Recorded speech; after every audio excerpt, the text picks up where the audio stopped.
LC, what's happening, man? How you doing? Chaos Theory, yo, welcome to the chat, brother, man. How you doing? I have a feeling tonight's gonna get a little bit interesting. We're gonna get our party on. We're gonna, oh yeah, you can't use any cuss words for like the first couple minutes of a live, so we're gonna make sure we behave.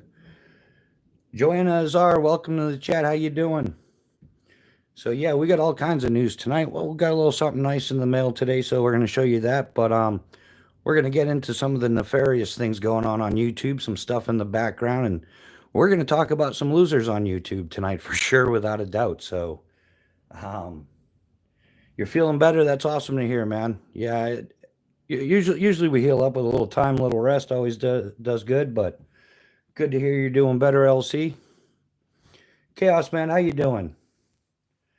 We talked a little bit this week. Good knives. Yeah, we got good knives, good saws, good hatchets. All first quality, none of that made in China trash. You won't find any of that crap here. So yeah, we're all about quality over quantity. Buy once, cry once. I don't understand that buy once, cry once thing because when I buy something nice and it lasts, I never cry over it. I'm always quite happy about it, to be honest. So I don't understand the buy once, cry once. So we'll stick to quality over quantity. Leon, how you doing, brother? Welcome to the chat. How are you doing, my friend? Irish John, welcome. How you doing, man? Oh yeah. Life is good. We're just we're gonna do that old follow evolution, improvise, adapt, overcome, that kind of thing. We're gonna be making some changes here to the channel due to some losers on YouTube. So yeah, not everybody's nice on YouTube. It's not all rainbows and unicorns and yeah, it's not like that at all. There's some nefarious little bastards out there. And I don't know who it is, but there's somebody out there. They're absolute trash, and we're going to get into that in just a minute. But we'll give it a few minutes for the chat to fill up a little bit, and then we'll get into the loser thing. A sense of wonder, how you doing? Welcome to the chat. Paul Mills, good to see you. How are you doing this evening? Brian Kerr, good to see you as well, my man. How are you doing? So yeah, we're gonna give this a minute. If you know anybody out there that's missing this live, go ahead and share it with everybody because we're gonna talk about some stuff tonight. Yeah. Somebody tried playing me for a fool, but I don't know who it is. But yeah, there's definitely a loser out there, and not in a traditional sense of loser. It's more like Luza, like loser. Like yeah, that's a little '90s thing going on, right? You got your machete sharpened and ready. All right, LC. Yeah, if I could find out who it was, I'd let you know for sure. And yeah, I'd probably ask to borrow that machete. No, you can't do that because that's that would be endorsing violence. No, please don't do that. That would be bad, bad, bad. Right on, right on. T-Rex, how you doing, brother?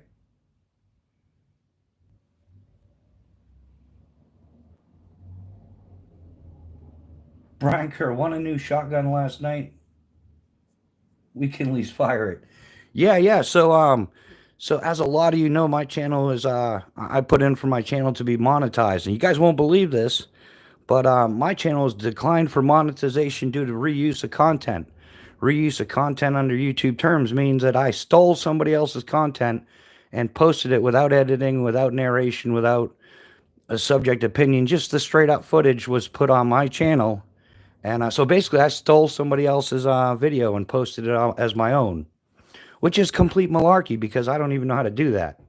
So what happened is some piece of trash reported my channel for reused content, completely unwarranted, just to throw a wrench in the system. YouTube won't tell me who it is, but somebody did it. And that's the kind of trash you deal with on YouTube sometimes. Not everybody's a nice guy out to help you out looking out for you.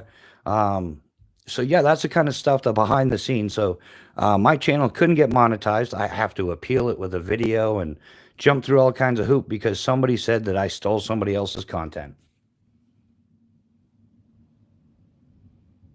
No Smith and Wesson knives. Yeah, 95% of my knives. Actually, no, like 80% because I think that the sale of my Spartan blades fell through. So I have like, I don't know, 9 or 10 Phobos knives and a few Spartan blades that I've had for I don't know, 12 to 15 years in a Spyderco. And I'm not a knife channel. I don't get into that whole knife game. I'm not interested in flaunting off some Chinese trinkets day after day. Um, yeah, Brian Kerr, isn't that not messed up? So somebody cruising around, some butthurt little Sally, is most likely, I'll say due to jealousy, decided to report my channel for stolen content. And you can feel free. Anybody can go through all my content and realize, well, it's amateur. I'll admit to that because I'm all new to this. But not 1 second of anything that I've done is from somebody else's channel. Not a second of it. Um, so yeah, it's amazing when you start dropping truth bombs that the chat disintegrates. Um, yeah, I think that's pretty interesting. But yeah. So my channel can't get mono. I got to jump through hoops. It's gonna take like, I don't know, from the time I submit my appeal, they get back to me within 14 days, and then if that doesn't work out, I can reapply as of April 3rd. And if that doesn't go through, I got to wait another 90 days. So it's kind of like, yeah, I'm looking at anywhere from 1 to 4 months before my channel gets monetized because some piece of trash decided to wrongfully report me. It's kind of like when the popo gets called for a health and welfare check. They got to do it no matter what.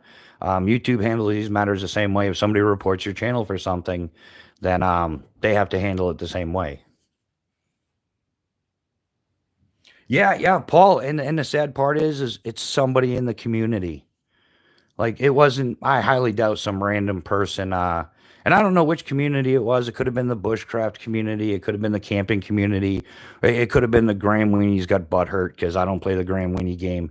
It could have been somebody from the slingshot community, from any community really. But the fact of the matter is it was somebody took the time to report me completely unwarranted. There is not 1 second.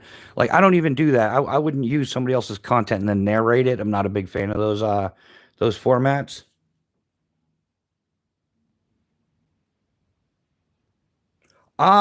No, T-Rex, I didn't. Somebody sent me that. They're anonymous. And so there's really, really, really good people out there as well. We're not just here to spread the truth about the haters, but somebody sent me in a nice little package. I'll show you guys just a second.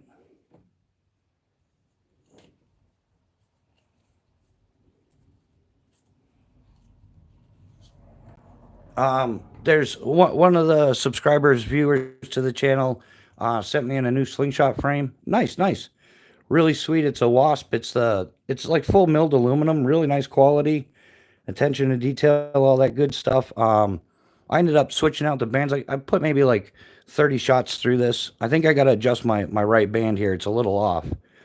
But yeah. So there are nice people in the community, very generous. Sent in this sweet slingshot, along with some other channel swag and stuff or not channel swag, but just some cool stickers and accessories. So on a plus side, that's very cool. B&A, how you doing, brother? Welcome to the chat. But no, Rex, at some point I probably will. I don't know. Everything's going to be pushed back now due to scumbag, whoever that scumbag may be.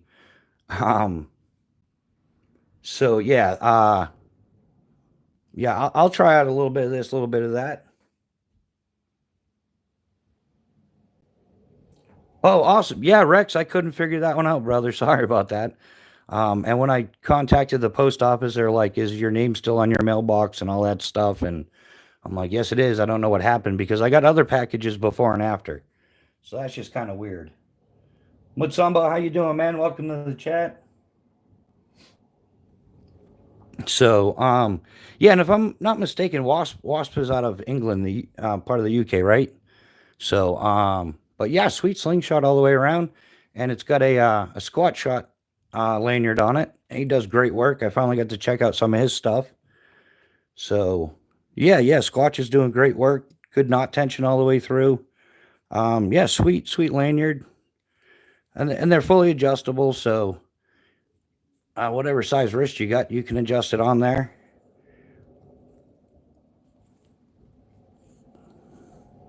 But yeah, great. This is about the same size as the Scout LT2 as well. So if you got like little Sally McSally hands like I do, or you prefer smaller frames in general, this is a great great slingshot. So looking forward to getting some more shots off on this. So yeah, Pat, you just joined. Just spreading the word around that there's a POS out there somewhere, uh, like trolling around, and my channel got declined for monetization because of reuse content. Somebody tried saying that my content's all stolen, so I have to appeal and do a video and all that good stuff. So yeah, it's not all peaches and cream out here in YouTube land. There's the good, there's the bad, there's the ugly, and there's the POS trolls. Yeah, Rex. He definitely makes great lanyards, and you can get them custom to whatever you want, whatever color. I think everybody knows I dig the OD in black and stuff. So wonder, yeah, gotta make some more room somehow.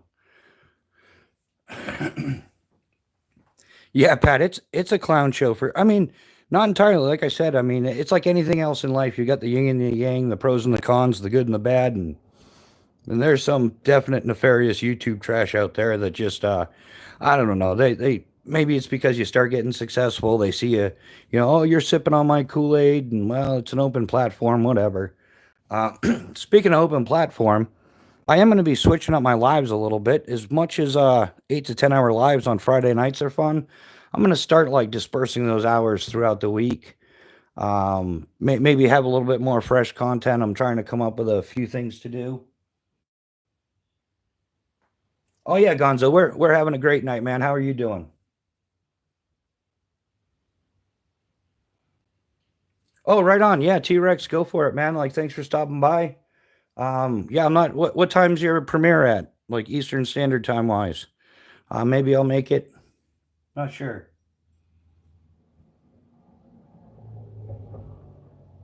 My mom's. But yeah, Paul Mills exactly. I mean, everybody's got to do a little trolling from time to time. It only makes sense, right? But yeah, trolling's one thing, but falsely reporting a channel for something that's a totally different story. And that person is just absolute trash. So yeah, yeah, hey, it doesn't matter. I guess they hit me in the wallet, but my wallet's already empty, so it didn't, it just set me off a few weeks or whatever. It is what it is. I've been through worse in life, but yeah. So if you're out there running a channel, be cautious who you affiliate yourself with or stuff like that. I think that's another thing.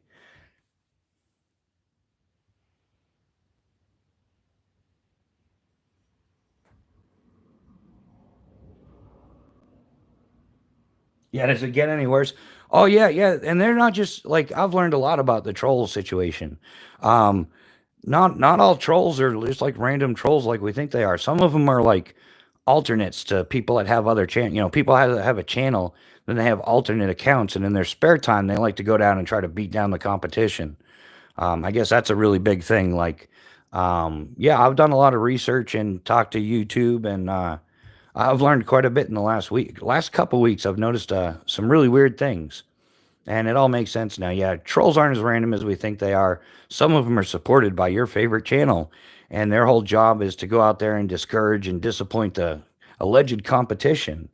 And I guess sometimes it works, but yeah, epic fail in this case. I'm not. I was thinking about throwing in the towel. Like, how much time do you put into something before it just becomes counterproductive? But I won't give the prick the satisfaction. So yeah, not happening. So if you're out there, Mr. Troll guy who wants to falsely report people, yeah, you didn't win, and eventually YouTube catches up with those people too. And if you get caught falsely reporting people and there's proof of it, then YouTube will delete that channel or that account. I guess everybody that's registered is technically a channel, which is probably like what sways the numbers. Like they say, like 90% of channels will never make it to 1,000 subscribers, but how many of them don't care? How many just like in order to leave a comment in a video or something, you have to be registered with YouTube. So those technically count as channels too. So the numbers are pretty swayed. It's not I wouldn't say that 90% of people trying to get 1,000 subscribers on YouTube won't make it. It's probably a lot higher than that.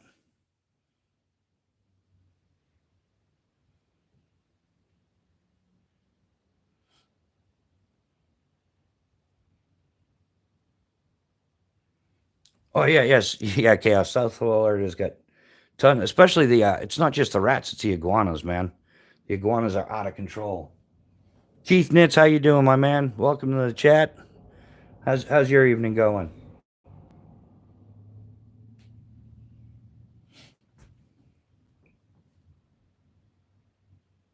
So, anybody get any new knives this week? Any new EDC toys? Not just knives. Maybe you got a nice bushcraft saw. Maybe you got a nice hatchet. I don't know. Maybe you got a nice pen. I'm looking forward. I got a pen coming in. Yeah, Zebra 301. Those are cool. Nice writing, durability, great stuff.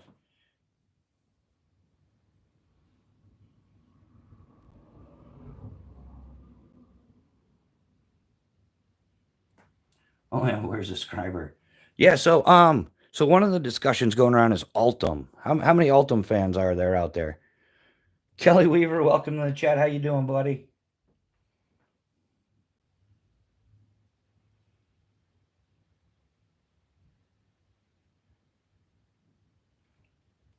Yeah, it's okay, Paul Mills. Sometimes it's smarter. It's well, yeah, it's better to be smarter than our devices. You know, I don't like the idea that my phone's smarter than me or my television's smart. I just want it to be an inanimate object that I operate at my will. I only have one subscriber. You'll get there. You'll get there, LC. Yeah, yeah. And anybody looking to build their channel, I recommend you just do it like, I don't know, as they say, organically. Yeah, just let your channel grow. I've noticed a lot of the sub for sub and stuff like that. If you're trading, you know, all that stuff, I guess it's not supposed to be going on. And when it does, people don't genuinely watch your content anyhow. So what you have is a surplus of inactive subscribers that are trying to do the same thing that you're doing, and they're too busy doing that to really, you know, watch your content and stuff. I've even caught myself do that. It's like, well, I just spent 8 hours today watching other people's content. If I spent 8 hours on my own content, maybe I'd be getting somewhere quicker. So food for thought, you know. I mean, to each their own, whatever you want to do. But and I've noticed since I don't drop a link anymore, I don't have that up and down subscriber thing going on. It's mellowed out over the past few weeks. So hey, William L, how you doing, man? What are you guys up to tonight? I have an Altum Pyrite light on the way. $22. Yeah, that's not a bad deal. I think the thing with Altum is for some reason they started slapping these up charges on it because it's Altum, like it's fat carbon or something really well made. And yeah, so I looked into the Altum a little bit, and I found out that yeah, it's decent stuff. It's pretty durable, but it's what they make Pizza Hut cups out of. And now my question is why is the knife community or the knife people only getting that yellowish Altum? Like, why don't they get at least red like the cups? But yeah, Pizza Hut cups are made out of Altum and have been. It's not like some new super material. This stuff's been around for 30 plus 40 years, whatever. I mean, it's interesting stuff, but I don't understand the urine tainted plastic as a thing. Like, it would be sweet if they came out with it in red or blue or orange, or maybe not orange, but you know what I'm saying. Yeah, yeah. Friday nights have kind of been slow. Um, Oh no, Keith, my that was not my intentions, my man. I'm just dealing with a poo poo sandwich, and I don't know. It is what it is. When I'm tired of lying to people, like when they're like, "How's your day going?" Well, my day sucked. I found out that some piece of shit tried railroading my channel by saying I reuse content. I stole somebody else's content, which would mean my entire channel would have to be stolen content. And now I got to jump through hoops and appeal YouTube and do all this stuff and figure it out because I don't really have the equipment for doing that. That's why I've been doing so many lives, is I don't have the editing capabilities to do longer videos. So I'm kind of at I was at the point like, how much further am I going to abuse myself, or am I actually going to do this? You know, like you know, if at first you don't succeed, try and try again, which is half that everybody remembers. But the full thing goes, if at first you don't succeed, try and try again, but know when to say when. There's no point in making a damn fool out of yourself. not everybody can do everything. That's one of those lies that they tell us, like, you can be whatever you want to be when you grow up. Nah, that's not true. Everybody has, you know, pros and cons to life. Everybody has better skill sets than others. Some people are book smart, some people are hands on. It's just the reality of the situation is you can't be whatever you want to be. I spent 2 years trying to learn how to play a guitar, and I bought two guitars. I paid for guitar lessons, and I am just not a guitar player. So two people were gifted a chord acoustic guitar and a Yamaha backpacker because I can skydive like a champ, but man, I cannot play guitar for the life of me. Absolutely not. There's no way, no how. It's not for me. So yeah, there comes a point when you have to say like, okay, enough is enough. And after kind of off and on 2 years of trying to get YouTube going, that's kind of where I was at. But knowing that somebody nefariously reported me is kind of actually a motivator. Um, yeah, it set me back a few weeks, and I'm not a money chasing person and anything like that, but YouTube costs money to run, to do. You know, if, there's stuff that I want to add to my kit to take out and show people how to use it and whatnot. So cameras cost money, microphones cost money, lighting costs money, computers cost money. So if you're going to edit and you're going to do all those things on YouTube, it all costs money that I don't have, thanks to the scamdemic. If it wasn't for that, I mean, geez, I could finance my everything I want to do on my channel in 2 months of skydiving.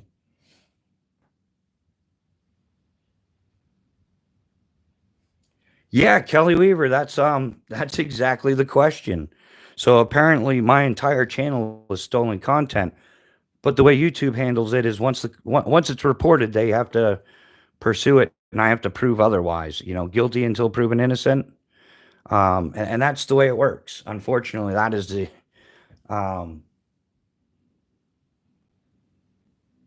yeah, yeah, Team Quack Quack. It's not about trolls getting to me. They really don't. I could care less. And I know more about trolls than I did not too long ago. It's just the reality of it is, you know, like you got the canoe and no paddle. I'm trying to get the paddles. And like I'm financially strapped and trying to put this channel together. It has been extremely difficult. It's kind of gotten a little bit repetitive, and I apologize for that, but consistency is key. I'll stand behind that. Um, so yeah, yeah, like I said, I'm not out to make a killing. I just want to produce better content. And in my life situation, I kind of needed to get monetized to do that. I mean, I could do what a lot of other channels do and just, you know, drop PayPals and Venmos and all that other stuff and, you know, do the community funding thing. But I'd rather be a self-made man and accomplish my things through my work. And I think that putting in, you know, 4,000 or earning 3 or 4,000 hours worth of watch time puts a little value behind your content, and then go from there, and then use the monetization. Like yeah, most people it's a quick money grab when they're able to get channel memberships and stuff. And my anybody that knows my thing going with the monetization with the channel memberships was to, okay, if you get memberships, then I'm just going to have one flat rate, everybody's equal, and have a monthly giveaway where I buy the Phobos knife of your choice. And so I was looking to give back to the community as well as Phobos knives.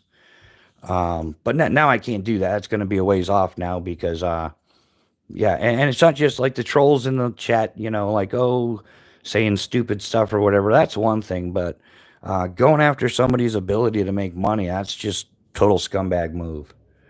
Um, but yeah, yeah, I don't know how they came up with that conclusion or how YouTube went with it, because you can go through my content and quite frankly, I don't even know how to like take somebody else's content and reuse it. I'm just not that technically gifted, I guess.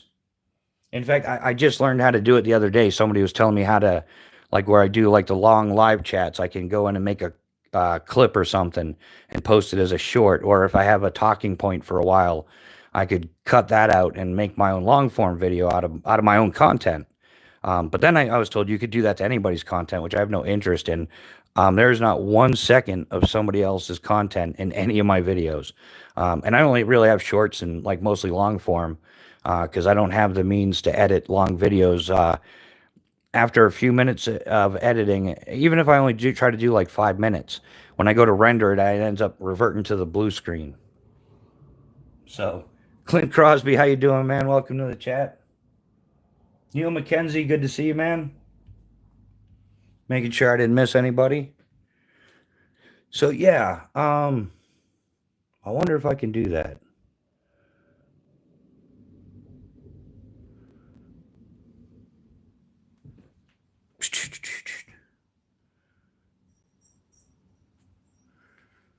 Here, let's can I get this in here? Oh yeah, can you guys read that? And that's where it says it right there. Reuse content. Your channel isn't earning right now. After reviewing your channel using a combination of automated systems and human reviews, we found that it does not follow YouTube's channel monetization policies. The reason is reuse content, and if you look up reuse content, it gets into I use somebody else's content without editing it into a unique fashion, without properly narrating it. Like I straight up just used raw content from somebody else, and that's why I didn't get monetized. And upon further research and contacting people and whatnot, yeah, that's exactly what I found out is somebody basically falsely reported me. So there's the receipts there. So I'm not, yeah, I'm trying to get back to the content, man, to the chat.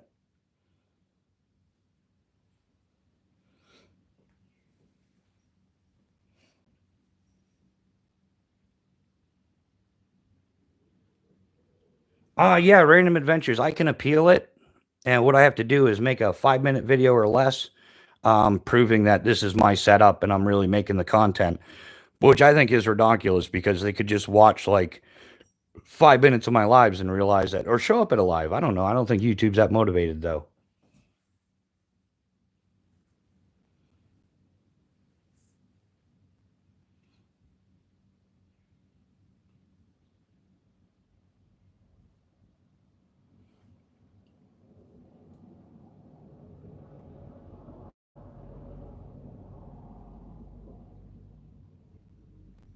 Um, yeah, no, John, I just I buy either left-handed or ambidextrous scissors. There's no real way around it. Right-handed scissors suck. If you're left-handed, like vice versa, try putting some left-handed shears in your hand, which makes them more expensive. I don't understand. Well, they sell less, so they got to make more. I don't know. It is we might like that a little bit, backyard bonfire, but we call it the ghetto tabletop campfire. So until we get out doing our long form videos, yeah, we'll get that going in a minute or two here.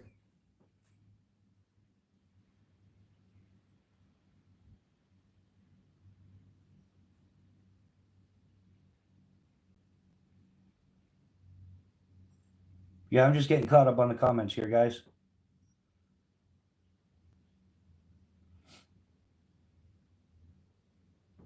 No, I haven't seen Cannon yet today. Nope, haven't seen him yet. So, um, but yeah, so that's why I was debating on am I going to continue doing YouTube or not? Because yeah, it's not just a matter of fighting the algorithm anymore. Now it's fighting shitbags. That's what I'm going to call them, shitbags. If you're listening, you're a shitbag, whoever that individual is.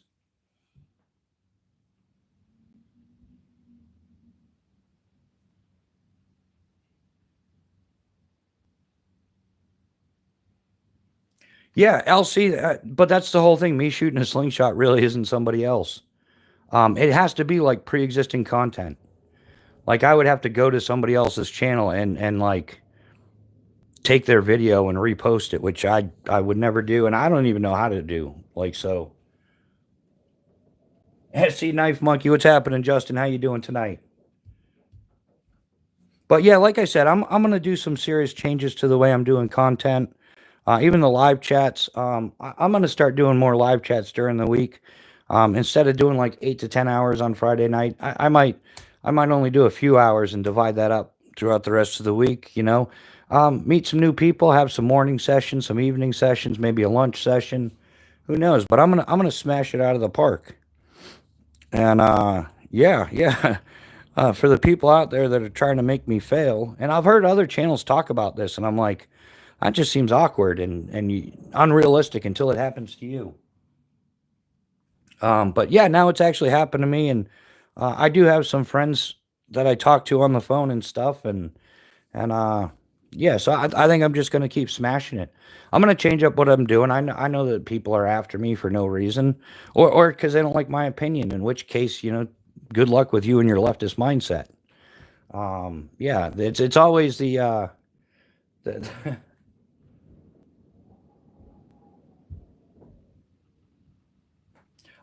Kelly. They won't tell me who. It's like one of those like an anonymous thing. If somebody were to call the police and have a health and welfare check on you, when the police show up to do that health and welfare check, whether they need to or not, they don't disclose the person's information, and YouTube's the same way. If they did, I would be all over that. I'd find one of those super hacker geek kids, and have them find me an address or something.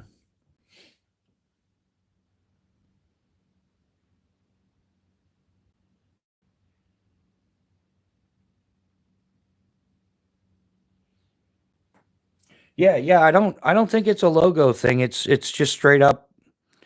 Like you guys have seen it, like where somebody will use somebody else's content, but then they'll narrate it and give their own opinion. Like stuff like that is okay. And you see it all the time. But what they're accusing me of is basically my entire channel is stolen content. Like somehow I've over the last 2 years have gone and found a channel and reused all their content, which is just completely insane.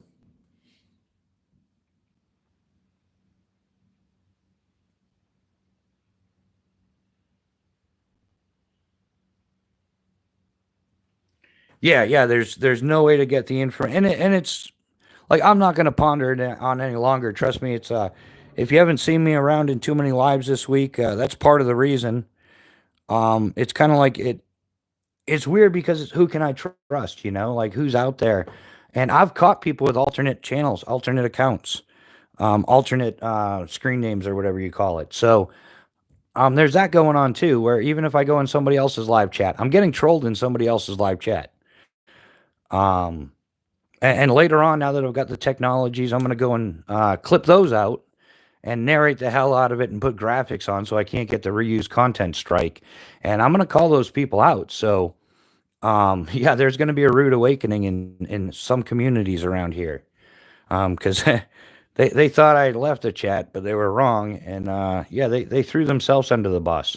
And it's all there, just like in the live chat right now, scrolling by you.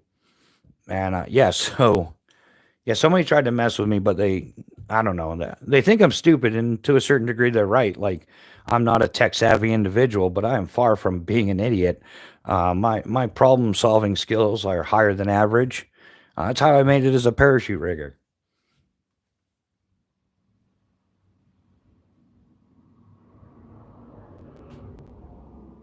Yeah, I'm not a skinwalker, man. I'm an alien, and I'm just walking amongst humans, gathering intel.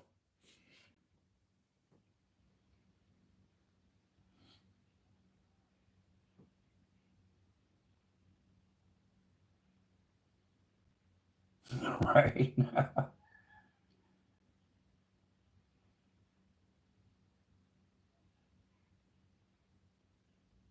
So yeah, so that's and for those of you that just showed up, anonymous person in the community sent me a nice slingshot.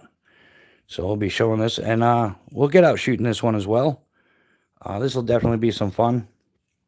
I'm definitely enjoying the slingshots, and now that there's some warmer weather, well, there was warmer weather. I think we had like 50-mile-an-hour winds and no power all morning here. Power was out for like 4 or 5 hours. I was like, well, maybe I won't be going live tonight, but that's changed as well.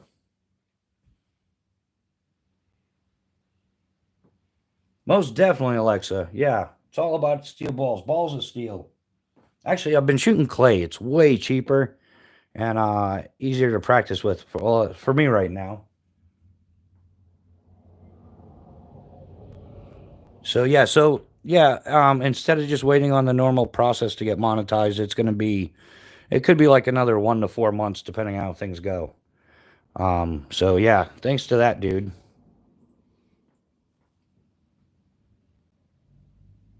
Yeah, SE, these are nice. These are made by Wasp out of England, UK, and it's comparable size to the LT2. which is cool.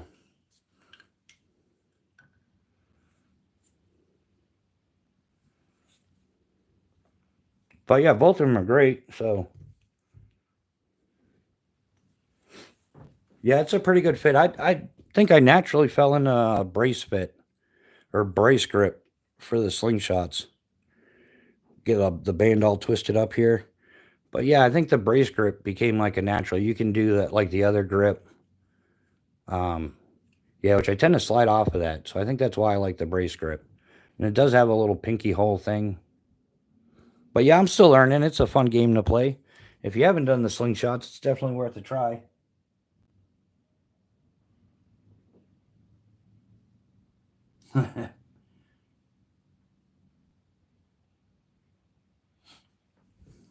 But yeah, so anything new with anybody in the community this week? New knives, new anything? Did I miss any of that?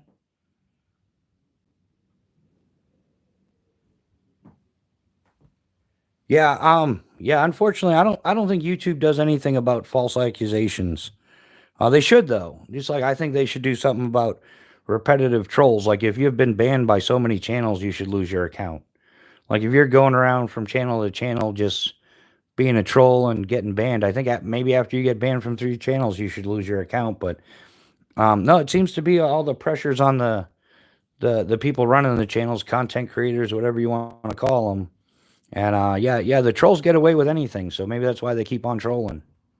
But we're fighting back at them. I haven't heard back from the patch company yet, so hopefully that didn't turn out to be a scam. New ramen flavored spicy 4 cheese chicken. That sounds good, Neil. How was it? Did it taste as good as it sounds?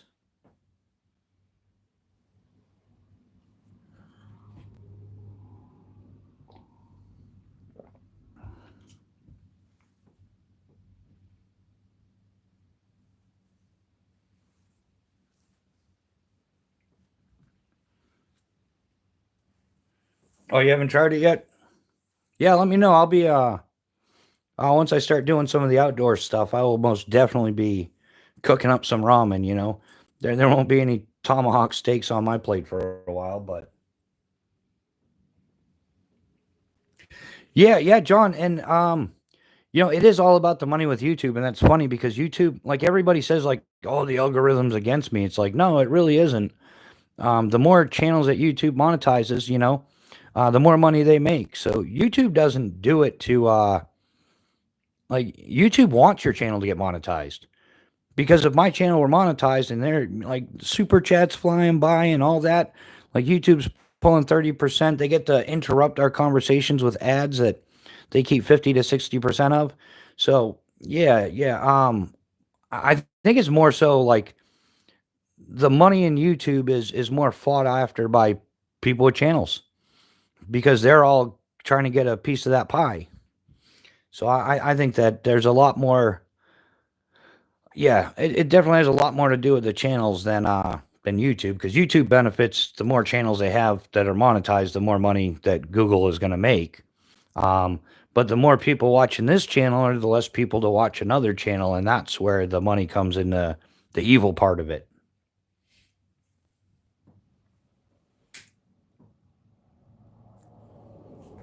So if that makes sense, yeah, yeah. Just like everybody, a lot of people are like, "Oh, the algorithm's against me." It's like it really isn't. Like YouTube wants you to do well. Just change. Like I've heard a few people say, you can. VidIQ says it too. Like, change the word algorithm to audience, and you're not trying to appease the algorithm. You're trying to appease the audience and gain their interest in whatever your channel approach is. Oh yeah, Cannon. Yeah, lots of red crayons for you, my friend. Yeah, we might hire you to go troll hunting. Yeah, there's some evil rotten troll out there tried to uh railroad my channel by turning me in for reused content, which is basically stolen content. So yeah, my channel was turned down for monetization because of some troll. So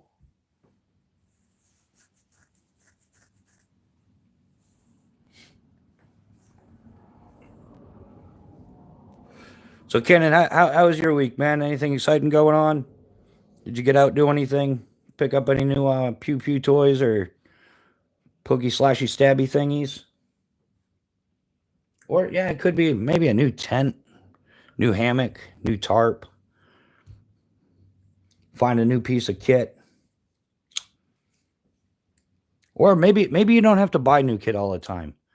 I think that's a common thing in YouTube, like buy more kit, buy more of this, buy more of that. Maybe just reorganize the gear you have and learn how to use what you have more efficiently. That would be a good bit of advice, but it doesn't conclude with click the affiliate link in the description below.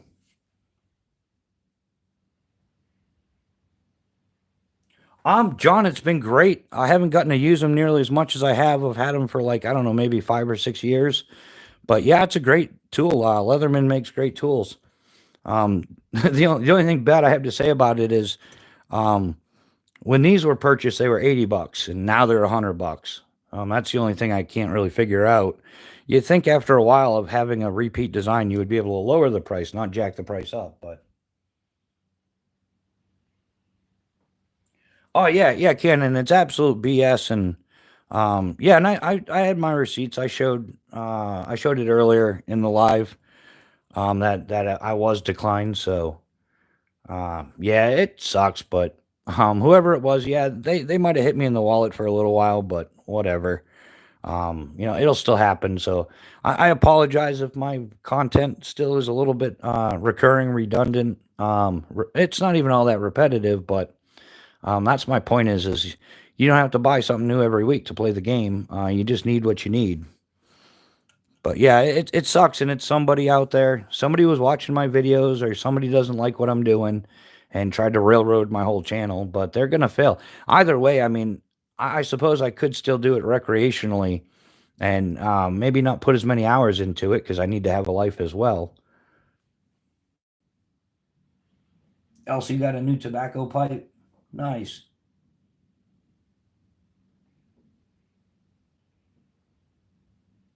Raising two cranes. Oh, so you had a busy week then, Cannon, huh? Raising two cranes. I'm sure that's not easy.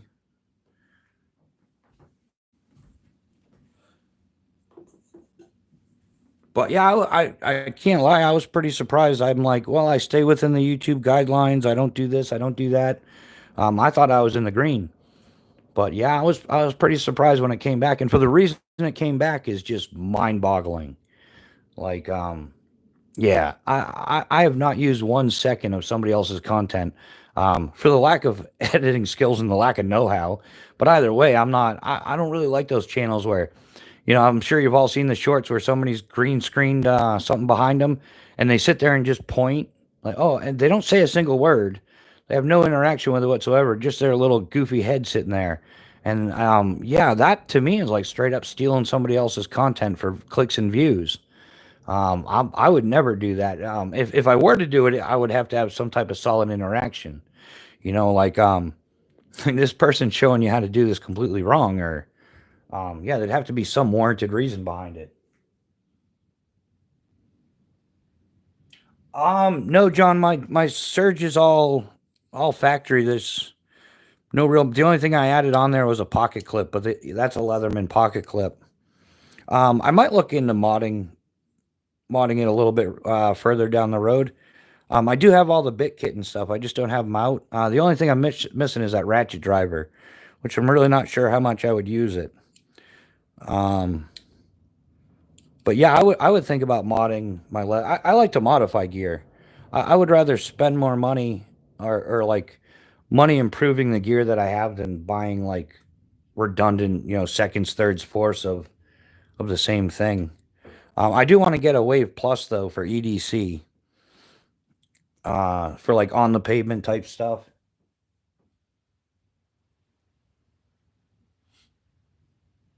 Yeah, John, do you have any recommended mods for the Surge?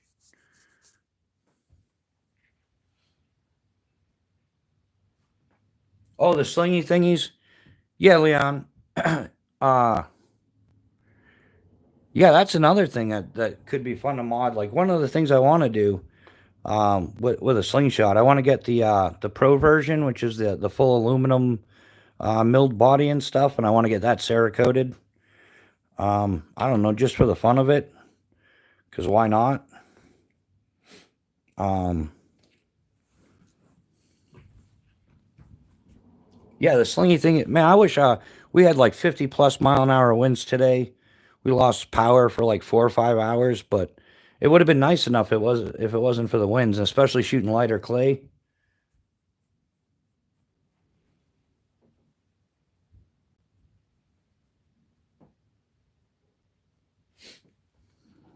But yeah, and then yeah, there's variables for kit without being redundancy. Like you can have a lightweight day hiking kit. You can have a super heavyweight. I'm gonna go out and do some fantasy bushcraft YouTube build. But yeah, I kind of do like small, medium, large kit is the way I go. Yes, either going lightweight or yeah, I can. And the winds have been horrible everywhere. Yeah, causing power outages. There's all kinds of stuff flying down the road, bouncing off of cars. It's kind of funny for me because I don't drive a car, but kind of kind of different.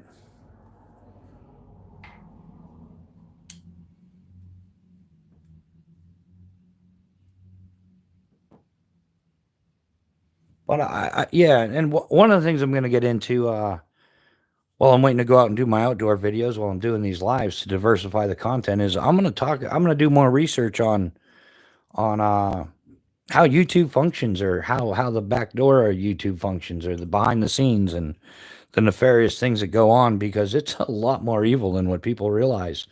There are people out there, um, yeah, like I said, there's channels with alternate accounts and they go around and troll people. And it's interesting because if you attend some of their live chats, they'll talk about it in their live chat. They'll brag about it, um, about the stuff they did. About I went into his live chat and I acted like some 15-year-old kid, and I had him talking about this and talking about that, and oh, he was just my little slave the whole time. It's like really, y'all play that game? And yeah, I'm pretty sure that happened to me about like 2 weeks ago or so. Oh, BNA. You gotta pay attention in the live chats, my man. Like I'm not saying I will not say a single channel name on here. But they are out there and they're doing like they're nefarious bastards. And they like I said, it's one of those things like you hear people telling a story and you think it's like BS, but then when you see it happening, it's like wow, that really does happen. Um, but yeah, as far as stating an individual channel or channels or group of channels, I won't do that. I'm not about throwing people under the bus like that. But I'm gonna do more research on it and see what the loopholes with YouTube are. Like maybe I can take a clip of that live chat that I watched and I can send it into YouTube and see what they have to say about it. Oh yeah, Leon. Yeah, there's some asshats out there for sure. Some of them deserve to be called out. And but yeah, if they happen to show up in my live chat, I'll call them out. I got no problem with it. And you and I actually know a couple of the people. The people that'll nefariously mock you and ridicule you and, you know, tell you how ridiculous your tabletop with a $3,000 kit is while they're pimping air fresheners. Like that's the kind of stuff you run into. Yeah. Leon knows. If you know, you know. And some of the other people know. It's not it's across all communities. And I've heard other channels talking about it, and like, wow, there are people out that want to destroy me and ruin me, and they don't want to see me win. And it's like, come on, man, who really does that? And then you start building a channel, and you're like, oh, that really does. That's how it works. That's how it really works. Yeah, yeah, Leon, I know too much as well, and it's one of those oh, ignorance is bliss. There are some things in life I wish I were ignorant to. And there are some things that in the future, as I build and collect my information, I'm gonna do straight up videos on it now. The monopolization of stuff, the cyberbullying. Yeah, it's all a real thing, and you like I said, you think it's not. You're like, oh, this guy's just crying for clicks and views. Like, I feel bad for him, but come on, dude, really? But then, yeah, once you start getting cyberbullied and stuff like that,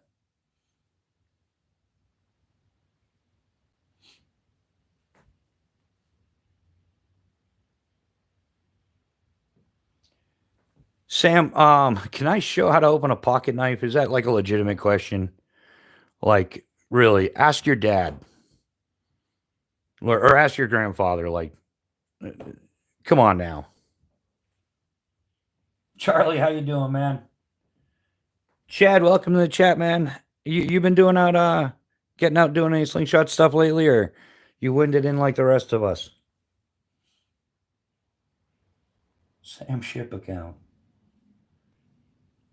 Yes, bro. Sure thing, bro. Yeah, brah.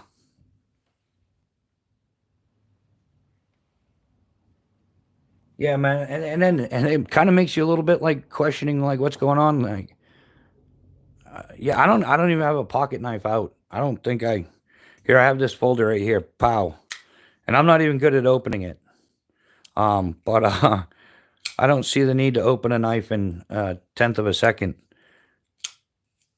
Like, there you go. There you have it. You do the little finger flick thing like that. And that's about as good as I also like the ones with the little tabs, the flippers, but yeah, it is what it is.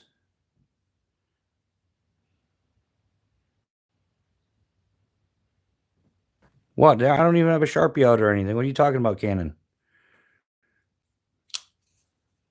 Or are you gonna eat the candle because it's wax like a crayon? Well, and it's scented too, so it'll even smell like it's gonna taste better. I will not taste a candle or a crayon though.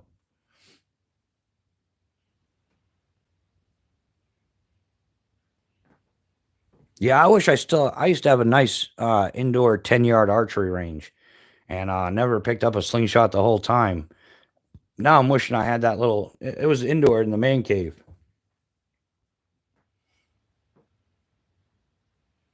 Oh, you guys are talking about what you had for dinner. My bad.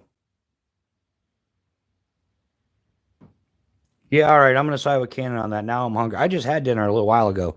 We had like a nice spaghetti dinner with some Italian sausage and some cheesy garlic bread and stuff. But it made sense. I thought maybe Cannon was like, oh, the next best thing to a crayon would be a candle. They're both made out of wax. It was making sense in my head. Probably making sense in Cannon's head too. He's like, yeah, that does look tasty now that you mention it.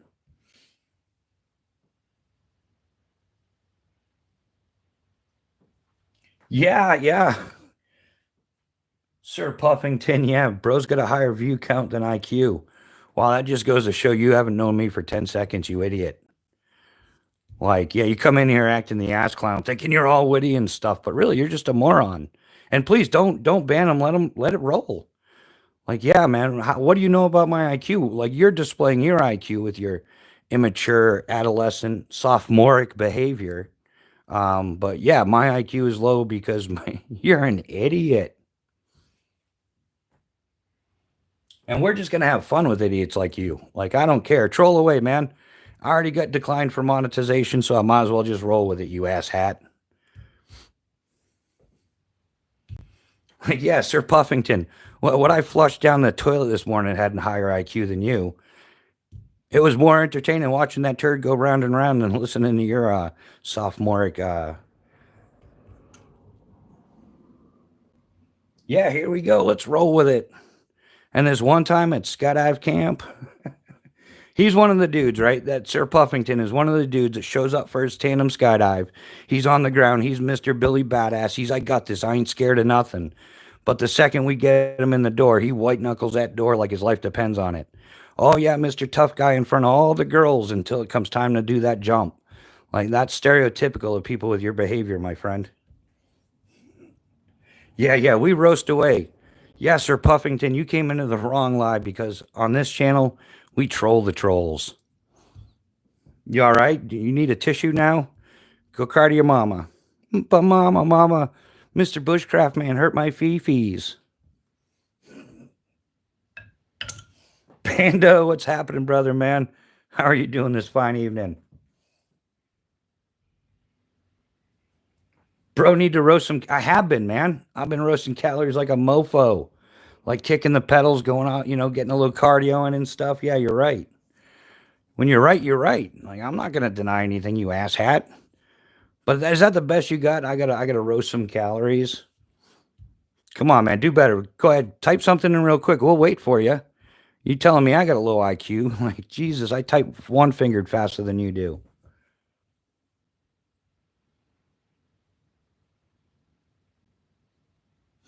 Yeah, yeah. Key some gunpowder scented candles. I would love a candle scented in Jet A. Like man, there is nothing like waking up in the morning to the smell of Jet A. Like even it doesn't even have to be a full blown jet. It can be like a turbine prop, and I'm happy. Like Super Otters, Casas, the Cessna Grand Caravans. Like a lot of jump planes we use are all burning jet fuel. Yeah, Charlie, I'm a blind and type fast. Hey, we even get Charlie roasted. Where'd Sir puff a lot? What are you puffing a lot, by the way? Like from the sound of well, you a P Diddy fan, aren't you? What you puffing on there, little Mac Daddy? Just a cream puff Mac Daddy wannabe. Puffington's nuts haven't even dropped yet, and they never will. Oh wow, yeah, yeah. Puff, go get some of your friends, man. Bring them back.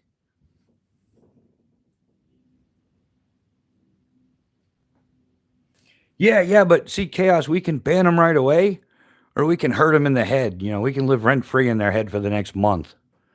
Like that's way more entertaining. I would rather, like all this talk around always about physical abuse and stuff, but everybody overlooks psychological abuse. Like, yeah, psychological abuse I think is worse because you'll heal in a few days to a week off of, some little physical thing. That contusion's gonna go away. But the brain pain that we're gonna cause a troll, that's gonna be there for a long time.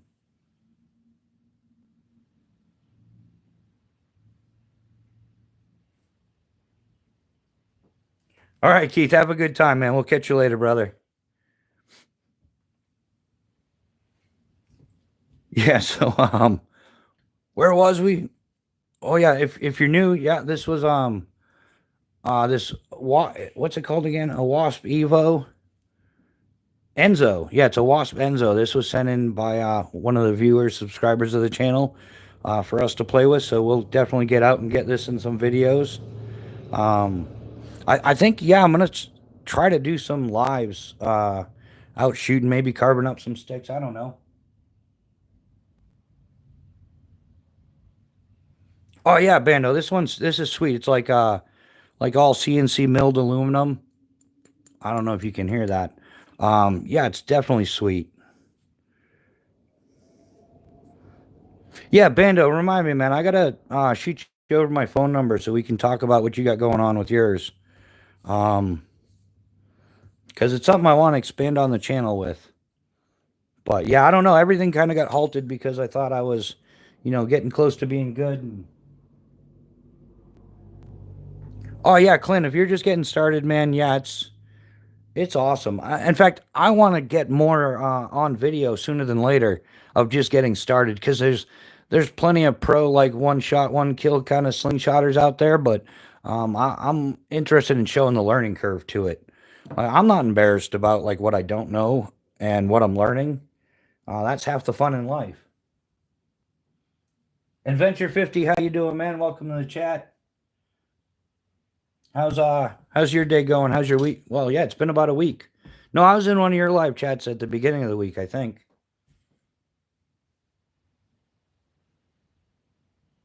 The far right circular knife. That's not a knife. That's a they're like medical shears. They're leather raptor.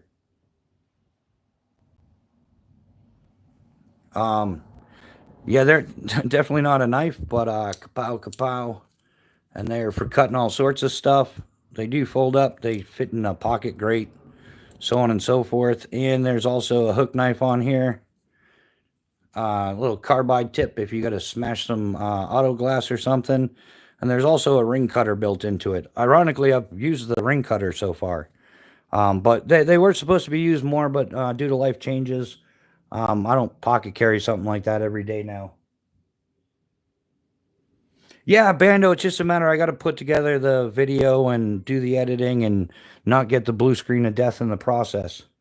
Because that's the thing that stops me from doing long form videos is I can only edit about 2 to 3 minutes worth of stuff because I only have a netbook, which is for cruising the internet.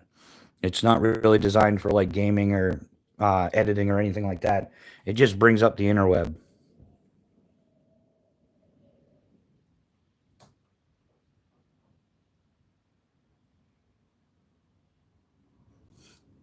Yeah, I'll see. We sent little troll pack in. He's going, Mama, they hurt my fifis. So sometimes that's more fun. And yeah, if you're constantly deleting those, then it's bad. It's bad for the algorithm. It's bad for YouTube. It deducts everything, and then it's bad for your channel if you're deleting all kinds of people all the time. Um, so yeah, deleting them isn't. I mean, if they say something that's like just straight up raunchy, then yeah, we're gonna delete them. But if they just stupid, we're just gonna roast them. And then it excites the algorithm and brings more people. And who doesn't like a good roasting, right?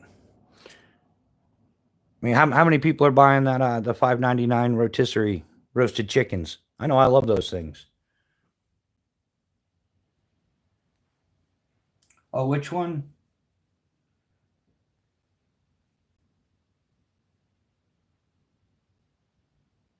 Oh, Smiffer Smaffer. This is Phobos Nice for operators by operators. This is the Calcula. It's S35VN steel. It's got the PVD coating, and this one in particular has red G10 liners with black carbon fiber scales.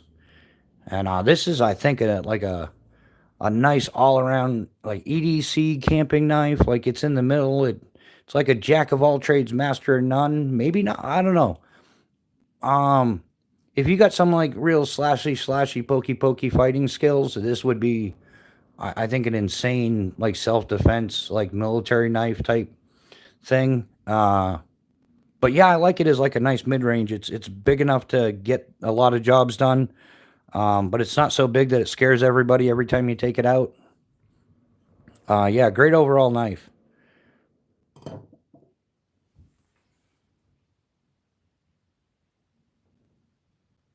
Oh, another candle scent wet grass. Yeah, that's yeah, that morning dew wet grass smell.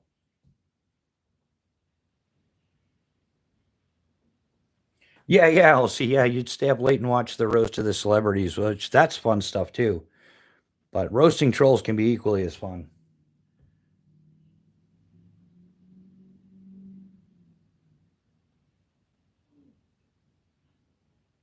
Oh, which 5.99? Or is that directed at me or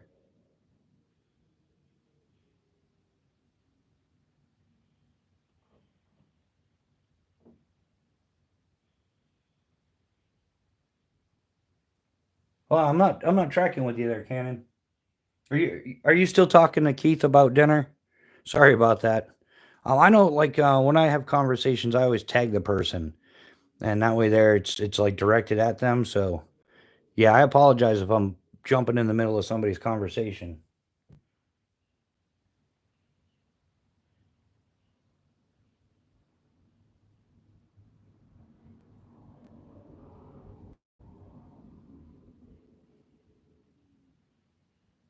Yeah, just getting caught up on the comments, guys. If I missed a question or something, just go ahead and repost it. Yeah, I do my best to try to keep up, but at the same time, answer everybody thoroughly. Oh yeah, Charlie. This one here, the Wasp Enzo. I believe this is the Wasp Enzo Pro. Um, yeah, this is really sweet. And if anybody's interested in a lanyard, this is a squat shot uh lanyard creation here. So am I getting on the video good? Yeah, there we go. So yeah, I got a couple of clays out of this already, but yeah, it's just bad weather. Like we had like 50 plus mile an hour winds today here in New Hampshire. Yeah, they were like 30 gusting up 50, 55, 60 miles an hour. Like everybody's trash cans flying around, everything flying all over the place. Someone sent me deer jerky. Yeah, wouldn't that? Yeah, a little venison jerky is always nice. We're gonna light this and see what kind of damage we can do. I don't think I'm gonna be doing the campfire thing in here tonight. Well, I always say that, but then I end up doing it. The ferro rod fun that we had, that should be it. Friday night ferro rod fun. There we go. We'll make that a 2-hour session.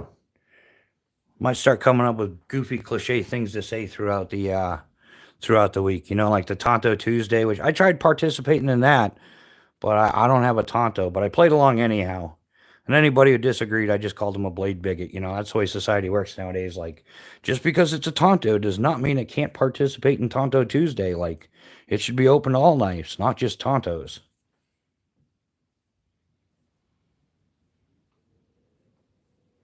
Yeah. Gotta give the elderly time to read. Oh, Jack Walls, how you doing, man? I almost missed you. Welcome to the chat, man. How are you doing? Hawkslings, what's up? What's up?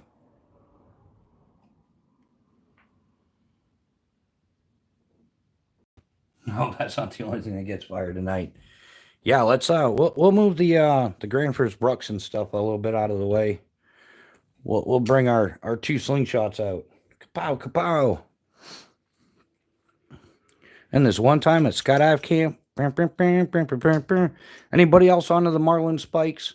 Anybody else geeking out on Marlin spikes or carry one frequently, semi-frequently, on the pavement, off the pavement? Always handy to have. Let me just put that guy over there. That goes with the X stuff. Boom, boom.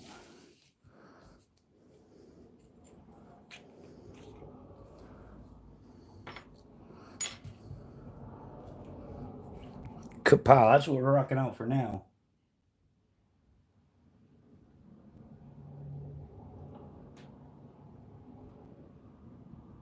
Oh, I'm missing more stuff.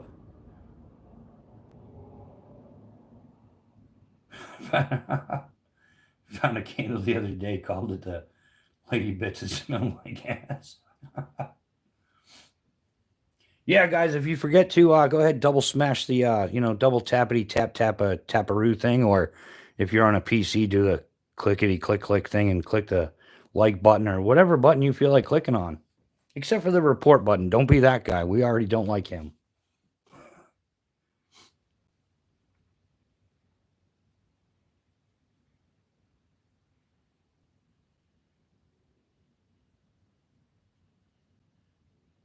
So Hawkslings, how you doing? Did you get out doing any slingy thingy action this week, or?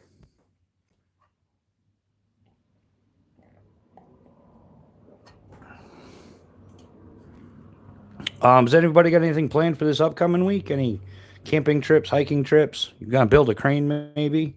Anything's possible.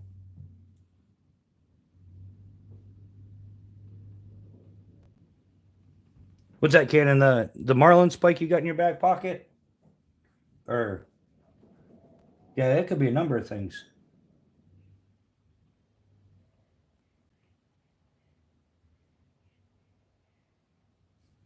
Oh yeah, I'll see.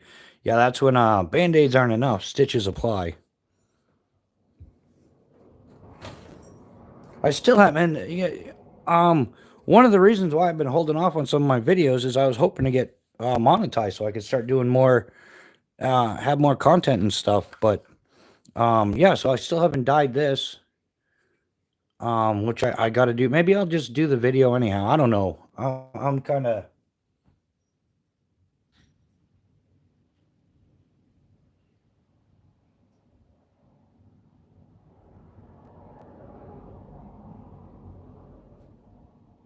Oh yeah, Team Quack Attack. This was sent in to me by like an he wants to remain anonymous, so I'm gonna keep it that way, and that goes for anybody. If you legit like don't want to be mentioned, and I understand why it's happened to me, where you're generous and you give somebody something or you donate something, but then you get like emails and saying, "Hey, do you have any extras?"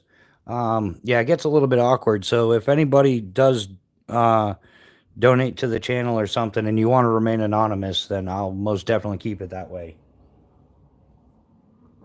But yeah, this was given to me by somebody that watches the channel and stuff. So even more value to it, like I think I'm not the only one that thinks when somebody gives you something, it has that much more value because they're taking of their life efforts, their money, whatever, their work to make their money and stuff, and giving it away, whether it's a Christmas gift or any kind of gift. Yeah, gifts are always that much more special. Even better, super glue.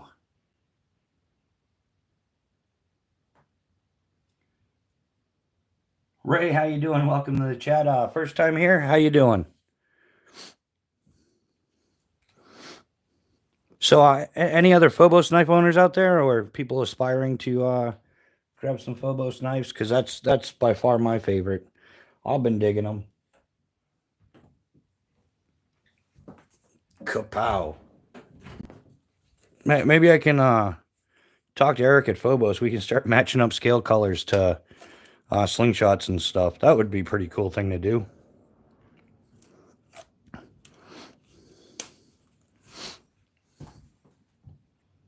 Butler Outdoors, how you doing, man? You been out getting some slingy thingy action in, or?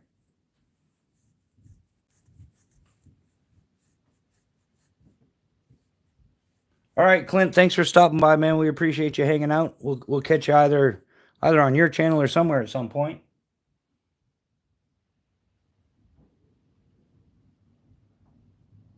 Are you going to electrochemical coloring of metals? No, I think if anything, I'll probably send some stuff off for Cerakote. That'll probably be something that I do as Cerakote finishes. I definitely like it. I don't know. Maybe if I had to, well, that's the whole thing. There's lots of stuff I'd like to do. I'd like to be making custom kydex and other stuff, but it's all you know how that rabbit holes go, and the entrance to the rabbit hole is never free. So that's one of the reasons why I was really trying to get my channel monetized, was so I could use that money to learn some skills and pass them on, or try some new stuff and see how it goes.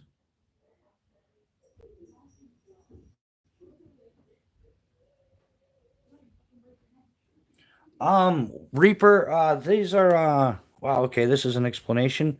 But these are handcrafted for Phobos knives. Um the tier 1 mini, which is the knife on the front, the piggyback, comes in this leather sheath as shown.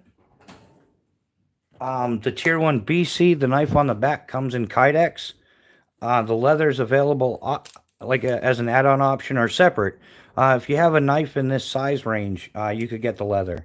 Like my Spartan Blades Horkos fits in here as well. But this was a double strap setup that was originally designed for scout carry. And all I did was I took the second strap, and there's grommets down here. I got to do some messing around with this a little bit more. But yeah, all I did was move that down, and I alternated them kind of like you alternate carabiners. And then I ran both the straps through the belt loop on the tier 1 mini sheath to piggyback it. So if you bought the mini, it comes with the leather. If you buy the tier 1 BC, it comes with kydex, but you can add on the leather and then just adjust the scout strap carry, stack it, and then this is just an Olight i3T EOS that I use the pocket clip on the leather straps, and then it does come with the ferro rod holder, which is usually placed down on the second row of grommets here, but I moved it up to the top. So there's no like super custom work involved. It's just you play a little leather sheath Tetris and you built the system. So nothing really fancy, but it comes out fancy. It's easy to do.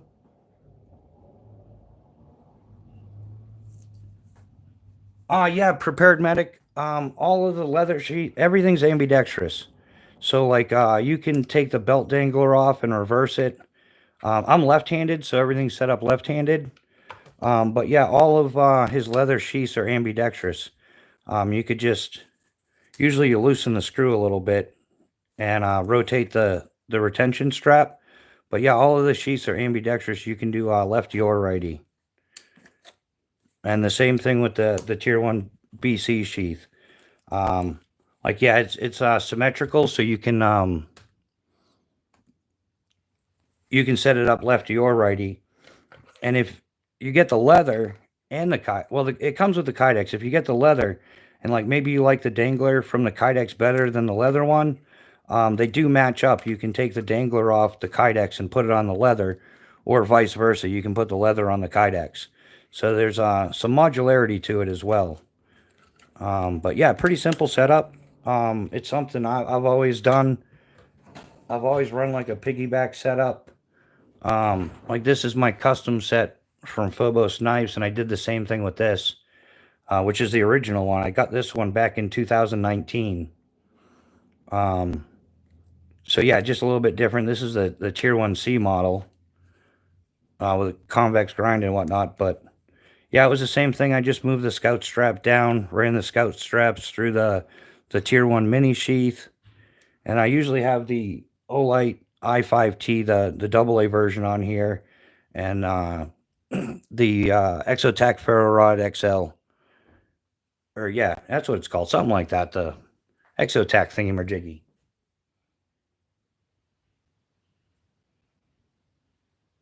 Oh, Berry Juice upset. What's the matter? You alright? You want to talk about it? Or hold on, maybe that's the friend of the other dude, Puff Master Daddy G, that we roasted earlier.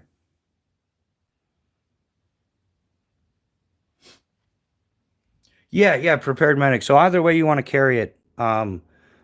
There's only 2 models of sheaths that FOBOS has, and that aren't ambidextrous. They're like preformed. But all the mini, the Tier 1 mini, the Tier 1 BC, most of it's ambidextrous, along with the Kydex is ambidextrous. Yeah, even for the Alaris, same thing. You can just reverse the dangler, and it's ambidextrous. And even the small one. Where'd he go? Where'd he go? If you get the Tier 1 mini trainer, this one is ambidextrous as well.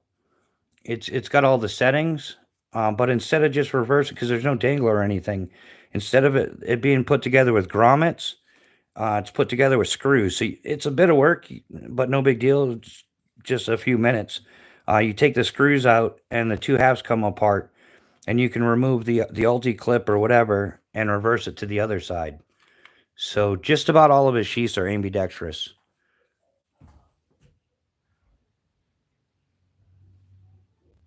How strong is the micro cord? Geez, I forget what the ratings are on that. It's 100 pounds, and that's static, not dynamic. So,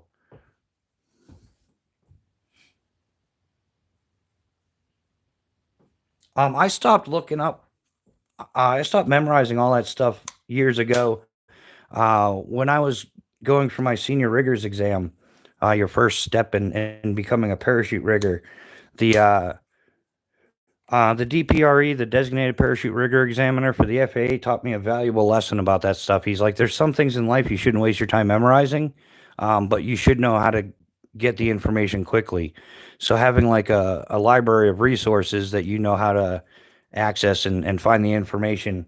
Because if you start memorizing all the different cords and types of spectra, dynama, HMA, nylon, polypropylene, all that stuff, it's kind of like just there's no point. You can just open a book and have a quick reference. So yeah, a little bit of advice there. I mean, I suppose if you're actively using it, you might want to know, but yeah, and then knowing the difference between static and dynamic applications also holds into effect. Like, yeah, it'll hold 100 pounds, but you know, if you shock load it with 100 pounds, it's going to snap.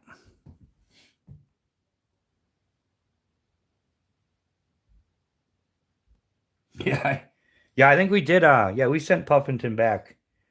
Yeah, he's probably halfway through a box of tissues right now, saying nobody loves me, and he's probably wouldn't be entirely wrong either. But it's not that we don't love him. We definitely enjoyed that. It's a nice stress relief too.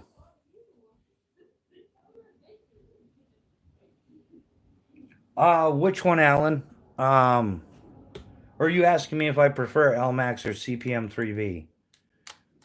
Um, the mini and the mini come in CPM 154 CM, The Calcula is S35VN. The Alaris is CPM3V, along with the Tier 1C is CPM3V, and the Tier 1 BC, this one here, is Magna Cut. So nice little assortment of steels depending on what you're looking to do with it. But yeah, this is CPM3V, the Alaris.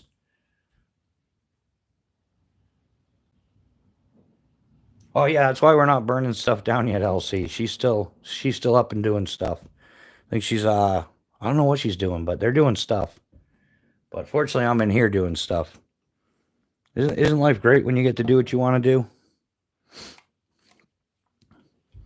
But yeah, like I said, there's only two sheaths that aren't really ambidextrous. They're like right hand specific.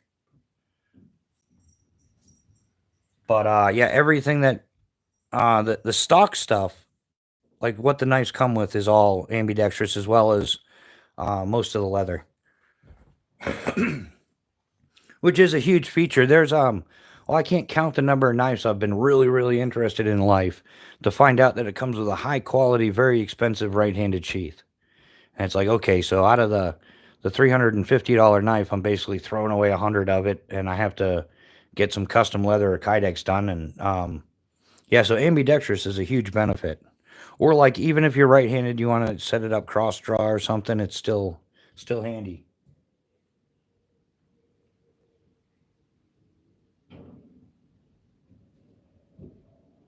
Um, I don't know. I'm on the fence about an Altoid. Yeah, like if it's an additional portion to a kit, like you were just going to use it for like your fishing stuff, and it's going to go in as part of a kit. But those little Altoid survival kits, I'm not a fan of. I don't think I've ever heard of anybody genuinely using one in real world application and it being the thing. Oh yeah, thanks Butler. Yeah, this was gifted to the channel anonymously, and I put a little clay through it, but yeah, we're gonna get out doing more stuff as soon as my old rickety butt can get out there and deal with the cold, or when it gets warmer. Um, but yeah, I don't have a preference on it yet. I haven't shot it enough yet. So, but yeah, they're definitely sweet frame. They're well made for sure. Um, yeah, I got to work on some lighting issues still, huh, guys? But yeah, this is an all aluminum, like milled aluminum version. So yeah, I'm definitely digging it. I suppose if you wanted to too, if you got one, yeah, you could have it like custom Cerakoted or reanodized, or there's some. I don't know if there's any paintball players out there, but oh, when was it? Like the late '90s, early 2000s. Everything was like crazy anodized.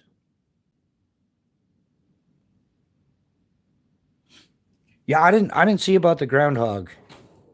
Uh yeah, I'm interested in winter ending early though. I'm interested in getting rid of winter and moving back to Florida, where winter is, like 1 day a year. Like, you get a news flash, like Florida will be participating in winter this year. It will be on Friday.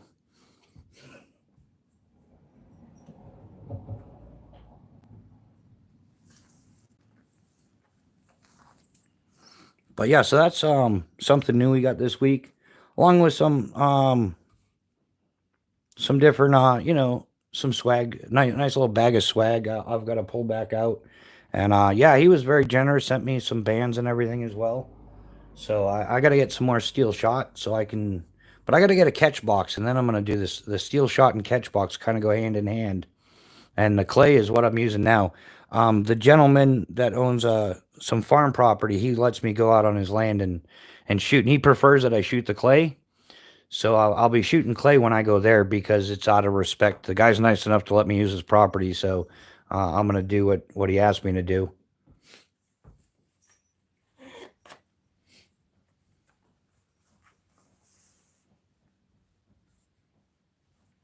Yeah, exactly. Chaos. Yeah, those were the autocockers were huge, and then the custom anodizing and all the air smithing people did to them. It was a lot of fun. The little tape. This is a company. I'm not too familiar with them. This is some of the swag that was sent to me with the slingshot. but it's a Spanky Monkey. They make slingshot targets. So, yeah, he sent me some really cool swag from them. Like I think it's based off the old joke, like your mom caught you doing the thing and she says stop or you'll go blind. And the best answer is, well, it feels good. Can I do it until I need glasses? So this is a magnet. Kapow, we should put this someplace cool. That was sent in to me as well. Spanky Monkey. So I've got to check into this a little further. Yeah, can we put it someplace where it's still that's still in the shot, huh guys? Yeah. Not sure how legible it is there, but yeah, you can't go wrong with channel swag, right? Doesn't matter. Even man, if you go to a paintball event, they always have like some little swag bag. It's a huge thing in skydiving when you go to a skydiving event. Yeah, you get a swag bag, little closing loop, some stickers and patches and stuff. Not bad for your $500 entrance fee. And yeah, I know a lot of channels have awesome swag setups. Um, yeah, there's what? Yeah, here I'll show you guys this one because he's here. This is Squat Shot. His channel swag there. He's got a really cool sticker. Who else do we have? Oh, here's another really cool one that was sent in. Yeah, I didn't get that Squat Shot sticker from Leon. I'm just saying, Leon, if you're still here, I'm still waiting on a sticker from you, brother, man. This is Rick Hillbilly Slings. He's got some really cool like handmade swag, yeah, slingshots, and he's got some cool like what do you call it, like steampunk, like the steampunk concept slingshots. He makes them all of his slingshots are all handmade here in the U.S. So that's another one. Um, yeah, and of course, we got some the Phobos knife swag. I don't know where I put my big sticker. Here it is. Kapow! The Phobos knives. This is a good. I don't think it's like 5-inch sticker or something.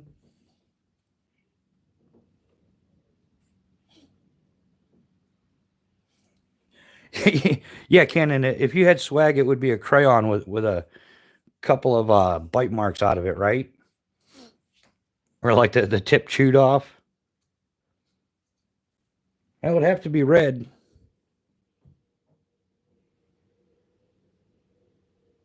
Yeah, I think everybody's down with the swag. So I'm working on my own channel swag, which is, of course, due to recent events, is put on the back burner. Um, but yeah, I'm working on some patches for the channel. Um, yeah, they're gonna be cool. Patches and stickers, I think. I'm gonna do like a 2-inch by 3-inch sticker. I'm working on the design for that. And then yeah, I'll have like a 2-inch by 3-inch patch and a sticker as well. And then I'm thinking of doing a round one with just the initials BR or something. Like a little swag pack.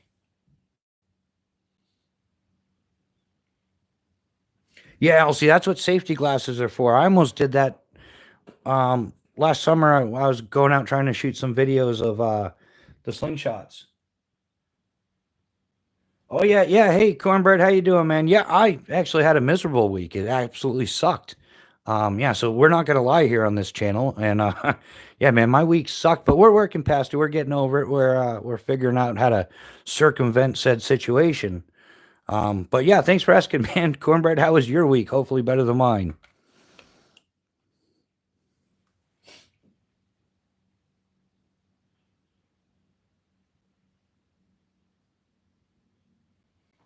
Oh yeah, yeah, Cornbread. I wish I was just a little under the weather, but I had some piece of trash troll try to like railroad my channel, and I was applying for monetization to find out that somebody accused me of stealing content, so I wasn't able to monetize my channel.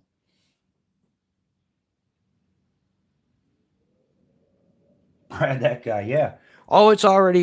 It's water under the bridge. I'm just gonna work my way around it, and yeah, the nefarious people out there that want to stop me from succeeding at this, well, they're yeah, they're gonna know that they failed epically, and I'll just keep on keeping on.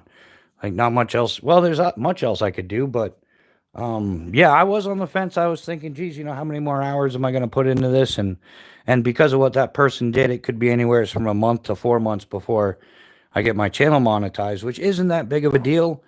But the channel kind of has to start supporting itself because I'm broke, and that's just the way it is. So yeah, having a monetized channel would be awesome, and that way there I could bring some of the other stuff into the channel and be able to do more. But it'll happen eventually. So I'll just keep doing what it is I do, and karma is a real thing. That's why I never waste my luck. Don't waste your luck if you jump out of airplanes for a living. Little free advice there for you. Or if you like to do stupid things, rock climbing and things like that, never, ever, ever waste your luck under any circumstances. Never gamble. Treat people right because, yeah, karma is a real thing. So that person's going to have some bad karma, some, I don't know, some bad things going on. Yeah, yeah, Canon, exactly. Just like some of the knife companies tell me, like, yeah, go pump sand, buddy. We're not interested in your tiny channel. Yeah, yeah, that's where I'm at, man. They are, and just like I know there's people out there that disagree with my, I'm always pooping on poo poo Chinese knives, and they get all butthurt about it, and I really don't care. Like it's like we'll look at the psychology of that real quick. We got Americans defending Chinese knives and going against Americans that are supporting American knives. Yeah, who's the ass in that scenario? So, good luck to y'all slinging your Chinese stuff. The link's in the description for this $30 piece of crap from China. Yeah, have fun with that, boys. But yeah, you can hate me for it. I don't care. I'm pro-American. I want to support the small American businesses. Yeah, yeah, Benchmade not caring about your 2A rights and stuff like that. Like, and just because it's made in America doesn't mean it's great. And I do support other companies from all over the place. Like I will fully endorse Wasp from England. I will fully endorse Granfors Brooks from Sweden, and so on and so forth. I'm just not promoting any more of that planned obsolescence. It's going to fall apart on you. It's marked up crap.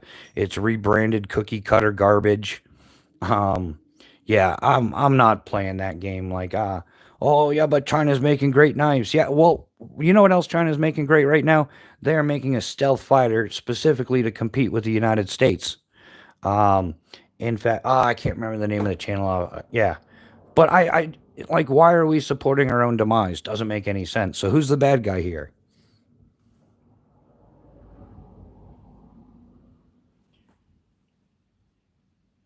So yeah, yeah, just as much as like yeah, anybody who wants to go to Blackout Coffee, find your way there and you can buy coffee and they'll send it to our deployed soldiers, active duty guys, all that stuff. I support stuff like that, and I do have an affiliate link and I don't post it, but I'll highly promote supporting our troops abroad and hopefully I got to call them up in fact.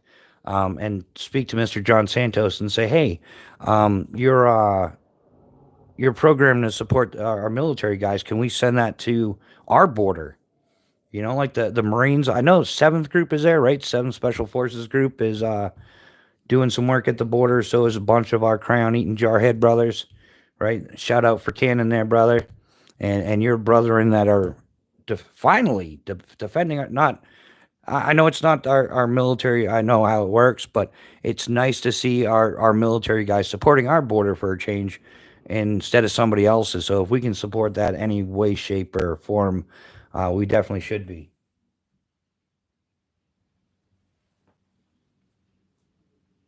Yeah, what's the FGW exactly? Yeah, yeah. Where did I put mine? I got a few of them kicking around here, there, and everywhere. I had them out Sunday morning.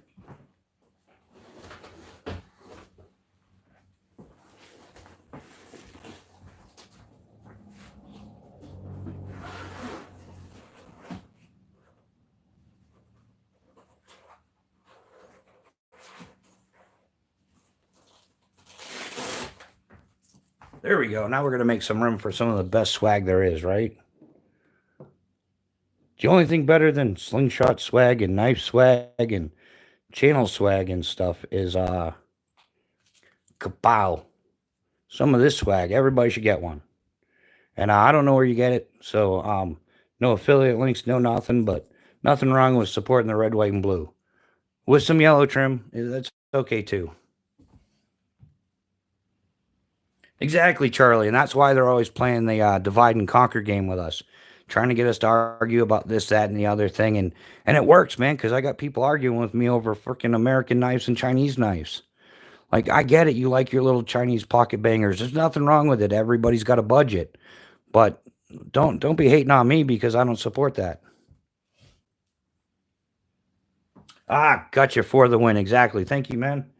Yeah, there's so many acronyms throughout the world, and the more stuff you do, the more the acronyms get confusing because scuba diving, rock climbing, skydiving, base jumping, the military, and businesses and everybody's and YouTube and social media all has a unique set of acronyms. So yeah, I lose track of some of the acronyms every once in a while, but maybe we'll come out with some good troll hunting acronym or something. Well, we do have the FAFO on there, the F around and find out. That's a common one.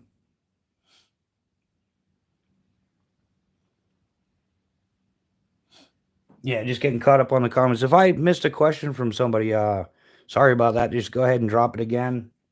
I try to keep up with everybody's questions, comments, all that.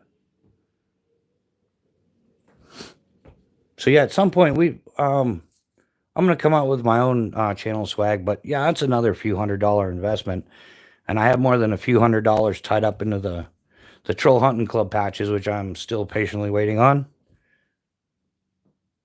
So those should be a banger. That's a lot of fun. And like I said, I priced those as best I could, which I don't know. It'll self sustain itself, but it's there's no room for growth or anything.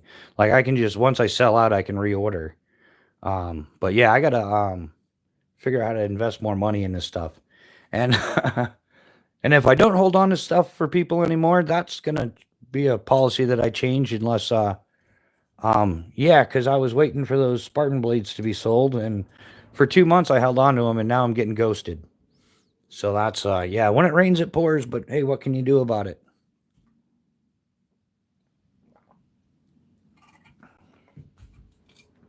So yeah, I'll probably do a video and do a full review of this wasp. I'll probably do one for the LT2 as well and some of the knives. But yeah, I gotta make short videos that don't give me the blue screen of death.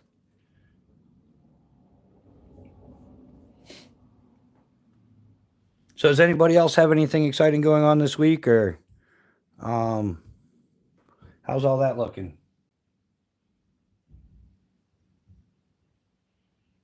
But I'm trying to think if I have a few small things coming in this week. I have a giveaway prize that I won that should be showing up pretty soon. I'll maybe do a little mail call on that. Something fun to do.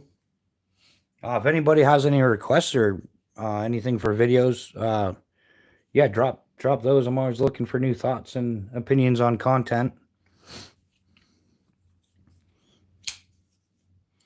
But I kind of like doing the lives. I almost think like if you adjusted the live time, like rather than doing just a review on the slingshot, maybe you could do the whole review live. Like go outdoors and just do the whole thing live, and then kind of. But it would have to be shorter. I don't think anybody would be interested in a 8 hour review that was live. I don't know. I could be wrong.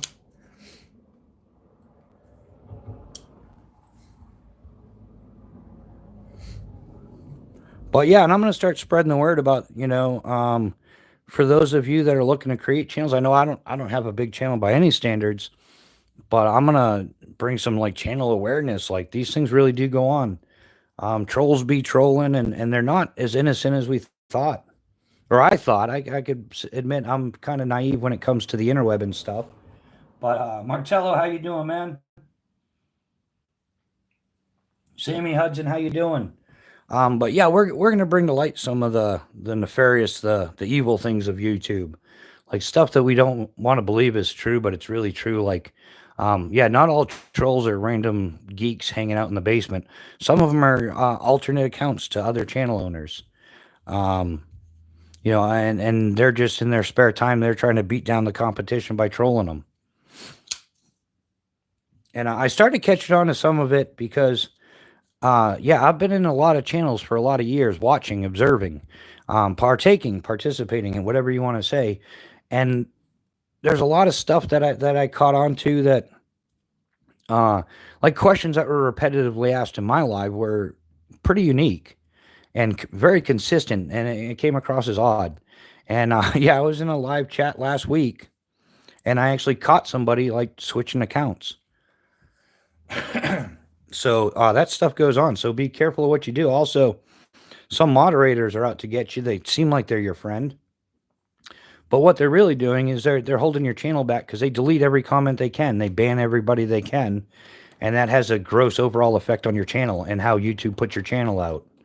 So it reduces your chat rate. It does a lot of bad things that when you overban people or do things like that. But yeah, fortunately, due to somebody trying to derail my channel, I've done a ton of research and found out a ton of information.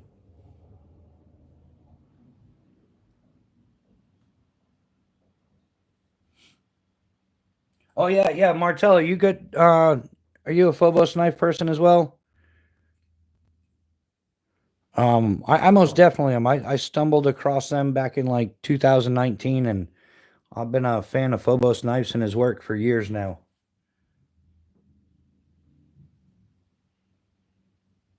Oh yeah, Elsie, I had one dude in here a couple weeks ago. I think you might even been in here. Dude had like 390,000 subscribers. He's in here trolling me. Like, dude, don't you have anything better to do with your time? Oh, sweet. Yeah, Martello, which ones do you have? Do you have a favorite?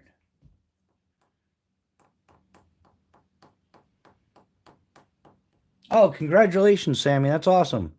Um, oh, you got your first one on the way? Which one did you get?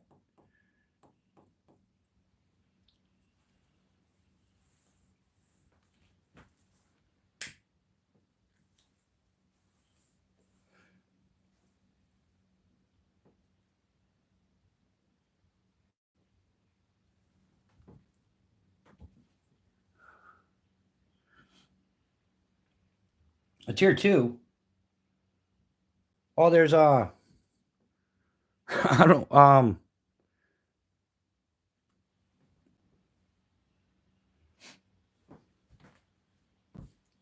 what did he come out with a new knife and I didn't know about it? Now you got me looking that up real quick.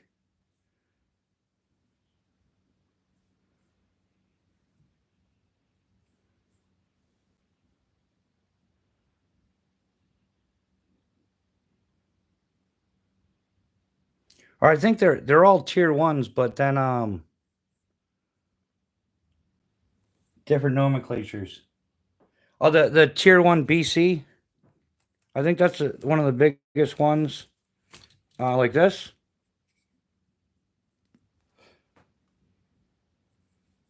That would be the tier one, or the other big knife he currently has available is the Alaris. So yeah, the Alaris or a tier one BC would be one of the bigger ones, or the tier one mini, which would be bigger than, I don't know, hard to explain.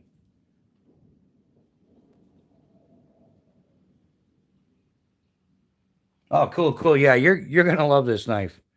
Yeah, this is becoming one of my all-time favorites. Real quick, I still haven't cleaned it since last week, but oh well. Yeah, it's meant to be used, not, it's not a safe clean or anything.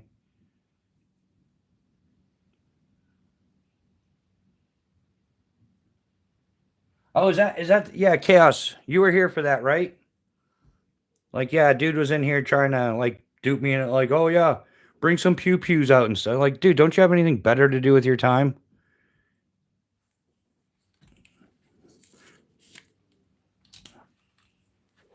And the sad part is, I should have gone over and trolled him, but you know what? I may have a little itty bitty channel and shit, but I got better things to do with my time than mess around with stuff like that. So I don't know if he's one of those friends of a friend that came in here to try to intimidate me, but all he did was show what an ass he was.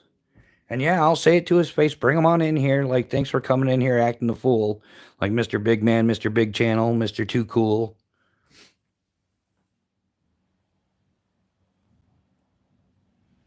Oh yeah, yeah, Sammy. But compared to the guy with 390,000 subscribers that came in here just to mess with me, I mean, yeah, like, um, My channel's pretty insignificant compared to that. And it is what it is. Like I don't. It's awesome to have channel growth and everything like that, but it's not key to everything. And in fact, I don't know if you've been around, but I'm claiming the fact I'm the only YouTuber that said that YouTube should allow us to cap the number of subscribers you get. That way, there you don't end up with overgrowth or anything like that. If you're happy with 5,000 subscribers or 50,000 and you want to maintain your channel to a certain standard, that's something that should be allowed. Like it shouldn't be all. I mean, it can be.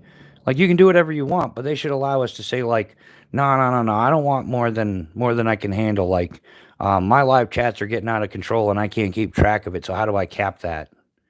Um, and that's something that I think should be an option on YouTube, but is not an option. Like maybe it's 100,000 subscribers, whatever it is, but whatever you feel is best to keep connection with the community and stuff, you should be allowed to do that.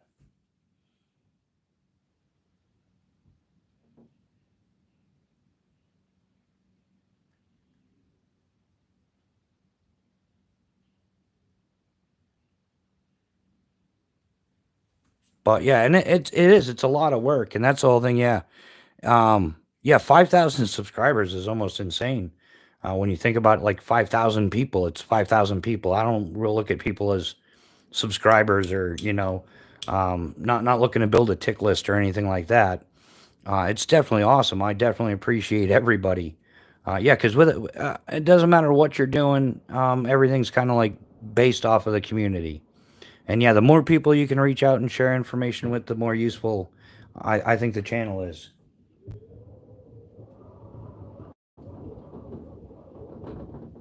Yeah, yeah, Sammy. They have the chat delay. They also have like subscribers only mode, so you don't get as many random people in there.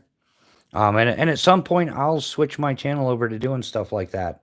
Um, but I don't know, like 78% of people that watch these lives are watching from their phone. And of the people that I talk to, they prefer the vertical format. It fits better on your phone than the horizontal. Like the horizontal, you just have that one little bit, and it's a little bit better for the chat. But if it's vertical, you get more of the like you can see more of what I'm showing, which is another perk to the tabletop. If I'm trying to show you this stuff from 5 feet away, it just doesn't get the same clarity and same size picture on a phone.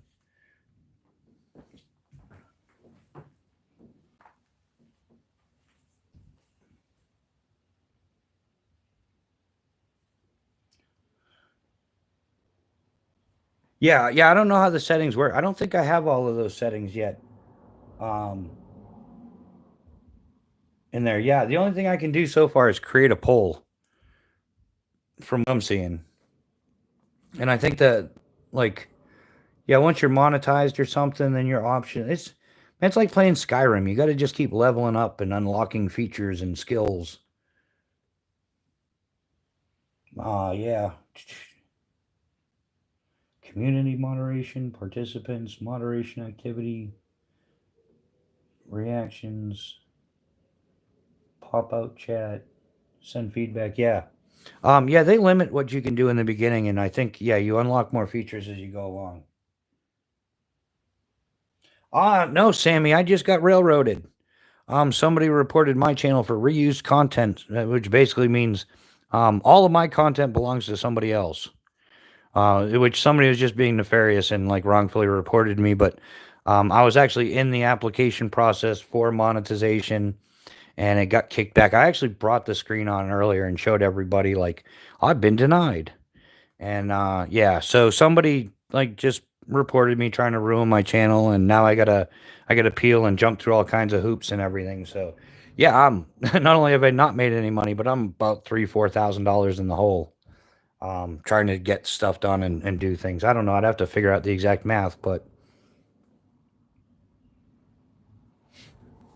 yeah. So be careful who you trust here on YouTube because, yeah, they might be out to get you. You don't even know it. It's an extremely awkward position to be in.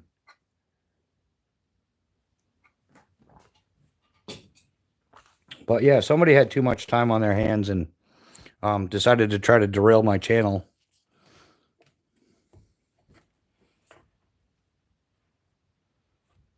Yeah, yeah, yeah, exactly. But like I said, depending on how the appeal goes, if the appeal doesn't go through, um, then I have the opportunity to edit or make changes to my videos and then reapply on April 3rd. If that doesn't go through, I have to wait like 90 days from that. So it's getting to like, and meanwhile, I still have things I have to do. And yeah, it definitely, yeah, I don't know. I can't tell the future. Who knows? Maybe my appeal video will be successful and I'll get monetized. But until that happens, yeah, yeah, no, I'm not monetized at all. And I don't. The only affiliate link that I have that I would use is Blackout Coffee, and that's because they've been with me from the beginning, and it was the whole point of it. I happen to know somebody, and that would be a good way to raise some money for the channel. But there's not that many people interested, so it is what it is, and in due time, it'll sort itself out.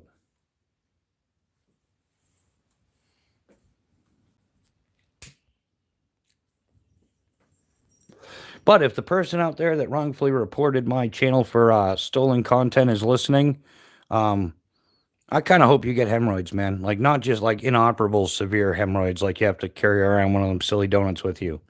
Yeah, that's what I wish upon you, you piece of trash. Oh, I just said that out loud. My bad.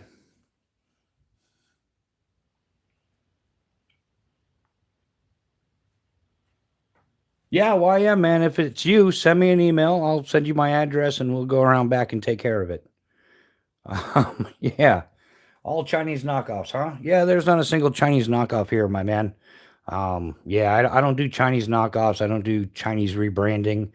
I try not to do anything from China. I don't buy anything from China knowingly. But sometimes they trick me just like they trick a lot of other people.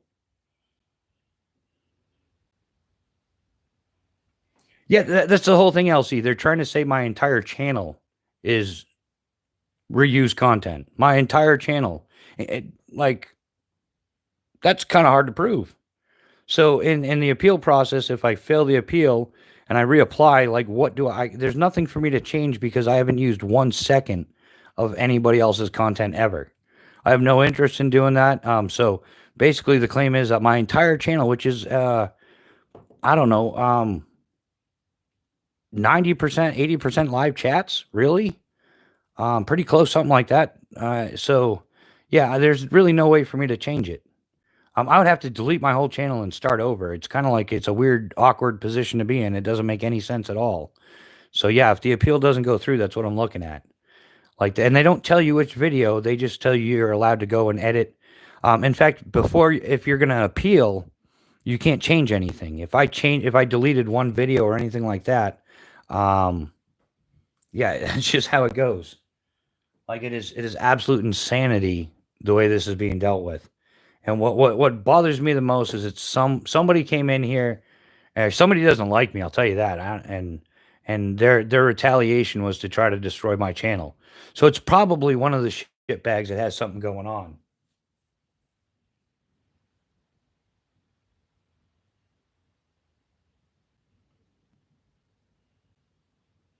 No, no. See, YM. See, you shouldn't have deleted that. I didn't threaten you. I made you an offer.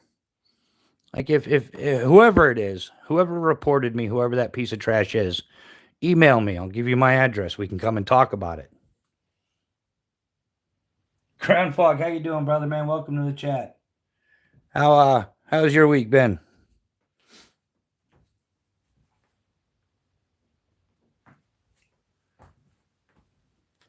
And yeah, that's the other thing. It might have been some troll that got deleted and got butt hurt. And even though you delete them from the channel, they can still come back and report you for anything. So somebody might have felt like they were wrongfully banned or something and come after me. But it seems like it's a little bit more nefarious than that. Yeah, it's probably like I said, it's probably somebody I know, and so or somebody got upset about my preference and on something or the way I state something. Oh, nice, nice, Ground Fog. What have you been doing, man? Been getting outdoors, doing some fun stuff, or busy with work?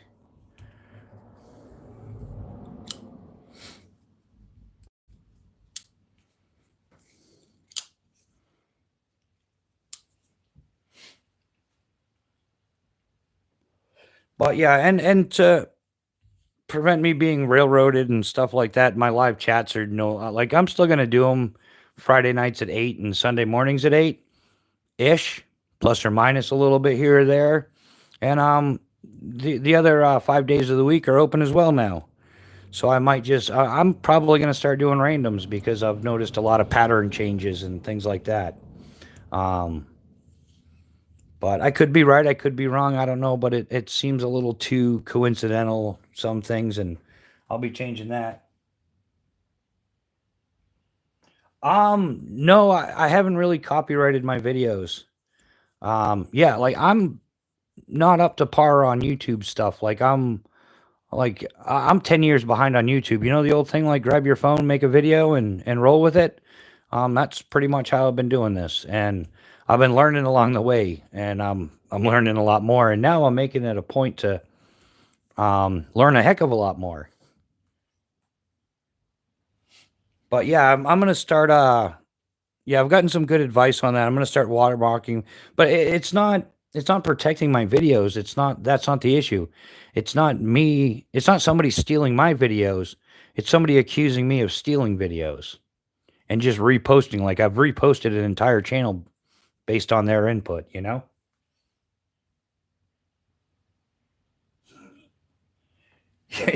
Yeah, I do.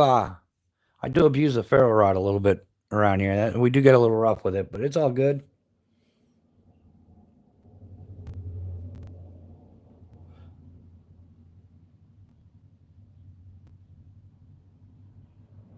Yeah, yeah, because I don't have a watermarker, and then there's something they tried saying it wasn't mine, and but good for them, you know. Like I hope they can sleep at night.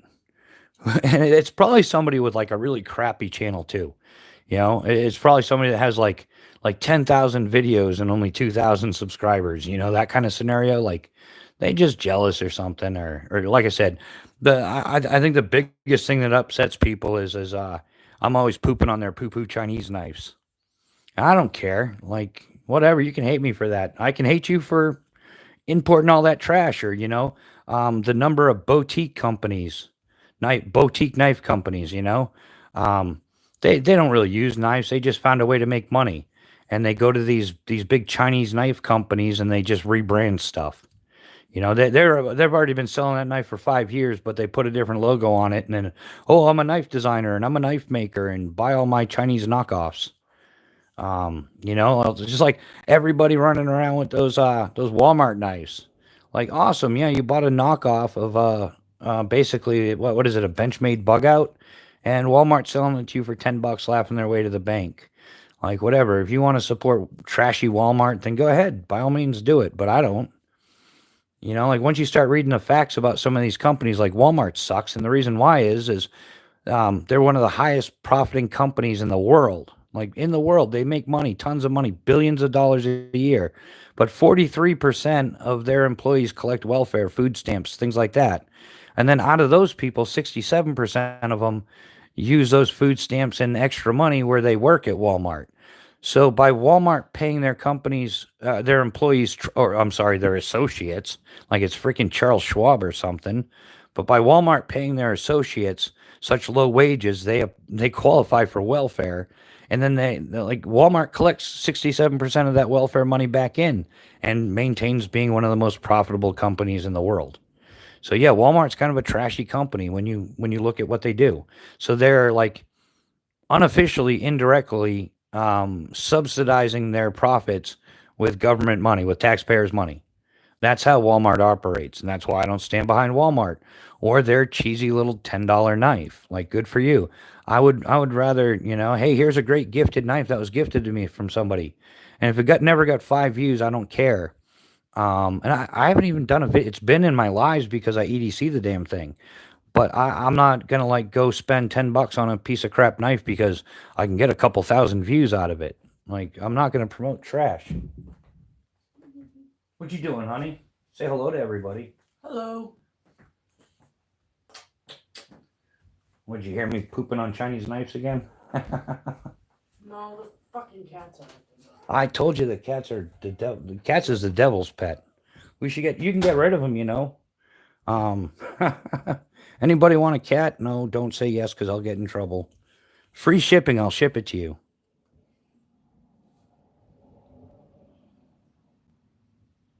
Oh yeah, Charlie, she went back in the other room. She just stopped in there. I guess it's her cat, not my cat. I will in no way affiliate myself with that little critter in any way, shape, or form. But yeah, I guess the cat woke her up. She's going back to bed. She's got to get up early, for the work thing, which is why another reason why I'd like to get my channel monetized and give her a little bit more of a break in life and have some decent income. Yeah, she works hard every week and got no complaints there. But yeah, I'd like to have some extra money, give her a week off from work or something. But yeah, that's I don't know.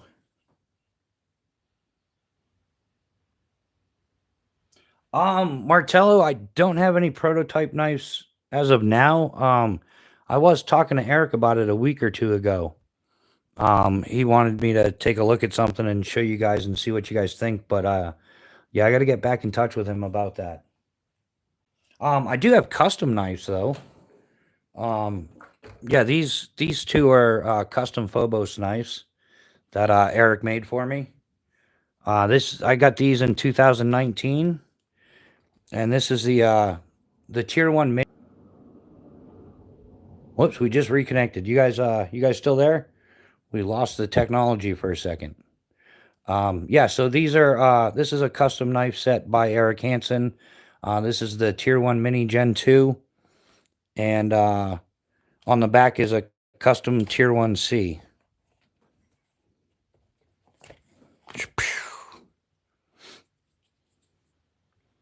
And these are acid etched, convex grind.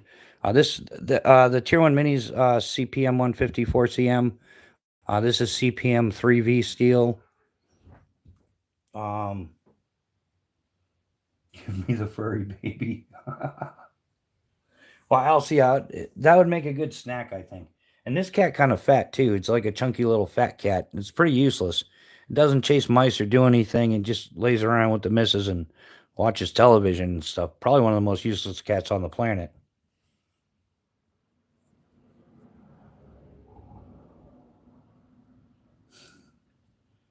Yeah, teriyaki cat is really good. But yeah, I'm working on I'm sure as Phobos Nice comes out with some more stuff, I'll get to take a look at the prototype and show you guys and um see what you guys think of it. So, and we're going to be doing a lot of field testing as soon as the weather gets better. Yeah, I just got too many old broken skydiving injuries to go out and enjoy the cold. And as far as like a unique Phobos knife, I consider this to be a one of one. I don't know, like this is a calcula, but this was Eric's EDC calcula that he sent to me.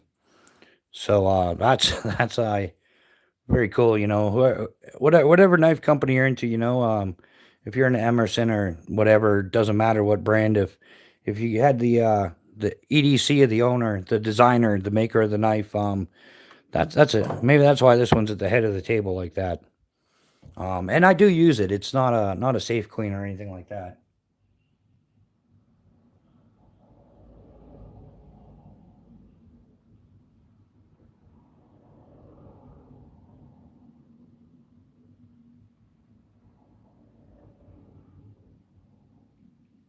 Yeah, yeah, chaos. Yeah, I've heard of that little experiment as well. You don't know until you open the box. Just a MAGA Russian, I bet. What? I don't know what you're talking about, dude. Just a MAGA Russian, I bet. Yeah. Yeah, nobody here speaks Russian, dude. I don't think. Maybe somebody watching does, but I don't. And yeah, Russia ain't all that bad. There's a lot worse countries out there besides Russia.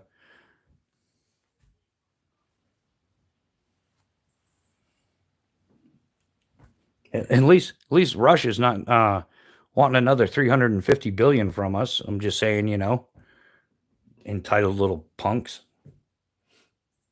So yeah, there's definitely worse out there than Russia for sure.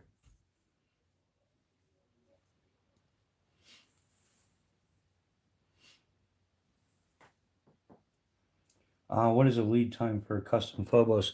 Martello, I don't know right now. You'd have to get in touch with them. I have no clue what it would be, and um, most of the custom work that Phobos Knives does is for active duty guys.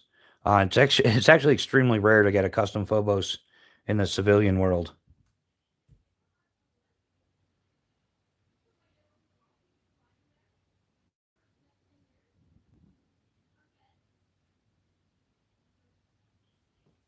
But yeah, you'd have to send them an email or give them a call at Phobos Knives and then go from there. Yeah, like I said, I think there's like something like only like 17 or 18 custom Phobos knives in the civilian portion of everything. Yeah, most of his custom stuff goes out to tier one guys, SF groups.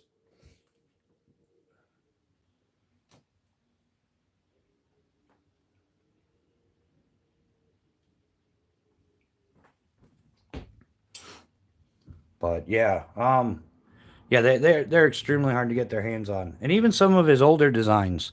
I've been after an MKB9 now for years, and the only one I found in the last like 3 years was on eBay for $900, and it only lasted for like 2 days. And it wasn't even a custom; it was a production one that somebody decided to sell.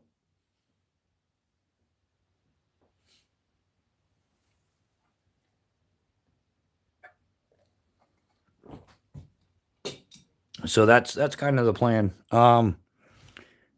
Yeah. Any other questions or an MKB9? Uh, it's like Phobos MKB9 is like the tier one C. But it's about 2.5 inches bigger overall. It's got more weight to it. It was made in CPM 3V, and it's kind of like a nice like lightweight chopper. Or I don't know. I haven't got my hands on one, so it kind of.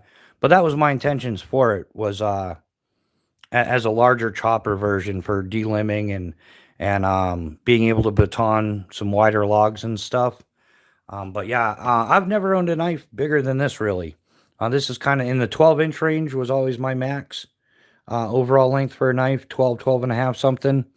And everything else just kind of like came across as Rambo knives. And when you don't understand the use, then there's no point. And I was always, if my knife wasn't big enough, then that's when you pull out your hatchet or your saw, an axe, whatever. Until I started learning more about knives and I want to get into a larger, um, yeah, the MKB9. I'll find one someday. I might be able to come up with one. I'm working on it, but I haven't been able to get in touch with Eric for a couple weeks now. So next time I get in touch with him, I'll get some more information. I try to write down questions, whatever questions you guys ask during the lives. I try to write them down and get some answers when I can.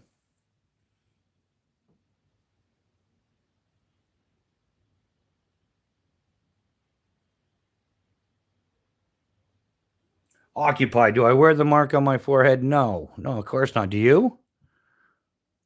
Do you wear the mark on your forehead? Or do you wear it someplace else we can't talk about? And it's not the mark of the beast, it's the mark of yeah, we're gonna leave that alone there. Sally McSally. But I get what you're doing. I get what you're doing. You're trying to like troll me intellectually and dupe me into some crooked conversation, but yeah, you gotta be a little bit more witty than that, man. Well, actually gotta be a lot more witty than that. Yeah, that's cool. Hey, man, each their own, and we don't get into politics and stuff like that here. So, you can keep your MAGA hate, you can keep your Biden hate, you can keep whatever politics you want. The only politics we get into is, oh, what's better, Magna Cut or LMAX, or like that's how we roll with that. But you can try to do your politics thing, and you're not impressing anybody. You're just looking the fool, my man. Like there's plenty of channels you can go out there. How about you go hang with CNN, and they'll be all rooting for you, you asshat. Yeah, exactly, ground fog. Yeah, yeah. So, man, you can hate on MAGA, but you're a fool. You can go hate someplace else, dude. That's cool. But if you want to talk about knives and cool stuff and axes and saws and bivy bags and things like that, You're more than welcome here.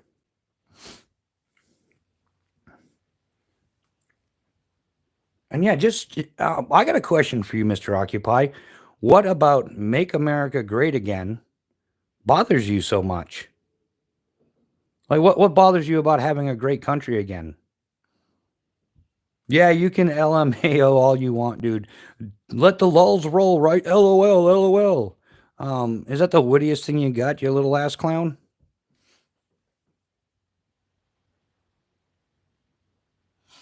Like, yeah, what about making America great again bothers you? And I don't think that's just a political standpoint. Like I think it's an America first thing. And I'll preach about that, like because I support American made products. I prefer to.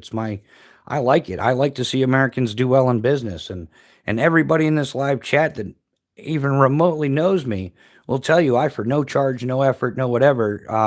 I'll promote American makers of any type of any size. So yeah, I'd like to see more great products being made than more trash.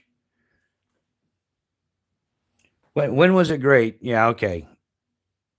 It's always been great, you loser. Look around you, go out and travel someplace. Like seriously, you're an absolute loser if you think like that. Like when was it great? It's great today. It's better than it was last year, though. I'll tell you that much. And yeah, it's a great place to live. You have more freedoms than any place else. You get to do more. Um, yeah, it's a great place to live. The only thing ruining it are the idiots, the uneducated morons that just whoa whoa whoa whoa. Yeah, it's better than what you think, dude. You just don't know any better because you're probably a spoiled little Sally McSally who mommy and daddy didn't discipline you at all growing up, and you have no appreciation for anything.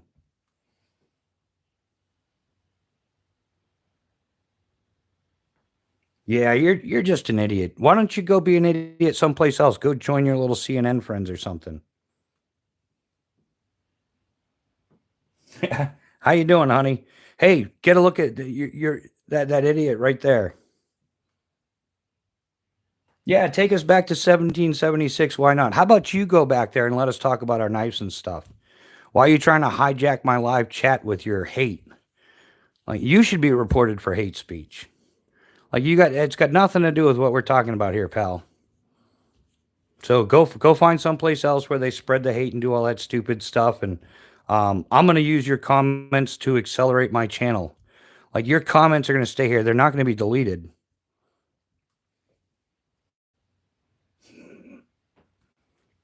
Okay, dude. Enough with the political stuff. Or I'll yeah.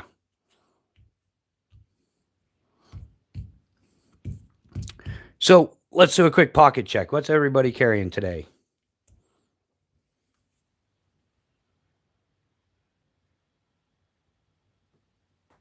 Oh, the MKB9. Where'd you find that, LC?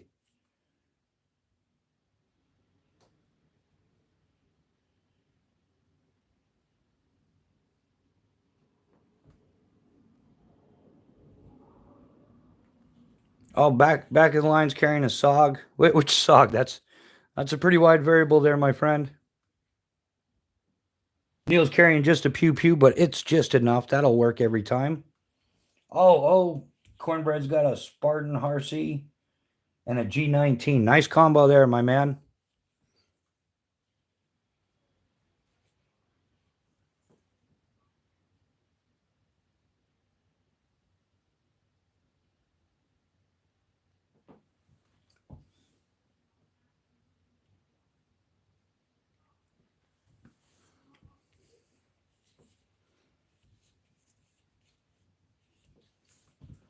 Let's see.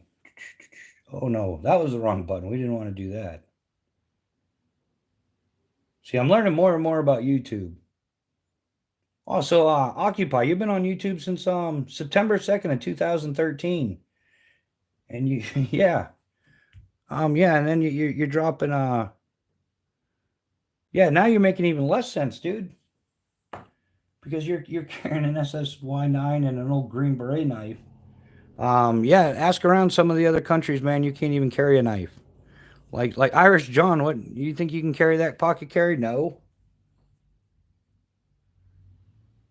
The iridium is a sweet EDC. Yeah.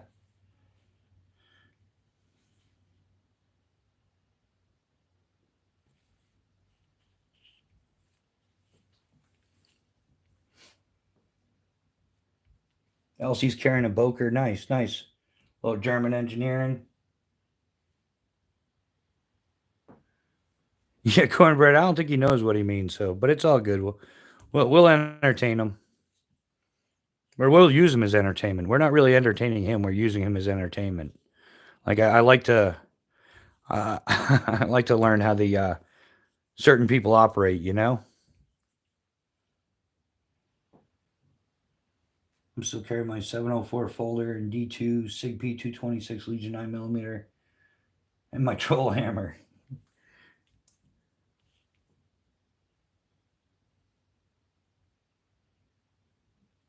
Yeah, well then occupy. Go ahead and move there, man, and see where that gets you.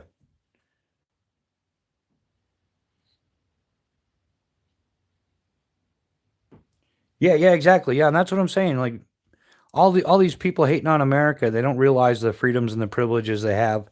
They have no appreciation or respect for the people that fought to preserve those rights. And yeah, they're just trashy people. But we're gonna go ahead and use that tool. And in fact, the more comments he leaves, the better it is for the algorithm. The more watch hours I get, and hey, things will work out better for me. So troll away, troll. And but yet at the same time, he's got to be a little bit witty because at some point we could boot him, and he needs this like negative uh, shit to feed off of, and if we take it away, then yeah, it's fun. It's a headbanger for sure.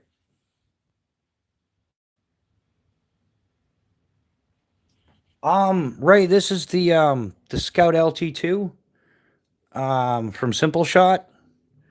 Sweet slingshot for sure. And I just got this. This was gifted to the channel by one of the subscribers, viewers, anonymously. And this is the Wasp Enzo Pro. And this thing is proven to be pretty sweet too. I've shot it a little bit. I'm gonna get it out for sure some more as the weather gets better. But yeah, we'll most definitely. But yeah, that's the Scout LT2. Crankcade Outdoors. Hey, back of the line.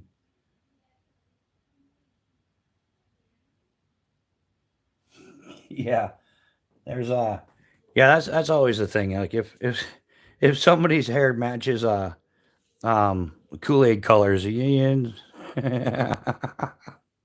is how I get myself in trouble. I don't care. It is what it is. Like that's what they say. Be you on YouTube, and if you can't be you, then you shouldn't be doing it. And I'm just gonna be me, and I support American products, and I hate Chinese products, and I'm allowed to do that. I can have my opinion, and I've been in, and I wish some people would stick up for me on this. Some of the other channel guys, but I've spent countless hours in other channels' lives, and I'm very respectful of them, regardless of my personal opinion. Um, I'm just very respectful, and I like some of the stuff they show. Doesn't mean I'd buy it. In fact, most of it I wouldn't buy, but I'm respectful while I'm there. And for some reason, that has not been extended to me. So yeah, and I'm a little bit flustered that somebody tried to railroad my channel, but it's kind of cool at the same time, when you start deep diving it and you're like, wow, somebody felt so threatened by me, or I hurt their little sissy feelings so bad that they had to wrongfully report me and try to railroad my channel, which they will fail miserably at. So that is entertaining. Whoever that person is, eat that bag of shit. Pow. And this one time at Skydive Camp, I'm not kidding, man. We was getting it on. Yeah, cornbread. They are like, man, I don't care how old you are. Like, I started getting back into slingshots when I was like 49. I did it as a teenager. I don't think anybody here really hasn't to some degree. Whether you had just like an old stick, a fork stick, and you tried to put some rubber bands on and failed miserably, or you were using a wrist rocket or something. But yeah, even man at 50 years old, there's just something nice about getting out there with a slingshot and plinking away. It is a solid, good time, and I think definitely worth the investment. And yeah, Simple Shot's got some great deals too. So yeah, yeah, Kincaid. I mean, like, yeah, somebody can think, yeah, and 99% of the people here are respectful, and but I can't understand why there's so many channels upset with me because I like to do the poopy on the poo poo China knives. I made a little jingle for it. If I could play guitar, I would sing you guys a song about how I disagree with that and how we're like supporting our own demise. Task and Purpose, or is that the channel? He just did a thing on the new stealth fighter from China, and they built a stealth fighter to directly compete with U.S. stealth fighters. So every time we buy something from China, we're supporting our own demise, and I just think that sucks. If we didn't buy, I know we're trapped, and somebody's going to say, "Oh, where's that coffee mug made?" Or "There's something in your house made in China," and I'm going to agree. Yeah, you're stuck in that situation, but we can do something to start changing it. We can start making more educated purchases.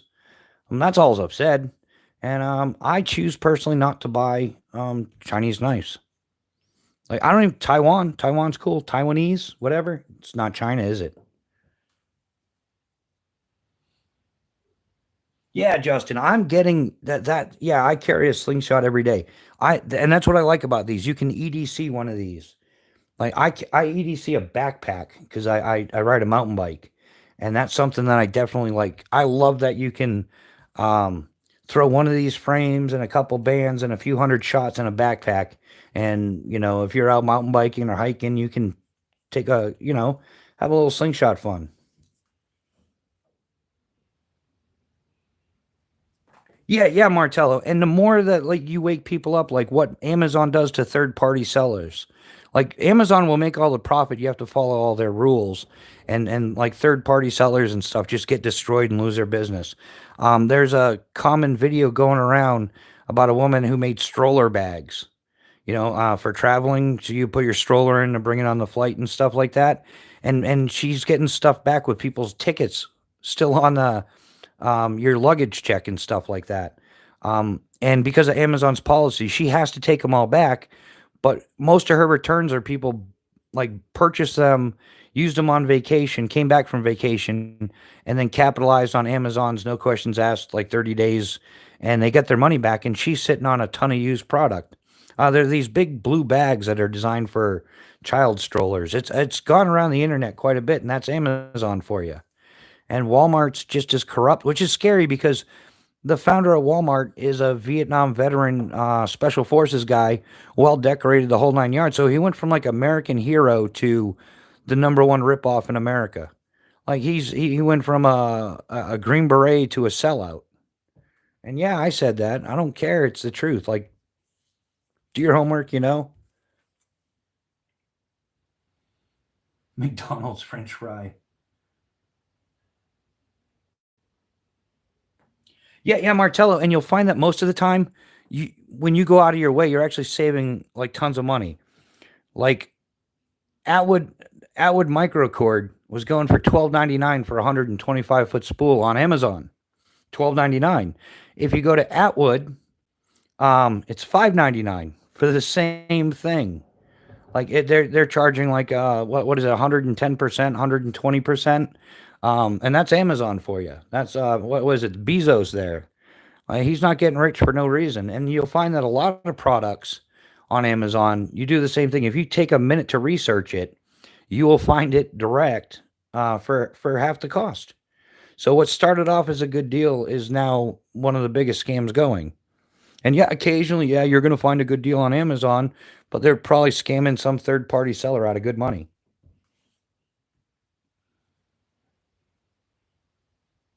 Um, yeah, Justin, this is the Phobos Tier 1 BC. This is in Magna Cut, 11 and a quarter inches overall. Has the bow drill divot there in the handle, the ferrocium rod notch, which we might get. No, we're not playing with that at all tonight. We would never do such a thing. Hey, honey, how you doing? we don't play with these things. This is an outdoor product only. Yeah, okay, that's how you get in trouble too. Yeah, Tier 1 BC, it comes with a Kydex sheath. Kapow, kapow. And I think these are like around 320 or so, depending on what you get for finish and all that. Oh, you're welcome, Justin. Yeah, and Phobos is for operators by operators, and it is it's owned by a retired Green Beret Eric Hansen of 22 years of service. Uh, he was an 18 Delta Special Forces medic. No, we didn't play with. No, that was Chaos that did that. Chaos Theory was playing with the fire last week, not me. Yeah, it was over on his channel or something. Or maybe it was Ground Fog. Ground Fog might have been playing with fire too. Oh yeah, Justin, it's a phenomenal knife. It's quickly becoming like by far one of my all-time favorite, and it's like survival bushcraft. I really, if people ask like what's your 1-2 go to knife, like if you can only take one knife, which is technically impossible because the mini's attached to it for me. But yeah, it would be this knife, and I got a couple bonuses with it. But yeah, this is and I'll be doing a lot of field testing on it. We'll be putting it to a lot of real world use and bashing it and beating it and batoning and notching and whatever else comes along the way that we're going to do. And definitely we will, without a doubt, be cutting some summer sausage because that's a great snack while you're out camping and it doesn't need refrigeration. So yeah, we'll be slicing up some summer sausage with that. And who knows what else? Anything's possible. Yeah, see, listen to Keith. Keith knows we don't do stuff like that here on this channel. That's some other channel was breaking the law.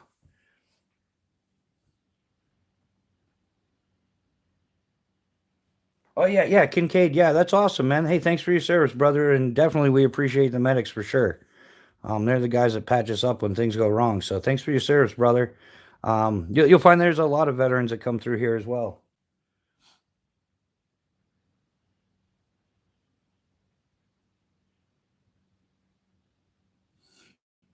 Yeah, yeah, yeah. I'll see. Yeah, the metaphorical fire to roast trolls.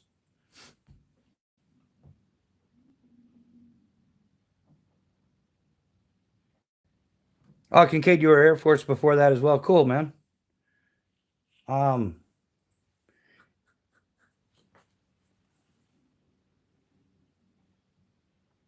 so did you do the same thing in the Air Force? Were you like a PJ or something, or?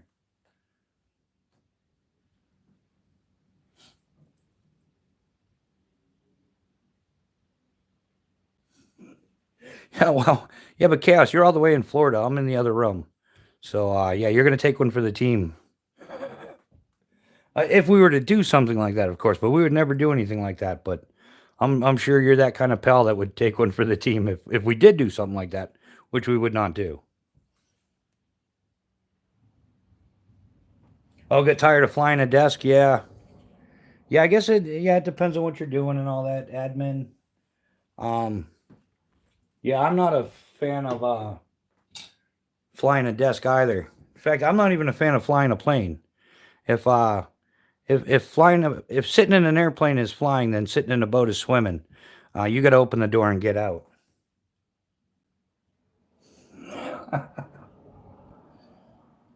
We had a visitor and he did the fire.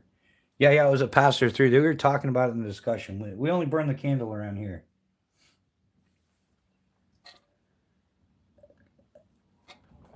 And there's one time at Scott Out Camp.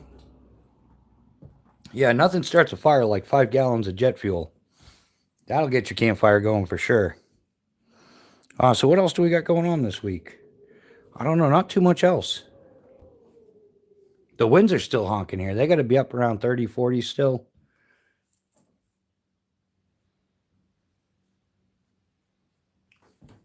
Yeah. How is the weather?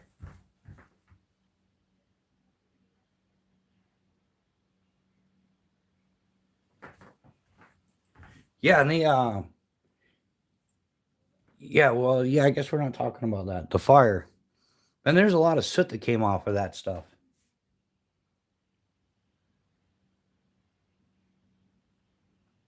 Oh, you're 1 week out from total knee replacement surgery. Well, you'll yeah, a couple weeks of rehab after that and you'll be back to 100%. Yeah, pretty much everything here is yeah, this except for this. This is a Spyderco. That's the only non-Phobos knife I have, and the Leatherman, but that's more multi-tool than a knife category. Yeah, this one here is the Tier 1 mini trainer. This is a non-beveled trainer, so you could work on your, whoosh, whoosh, wouldn't you like to be a ninja too? That kind of stuff, right? Without using up your first aid kit. So this is yeah, that's the trainer. The Tier 1 Mini, I have piggybacked with the Tier 1 BC. And that's the full slicey real world use version. Yeah, so we'll put this one down. The next one is the Tier 1 Mini, which is kind of like the big brother to the Tier 1 Mini. And the substantial difference is the Tier 1 Mini has a 4-inch blade, and the Mini is 3.5-inch. And then on the butt end, the attitude adjuster, coconut opener, is shortened a little bit on the Mini. But you can actually interchange the scales on these. So if you own both, or you wanted to buy a second set of scales or something, you could put the skeletonized scales on the Tier 1 Mini, and then vice versa. So if you like solid versus skeletonized, and there is a bit of a difference in the width of the scales, so the Tier 1 Mini is going to fill the hand a little bit better. Yeah, that goes there. The next size up would be the Calcula. Actually, I'll grab the other one, because, hey, if you've got knives, you might as well play with knives, right?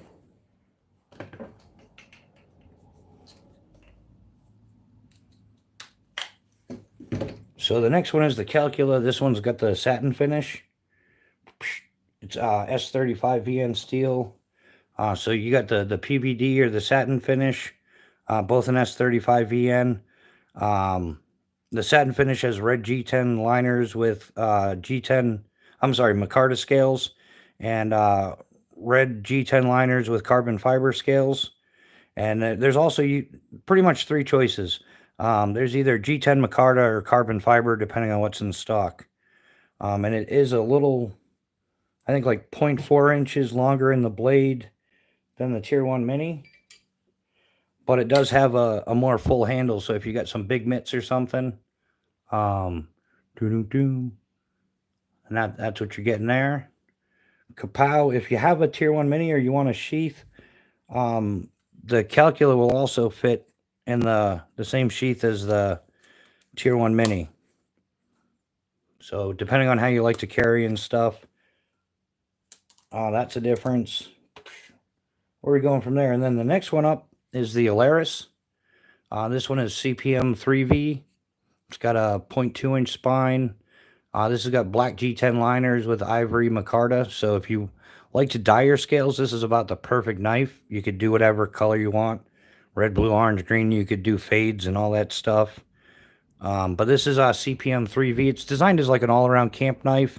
It slices it, dices it, batons it, does everything a knife should do. It's also got the bow drill divot built in.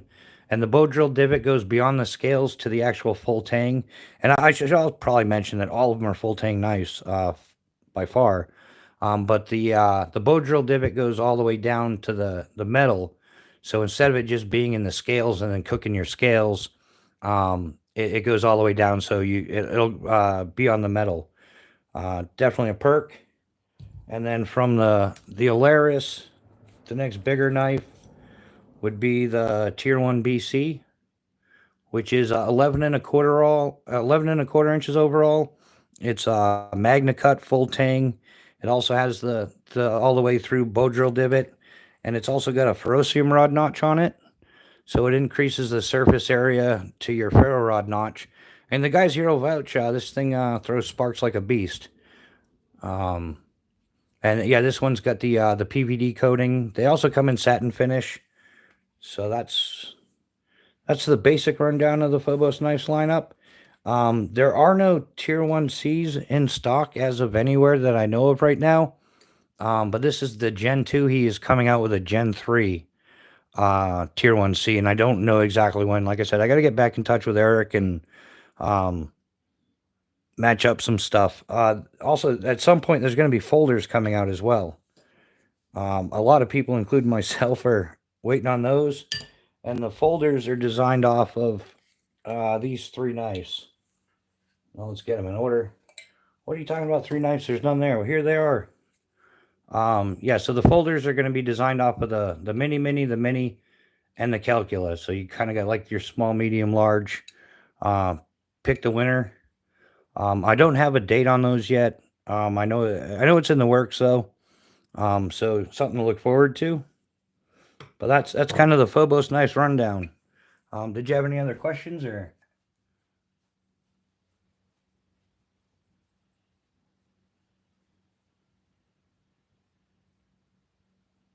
Yeah, Justin. I've been using it as a kitchen knife since I got it. This one was actually gifted to me for Christmas, and I've been using it in the kitchen. I've cut ribs with it, and pork loin, and steak, and produce, onions. Um, in fact, yeah, last week I was butthurt because I did pulled pork, and I was like, I didn't need to use a knife at all for the pulled pork. It sucked. I mean, no, the pulled pork was good, but I was looking forward to another reason to use my knife. That's the part that sucked is I didn't get to use my knife, but the pulled pork was good, or so I was told. If not, they convinced me. So,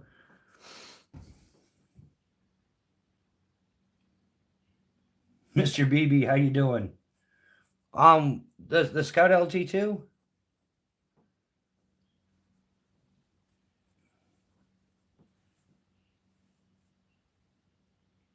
Yep, knives, no fires. Justin, all of the leather is all from Phobos knives. It's all handcrafted for Phobos knives. The mini and the mini come with the leather. The tier 1 BC and the rest of them come with Kydex, but you can there are leather add-on options. So and somebody bought the tier 1 BCX. I was butthurt about that. I checked his website this morning. I'm like, oh, I was hoping to, somehow pull a trick out of a hat or something and have it be the one with the war poppies on it and stuff. But yeah, somebody got that one before I did. That's okay. There'll be other knives to come, and I have some pretty cool knives. I can't complain. This is the most amount of knives I've ever owned in my entire life. So I've never been a collector. Or I don't keep stuff around really at all. Once if I'm not using it, I either gift it or sell it or do something with it. Never been a collector of anything really.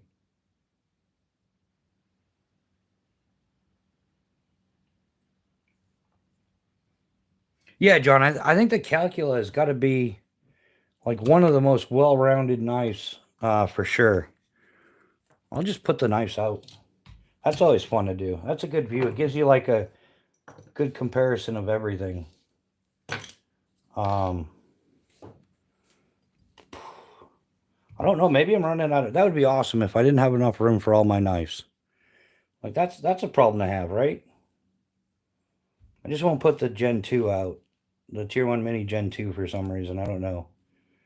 But yeah, where'd he go? Where'd who go?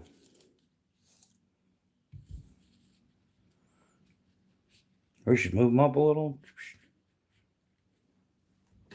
Yeah, I'll put this one out.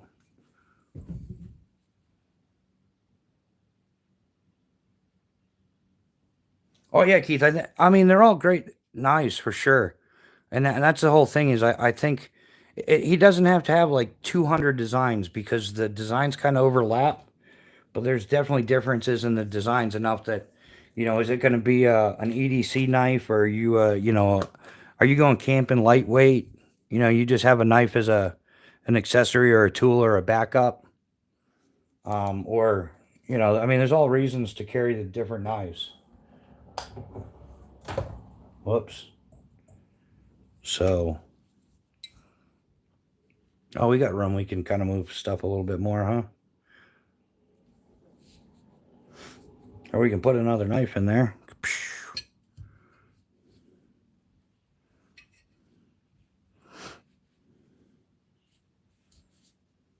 Are you down with OCD? Yeah, you know me. It's got to be online. Right? Everything's got to line up. It's got to be dress right dress. Symmetry is the key to happy parachute openings. How many people knew that? And you got a quarter the slider. It's got to be symmetrical. You got a quarter the slider. You'll have a happy parachute opening every time.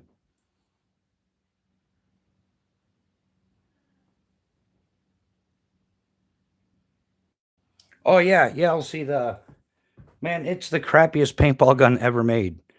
I'll show you guys though, just so you know not to buy it. Um, I gotta move a few more things around. That's something they don't teach you either. Like if you're gonna do tabletops and be showing gear and knives and stuff, you gotta have some ample room. Like everything's getting in the way of everything. No matter how hard you try, it's just like, you think you're organized, you got everything dressed right, everything's online, and then you're like, oh yeah, let's take a look at that crappy paintball gun picture. But I got slingshots. I mean, this is a first world problem to have. Slingshots in the way, got a hatchet in the way. Um, yeah, this is the whoosh whoosh. Yeah, we've done this before. This is made by Dye Paintball. It's the Dye Assault Matrix, and it is absolute crap. It is the coolest looking. It's like it's like a Saw M249. It's got like the box mag and all kinds of cool stuff to it, but weight 5.15 pounds, length 36 inches. It's a standard 68 caliber paintball gun. Barrel length is 14 inches, but you can switch them out. You can get like 16s and 12s and 20s and all that. Operating pressure 150 psi, so it's supposed to be efficient. Max rate of fire is 28 balls per second. So that kid that was a little smart mouth in the staging area, bam, 28 balls a second will teach him a lesson. Bolt type spool valve, loading system on the fly system. Magazines are 20 round, 10 round assault repair kit. It's got a box mag that holds like 250 or 300 or something. Grip frame. I mean, it's a sweet look. I wish I kind of still had it, but I'm glad I don't. But it never worked right. And when I tried to square things up with Dye about it, yeah, they ran me around, and I'm like, well, can you send me one that works? And they're like, no. So it was absolute trash paintball gun. But the intimidation factor was huge.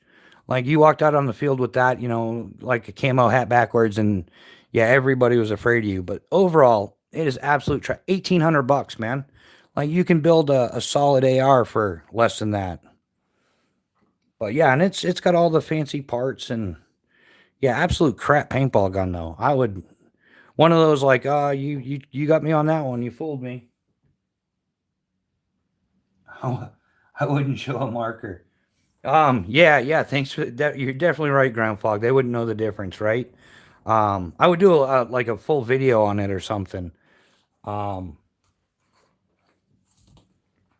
but yeah, that's where that crybaby earlier. He's probably one of the reasons why we couldn't do that because like he was like one of those America sucks, and it's like no, it's sucking because of crybabies like you. Like now we can't show paintball guns because the little sissy boy was like, oh no.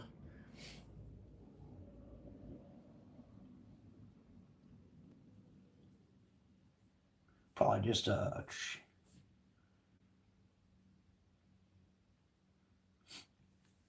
oh, wait, I missed the other part. Um, yeah, Justin, if you're talking about the Phobos knives, he actually just dropped his prices. Um, he restructured the way he does stuff. Like he doesn't go through the multi-tier distribution system anymore. He's selling direct, and his prices are roughly like 20% less than what they used to be last year. Just because, yeah, the way the multi-tier system works around here, it's one of the reasons for the inflation, the shrinkflation, and the greedflation. So yeah, he was able to cut that out, and now, like, oh, how much we talked about last week? Like the tier one BC last year was there's the price 385.95, and the new price now, nothing changed, is like 320. So I think it's like 321, 320.95. So yeah, he's the first knife maker that I know of that yeah, switch stuff around so that more people could get it. Like he wants to make his knives as affordable as possible with the highest standards. Um, so yeah, so what was this knife last year was 385.95, and I think I'll look it up so it's not somebody doesn't fact check me and be like, dude, you don't know what you're talking about. Um, yeah, gotta do the clickety clickety tappity tappity thing, but and I want to compare apples to apples. So same fit, same finish. Yeah, it's Yeah, it's $320.95 now. So, yeah, I challenge Benchmade to do that because that's the game they're playing. All the knife makers are playing the same game. Just depends on how they play it. So yeah, well, everybody's jacking up their prices mostly through greedflation. Like, there's the prices on a steel blank and all that didn't go up that much. Um, but yeah, so the prices are better than what they used to be. So kudos to him for that.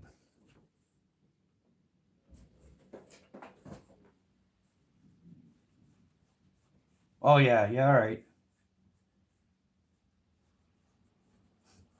Yeah, yeah. Mrs. Bushcraft knows that paintball gun was $1,800. Man, I would have been better off using using my Scout LT2 over that thing.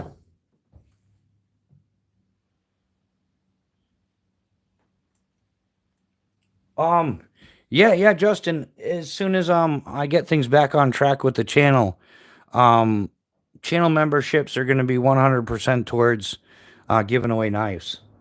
So if the knives are a little bit expensive for you still, then my channel memberships are going towards uh like I'll have like a monthly giveaway for channel members, and it'll be whoever wins gets to pick whatever Phobos knife they want. So you can go on Phobos Knife's website if you won, and pick which knife. So I'm not going to do like, oh, you won this knife and this is the knife you're getting. It's going to be once we get the channel memberships where we want them to. So it's got to at least break even. Because I'm doing this. This is my own little project. So if you're a channel member, eventually we're gonna get to the point where we'll gift or we'll have a giveaway once a month, and the person that wins it gets to go on Phobos Knife's website, pick the knife of their choice, and then I'll just call it. I'll pay for the knife and have it shipped right to you, and I'll probably ship you a swag pack and stuff. Where it's all in the works, but kind of got sidetracked this week with everything going on. So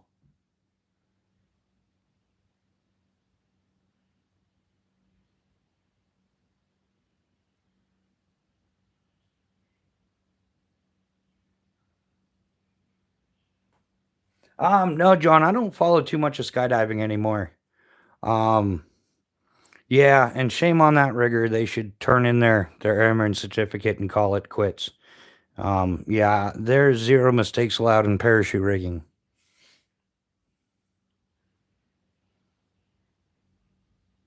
Yeah, I'll see the rainbow hair. Um, White and purple, or the white. This is the Alaris. It's got the black G10 with ivory white scales. Yeah, this is the Alaris camp knife, and it's I like it. I've been digging it. Um, And the cool thing is, if you're using like a pot with a bailout, it's got a nice little notch here, so you this will double as you don't have to worry about carrying a leather thing or anything.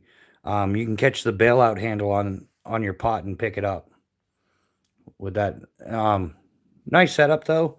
I've been using it mostly indoors, but I'm enjoying it. Yeah, Mrs. Bushcraft is she notices I'm always doing up the Phobos knife in the kitchen now. Yeah, Keys. I think she was here a minute ago. She's probably like sick of hearing about that paintball gun because she was at the paintball field when that thing would malfunction. And I was like, come on, really? $1,800 and the thing doesn't work right for more than 2 minutes?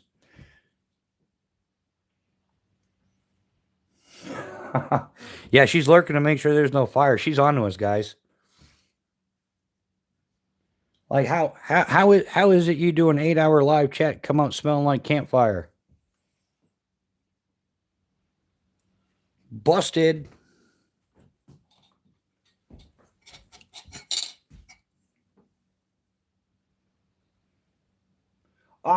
Muslim American. No, I don't have a Rambozo knife. Rambozo. Yeah, no Rambos around here. Well, like we know real Green Beret guys that are legit, but no Rambozo stuff here. Muslim American. Yeah, put the candle out. She's watching, man. It's not the candle, it's the kapow. Yeah, but it's so much fun to do. But you can do a ferocium rod. I think. That's a, yeah, sparks is not a fire, right? That's why they even let kids handle sparklers, if I'm not mistaken. How does that work exactly? Try not to slam my edges together here. You need a secure area, you know.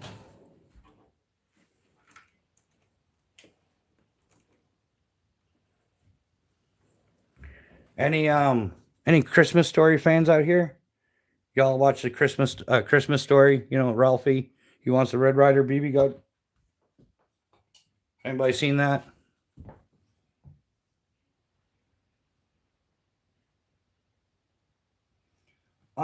Compared to which one? I'm not sure, John.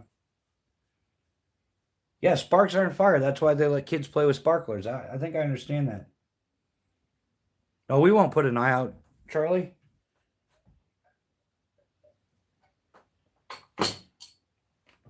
Oh man, I was watching another channel the other day, and all is good. But man, he had one of those little strikers and a little ferrocium rod. I mean, it was a cute ferrocium rod, and it made cute little sparks. But damn, I was like, I almost wanted to ask him, hey, can you I'd like to do a comparison on the two. Because this thing is a beast. All right, we got to work on the centering.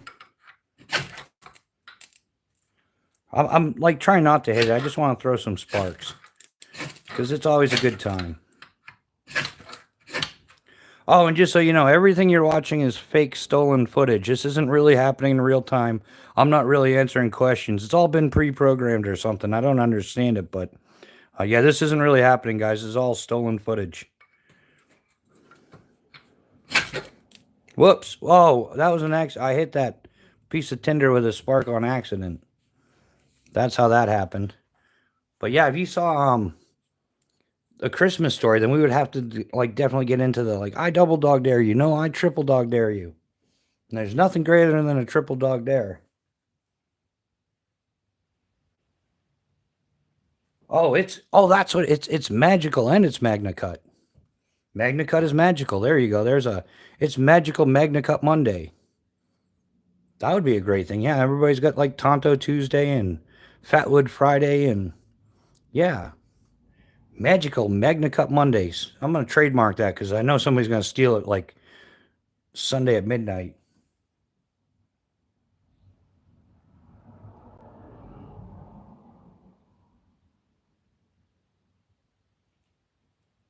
You had to be 18 to buy what? I don't know about that, man. Like we used to go down to the river and stuff when we were younger and you could just buy sparklers. No, this isn't your pan. This is somebody else's pan.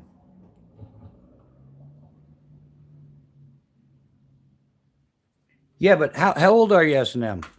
I don't know. Maybe things are different in New Hampshire, but we couldn't buy real fireworks. But you could buy sparklers at the corner store for next to nothing.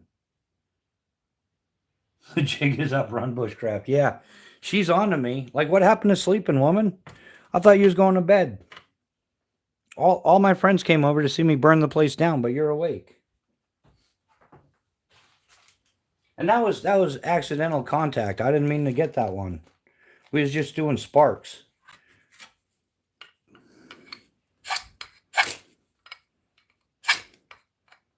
I'm going to have to clean this pan at some point again.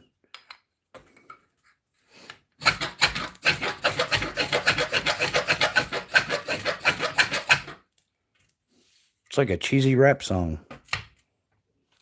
And there's one time at Skydive Camp, we got a couple more of these to accidentally, you know. But Captain, I'm giving her all she's got.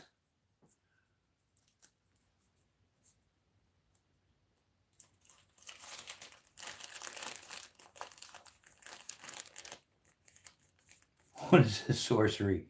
Yeah, Justin, we don't know. It's until we can get outside and do some real bushcraft and stuff, we're gonna, or didn't we figure this out last week? These tinders, the quick tab tinders, they're just better if you slice them and roll them apart. But yeah, when you're dealing with a sharp Magna Cut knife, Yeah, you probably want to do it a little different than that, huh? Put it down in a secure area. Got a little stuff going here. What could possibly go wrong? I'm still trying to figure out a good angle to show you guys how, But who really cares? Who just wants to see stuff burn and who's worried about technique? That should be a good question. Yeah, we got the one strike there. I don't want to get it too close. I'll melt my phone or something. Then I'll really be shafted.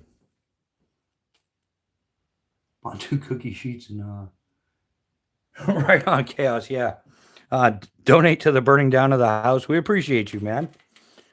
Like, now you know why I throw you under the bus. You're setting me up like, hey, I'll send you another one of those so you can burn more stuff and get in trouble. And then I'm just going to tell the missus, like, nah, I wasn't going to do it, but peer pressure and, I'm easily influenced. And Chaos Theory was like, hey, man, I'll send you a proper pan for that so you can burn more stuff. I actually picked this one out because it's old and beat up. I don't really think it has any value to it anymore.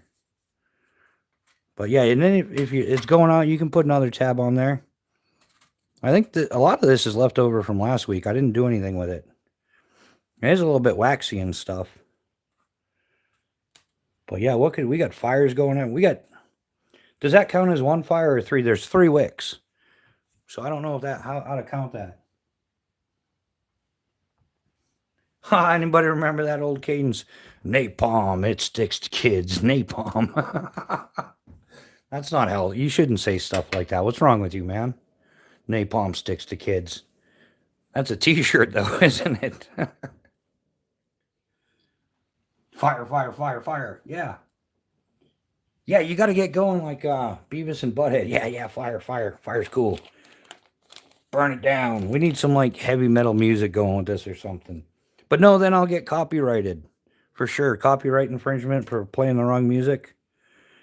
I'm not sure. I know that some people get away with it. But I guess there's certain songs that you can get. I don't know. I don't know how all that works. I know like when you're doing a short or something, if you're going through the YouTube thing, there's a bunch of music you can pick out that you can use without getting copyrighted. That I guess YouTube licenses it or so. I don't know how it works, but they don't nail you for it. Mitsubishi's accidentally going to make you some cookies on that sheet. Mitsubishi. What type of big knife is that to your left? This one right here. This is a FOBOS knife. 4 operators by operators. It's the Tier 1 BC. Kapow in Magna Cut. 11 1/4 inches overall. This one's got red G10 liners with micarta scales, double black micarta scales. It's got the bow drill divot there for making the friction fires. And what we're working with now is the ferrocium rod notch. So instead of just having a straight 90-degree spine across, it's kind of minimal contact area on your ferro rod, but the notch increases the contact area. Turns it into a flamethrower, man.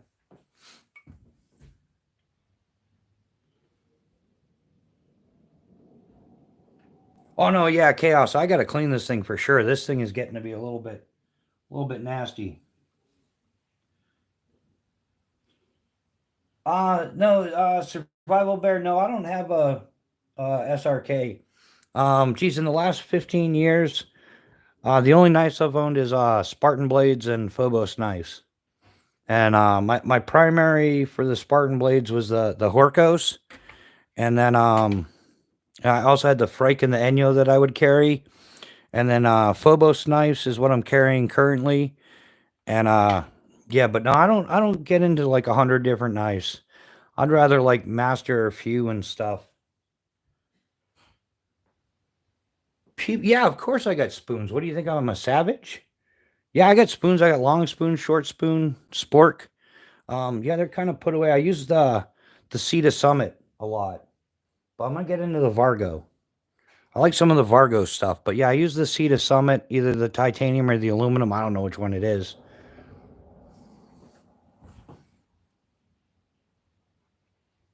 Yeah, Dean P, the bow drill socket.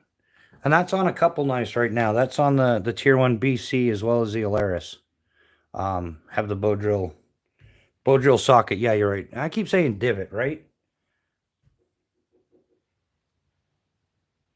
Oh, the silly thing below the candle. This is a marlin spike.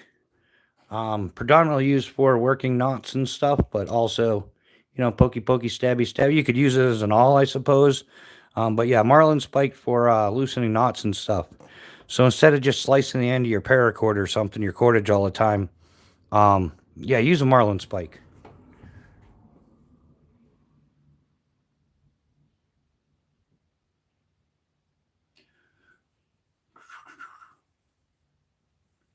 Yeah, the candle. I think that one's just about done though. So we're gonna have to hit up Mrs. Bushcraft like, hey, we need a new candle for the channel. And that's a reason why I want to get monetized, because like everything starts getting expensive. You start going through like $10 worth of fire starters a night and $20 candles and this and that and the other thing, and yeah, it's more like self-sustainment over anything else. What are you looking at? Someone about to get his butt kicked. One of you ratted me out. She just walked in. Nobody ratted you out. I was watching you. You were spying on me, woman? Yep, I was lurking. And this one time at Skydive Camp,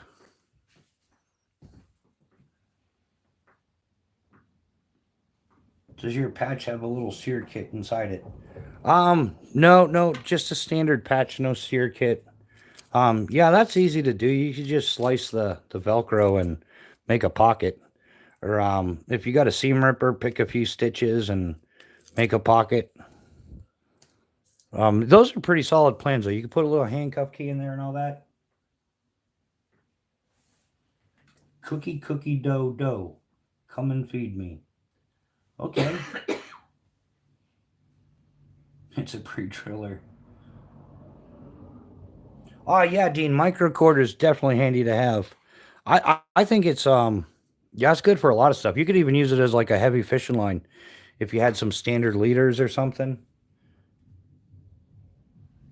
That one burnt up pretty quick. I usually it lasts longer. How did that happen? We didn't move it at all. It ran out of oxygen. Wonder there we go.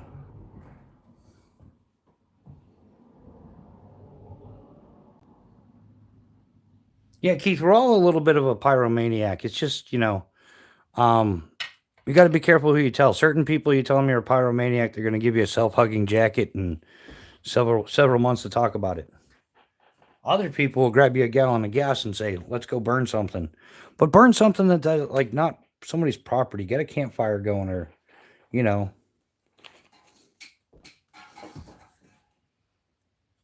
not sure I'm not a pyromaniac.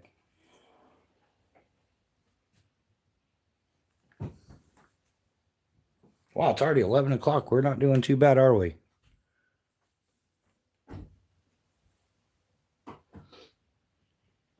Oh, that one went out, huh? Yeah, I forget where I ordered these from. This was quite a while ago. This is where I got these ones. These are Tinder Quick Fire Starting Tab. K-Light Fire Seal Blast Match. Yeah. Yeah, I got these a bunch of years ago, though. I got like one of the big bags of 100, but once you distribute them in your kit, you're still left with like 80 or something. I went through all the wet fires and the other tinders I had like last week and the week before.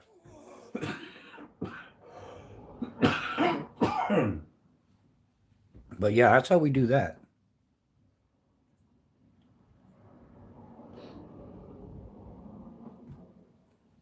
Yep, just check it out. If I miss somebody's question or something, just go ahead and drop the question again. I'm trying to keep up with the comments, but trying to make sure I don't burn the place down at the same time.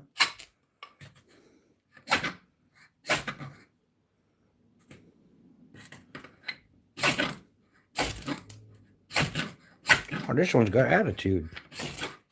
All right, burn already.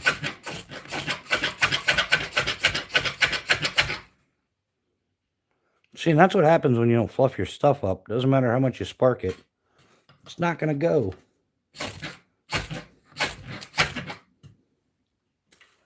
Now it's going. Yes, that's the difference. If you just try to use the standard surface, it's not going to catch. So, yeah, that's where that, you got to take your time to fluff the stuff up, right? Now, that's throwing some sparks at it too, so that's, yeah,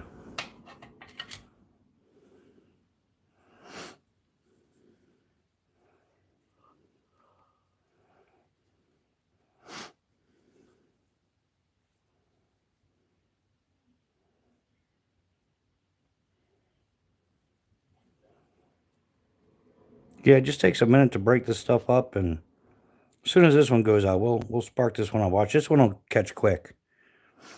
So all it takes is that. But man, I guarantee you that would still be hard to do. Like, it's easy to say, like, oh, make sure you fluff this stuff up. But if you've got hypothermia going, your fingers are cold, wet, numb, stupid, yeah, that's a complicated task to perform. I think that's kind of why I like those wet fires. Those things just, wow, they light up real quick.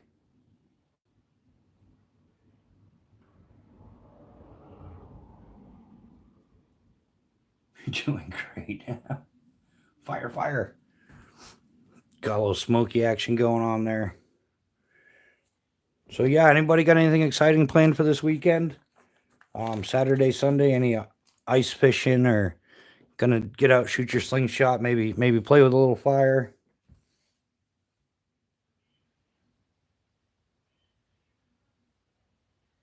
Oh yeah, Justin, I make those as well. But yeah, we went through all of them last week, so I got to get out and buy some more. To make some more.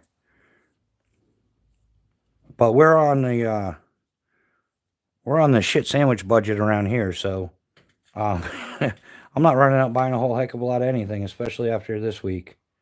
So yeah, maybe one strike. No, helps if I hit it, huh?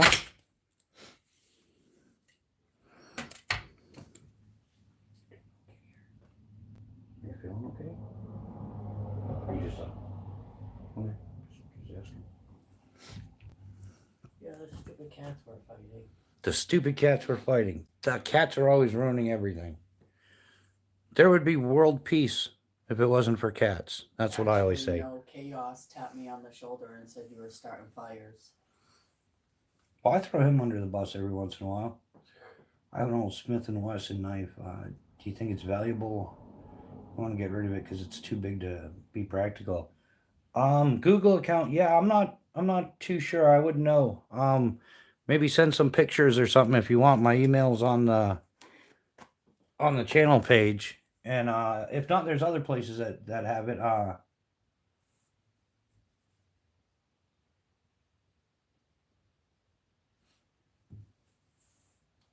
Making a remote. Yeah.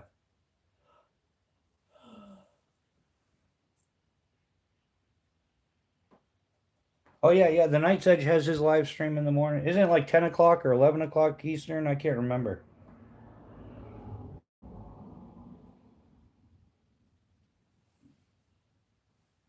Yeah, Keith, we used to do the same thing back in the day, only we used shovels. We would use shovels to do that, not a snowblower.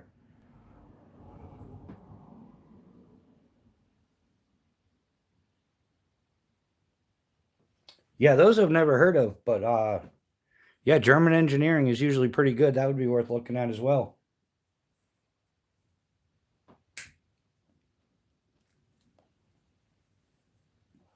Then yeah, I think Legion Steel, they're running theirs at what, 7 or something? 7 p.m. Eastern? I'm not sure. It's hard to keep track.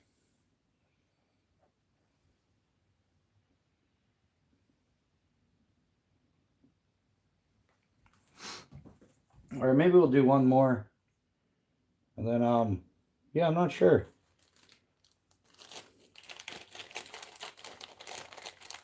Gotta save some for the next round. So are you yeah, you're on the lives though, right? You'll be in the live chats or in the video.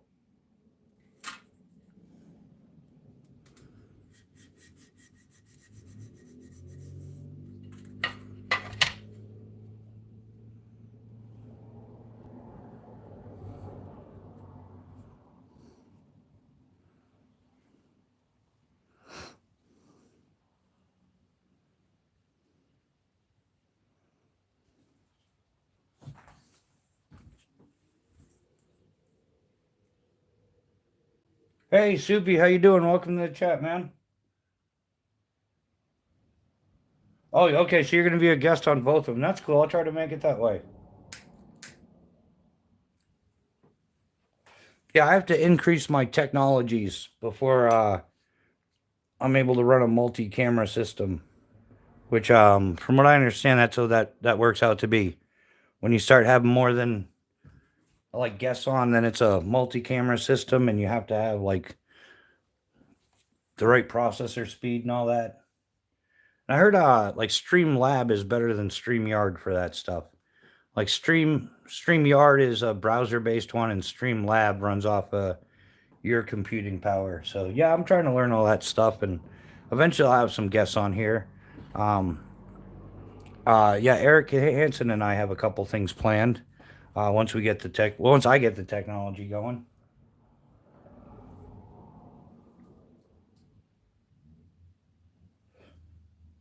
Oh, right on, Keith. Yeah, so fire. Couple more years, you'll upgrade to a truck and a plow, right? You gonna get some sleep, or I'm gonna try. and you're getting up at what, 5? I have to get up at 4. Oh, okay. I love you.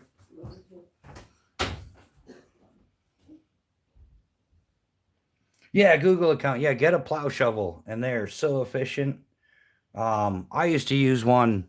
I would shovel roofs in Hooksett, New Hampshire when I was a teenager, and they paid great money. But I would get a plow shovel and start at the ridge and just plow my. I fell off a couple times, but like yeah, people in New Hampshire with like double wides or mobile homes and stuff, they have to have their roof shoveled, so they don't cave in because all the snow. So yeah, I used to make a fortune. Like yeah, right in Hooksett, New Hampshire. Yeah, good snow day. I'd make even yeah. We're talking in the early '90s. I'd make like $1,000 for the day. It was insane. Not now. I'm 50 years old, and well, it is what it is. Kapow! I forget what do these last. I got to get a stopwatch too. But they last a decent amount of time. Plenty of time if you had some stuff on there. Oh yeah, I used to do Wendy's in Mass. Nice. Yeah, so you had like a commercial account. Mine was I only did all residential stuff, and it was all in the '90s. It was all cash and carry. Yeah, flat rubber roofs. Yeah, same thing. Yeah, these were just low pitch mobile homes like double wides and stuff that couldn't handle the snow as well. So yeah, I'd get up there and man, $150, $200 to shovel a roof. I'd do it today.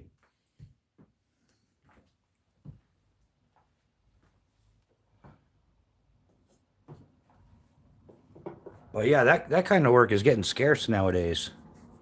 Like any type of other work, side work.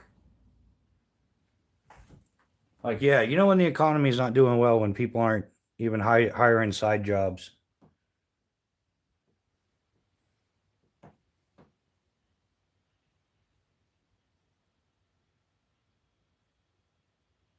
Yeah, Wendy's maintenance tile, everything. We have an account, all handyman work.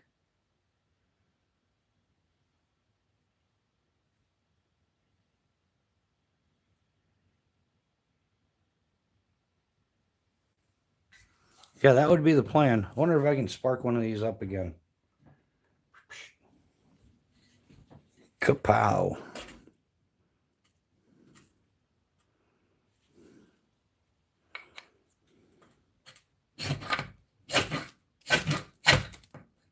Yeah, maybe not.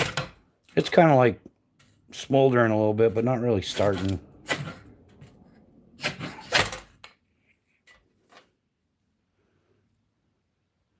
probably all the gunk from doing all of it. They all got a little something something in them nowadays, but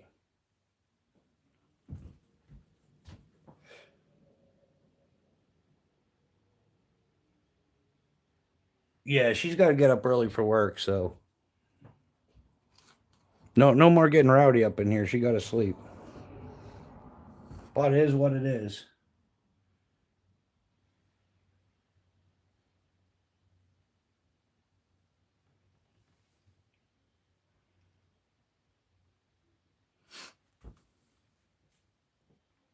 Dr. Morales.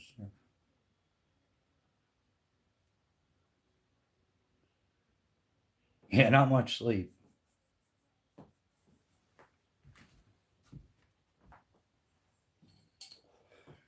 But yeah, so anybody got much else going on for the weekend, or?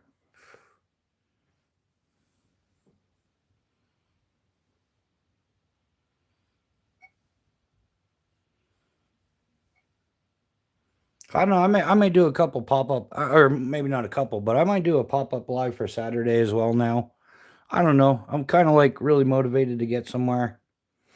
I mean, like, yeah, I'm just gonna completely reverse the psychology of the situation. Like somebody tried to derail me, and yeah, that's not happening. Like a lot less passive, a lot more aggressive. I think I need to make that shift.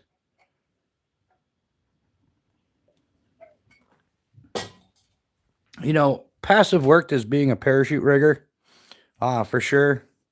But I don't think passive works in the rest of the world, or it may in other parts. But yeah, if you're trying to run a YouTube channel and trying to make something out of it, I would not recommend the passive approach. It hasn't worked well for me so far. So I'm just gonna you know, change the way I do things just a little bit, and I got some things to make up for now. So the best knife that I have, I think would be my favorite knife or most useful knife is going to be the Tier 1 BC. Um, yeah, I definitely like it. I like yeah, good size, good weight, good balance for me. Good ergos on the scales and everything. I definitely like the ferrocium rod notch. Um, yeah, I think this is my all around. Like if I had to pick one knife and completely rely on it, it would definitely be my FOBOS Tier 1 BC. No, Tom, I don't have any Emersons. In fact, the list is shorter if I tell you what I do have. I have a Spartan Blades Horkos, Frike, and Enyo. I have the entire Phobos knives lineup and plus a custom, and I have a Spyderco folder. That's it for knives. Um, yeah, I have axes and saws and like backpacks and all that stuff too. I just, as far as like what I have for technology for YouTube right now, you're looking at it. So I'm kind of like restricted to tabletop stuff. So I apologize for the confusion if it comes off that I'm just a knife channel, but I'm really not. It's not how like my intent on any level. And I think that there's been a lot of confusion over that. And I don't mind clarifying it, and I understand the confusion. But yeah, yeah. Here's a slingshot for you too. Here's some cordage. Here's a flashlight, but I'm not just an EDC channel. Well, yeah, here's a hatchet. And just to make sure we get out of the tools category, here's the Snug Pack SF bivy bag. This is a great bivy bag, by the way. It comes out of England. But yeah, so we're gonna get into a lot more stuff as soon as I expand my abilities with the technologies for video and stuff like that. Yeah, Justin. Bushcraft and outdoor gear and some fun stuff in the middle. And as well as I guess if I'm gonna be on YouTube, I'm gonna get into some of the crap that goes on YouTube because that crap just came and kicked me in the butt this week. So I'm gonna get into some of the crap that goes on YouTube and some of the YouTube cults and the psychotic trolls that try to derail you. Yeah, I'm gonna get into some of that stuff too because that's a real thing, and it's something if you're doing YouTube, you definitely want to be careful for, because some of the people in the chat are not your friends. They look at you as an enemy, even though you're thinking everybody's friendly. That's not the case. Because some low life scumbag tried to report my channel for stolen content, which it'll get circumvented. It'll disappear. But it definitely railroaded everything that I had going on, and rather than get my channel monetized, now I have to jump through a whole bunch of hoops. And of course, YouTube won't tell you who did it. And somewhere's back there, if you go back in the chat, you'll see I brought it up on the computer and showed that I was denied monetization for reused content. Reused content is um, content created by somebody else, used it in its entirety without any editing, narration, or any change to the original content, which there is not 1 second of somebody else's content on my channel. So what the person tried doing is saying that my entire channel was reused content that I robbed somebody. And that's a real thing. It really just happened to me this week. And there's a real shitbag somewhere out there that did that to me. So I'm going to warn people about that too. Like, not all trolls are just random, people that want to harass you. Some trolls are alternate accounts to other channels, and they see you as competition. Therefore, they do their trolling to try to railroad you, which I actually and they won't just troll you on your own channel. Like if you're in somebody else's live chat, they'll go ahead and use their alternate account to troll you in somebody else's live chat. So yeah, Bluminati, that is nuts. That is absolute nuts, my man. And yeah, it really happened. I got refused monetization for reused content, which I just explained it. And I'm gonna lose track of the chat for just a second here. But for those that really want to see it, just because I believe in showing the receipts. I got receipts for everything. Oops. There it is right there. Earn on YouTube. Your channel isn't earning right now. After reviewing your channel, blah, blah, blah, blah, blah, blah. And then it gives the reason right here. Reuse content. Content is not clearly an original creation of this channel and may have been repurposed from other blah, blah, blah, blah. And so you can go through 100% of my footage, peoples, and you will see that it is 100% mine. There is not 1 second of anybody else's content. And I'm going to go ahead and be honest. I don't have the know-how to do that. I am not the tech guy that knows how to do all that editing fancy stuff. So that's the kind of stuff that you could deal with. I'm trying to find my way back to the chat now. See, I'm not good at this stuff. I'm learning. I am most definitely learning, and I am learning faster than I ever have before. Because the reality is that really did happen to me. And I know people like to do that, oh no, woe is me, because I want clicks and views and drama fest and all that shit, but I just showed the receipts.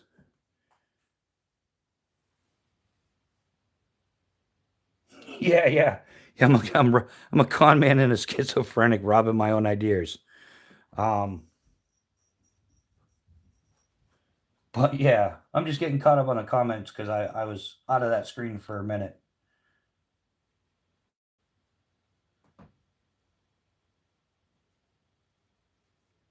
All right, hey Leon, thanks for hanging out, man. Yeah, you're driving tomorrow. Well, I'll catch up with you. Well, I'll give you a ring tomorrow or something like that, or call me when it's convenient for you.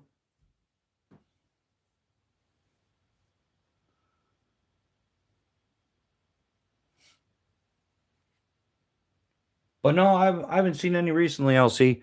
But yeah, so that's some of the stuff I'm going to talk about. The fact is, and then when you contact YouTube and start finding out more and more about stuff, you're like, wow, somebody literally tried turning me in for stolen content.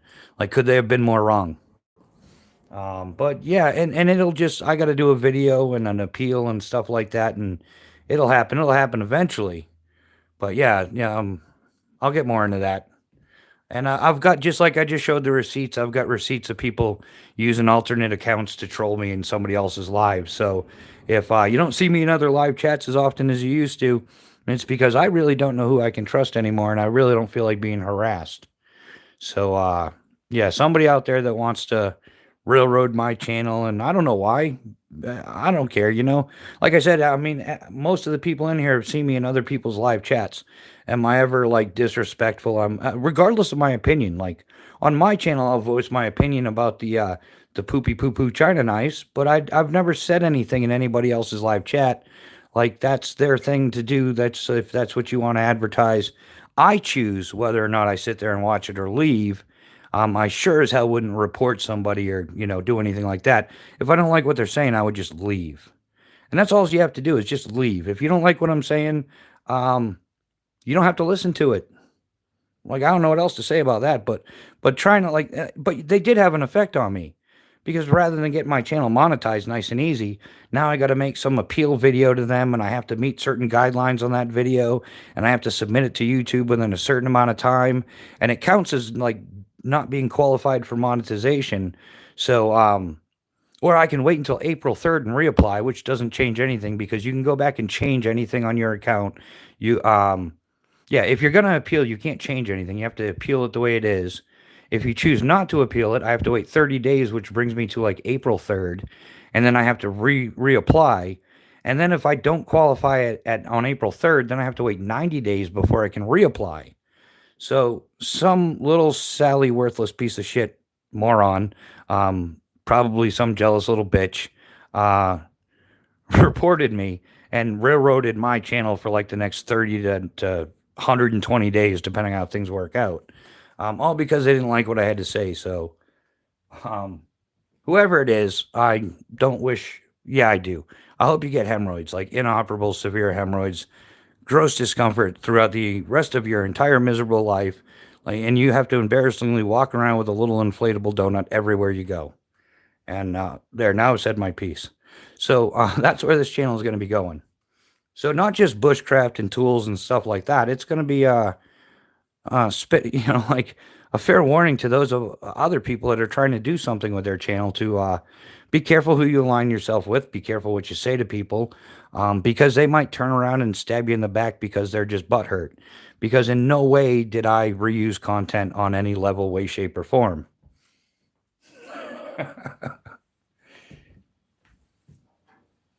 So, but I guess that was the only thing they could report me for. That, you know, so somehow they're trying to say that my entire channel is stolen content, reused, unchanged stolen content.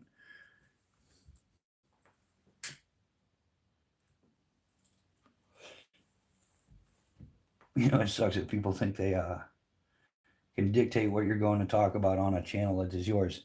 Yeah, yeah, Elsie, and they do. They try to do that, and they'll stalk you and stuff like that. They'll chase you down, and like I don't care. Really, ultimately, you know, buy whatever you want to buy. I'm not really trying to influence anybody to buy anything. I have my preferences. I have things that I like, and I'll definitely share them with people. But it makes no difference at the end of the day to me whether or not, like, I have no skin in the game. Like, if you buy a Grand First Brooks hatchet, there's no affiliate link. I don't care. Buy whatever you want. You know, same thing. You know, I'd like it if you bought a Phobos knife, but buy whatever you can. Buy whatever's in your budget.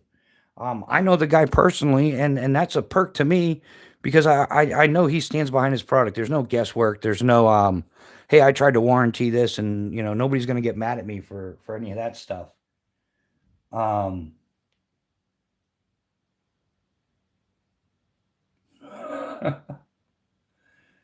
um, yeah, so that's how that works. I really don't, and you know a lot of stuff. I don't even like this is a knife that somebody in the community sent to me because I didn't have a folding knife, and it's just, you know, um, I had a Sabenza, I gave it away. I think it's a cute knife. It's nice for men with manicures, but it wasn't my style.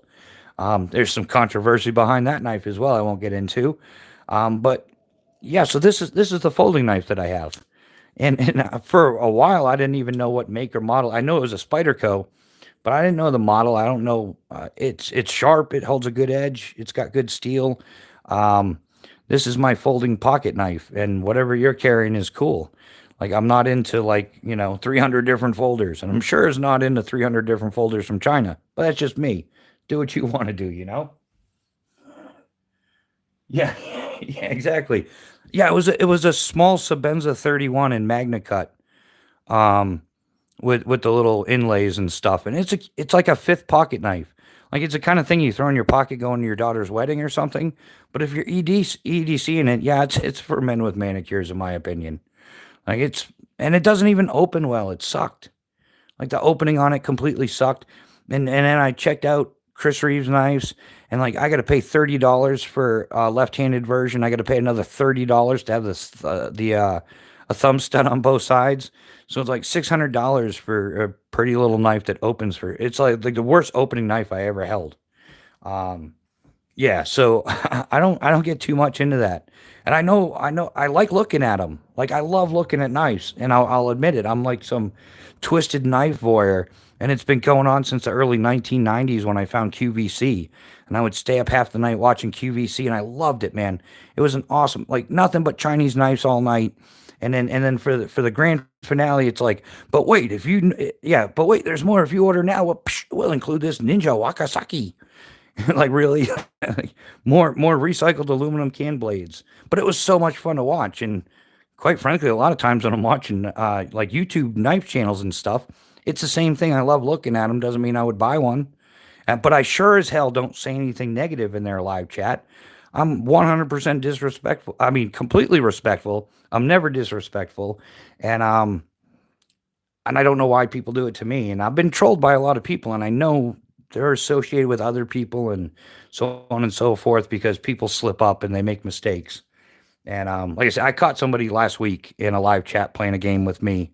Um, but I'm gonna wait until I learn more, and I'm gonna make a video out of it. So that's how I roll with that.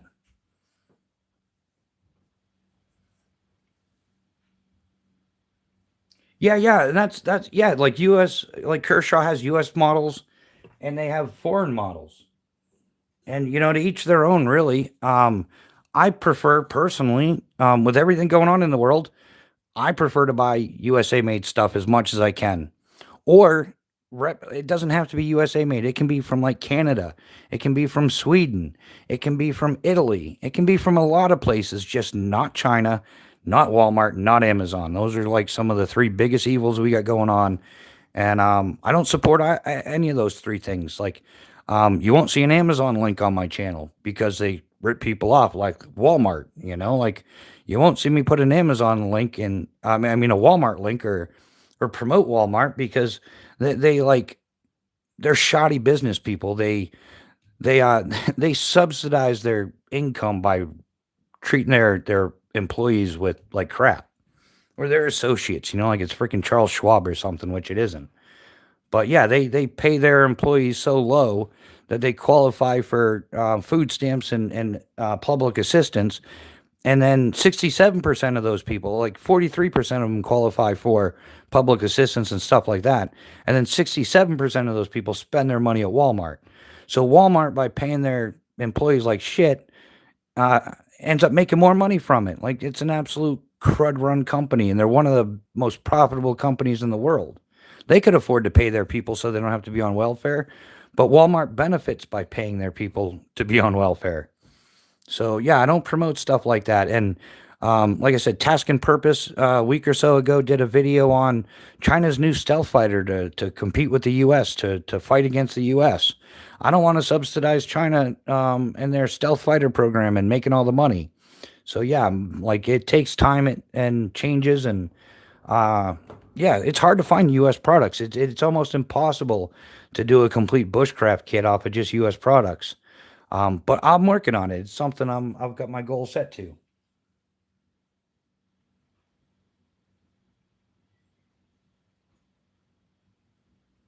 Oh yeah, yeah. Or the other stuff like Walmart and Target and them do, where you have to have like 12 weeks at least so many hours in order to get health insurance. But then they have their little computer program that 2 hours before you meet that, it pops up on the computer, and a manager rushes you to the punch out clock, so you can never afford insurance, or you never qualify for health insurance or any of that stuff. Like it's all shady business. It's all crooked. Yeah, Walmart's horrible. Amazon's horrible. And I'd rather not promote them. In fact, I can. Yeah, I got to stop deleting the emails, but I delete emails from like knife companies every week. every week somebody is sending me, and y'all know the brands. They're all out there. You see them on a whole bunch of other channels. All the Chinese brands will sit there and send me. And I'm like, no, I would rather talk to you about the same knife and differences of these knives made in the USA, and pay for most of my stuff, than get a free knife and try to talk you into supporting China.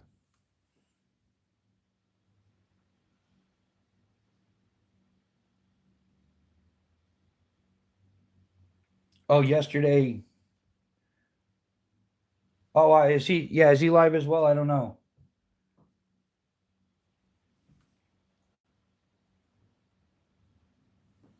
Oh yeah, and then yeah, that's the other thing. Self checkout. Get rid of that. Like I'm not a pro. I trust a cashier to ring me out. And I don't. I'm afraid of those things. I've seen too many videos where somebody accidentally didn't ring something out. Whether I don't know. But if you want to avoid out that problem, go back to having the professionals do it. I will not use a self checkout because I want to see people make money. I want to see people in the jobs. I don't want to sit there and scan in all my stuff and figure out how to do it. No, there's a paid professional for that. And they're nice people usually. If you're nice to the cashier, they're nice to you. Like they are awesome conversationalists. They do it all day. Most of them are good people. Yeah, yeah, human interaction instead of more screen time. Yeah, I'm all about that. Yeah, there's a lot that I support, and yeah, to each their own. I guess if the problem is once you're on YouTube, you're not talking to your buddy anymore. You're talking to like thousands of people, and yeah, you should say something worthwhile or have man. Scab always says it. Like he has a public audience, and he feels a certain amount of responsibility to convey something other than like, hey, like let's enjoy our knife habit. So he has his causes, and he has his way of delivering them, and so do I at this point. I have my own causes, and I have my own way of delivering them, and yeah, like it or not, I don't know, but I've noticed that more people support what I have to say than are against it. Like, yeah, yeah, we had. Yeah, occasionally you get the one knucklehead that comes through here and says, "Oh, United States sucks. It's a horrible place." Well, where else have you lived and what are you comparing it to? You really don't know what you're talking about. Like every place has its pros and its cons, their ups and their downs, but overall, we're still pretty free here. We're still rocking it.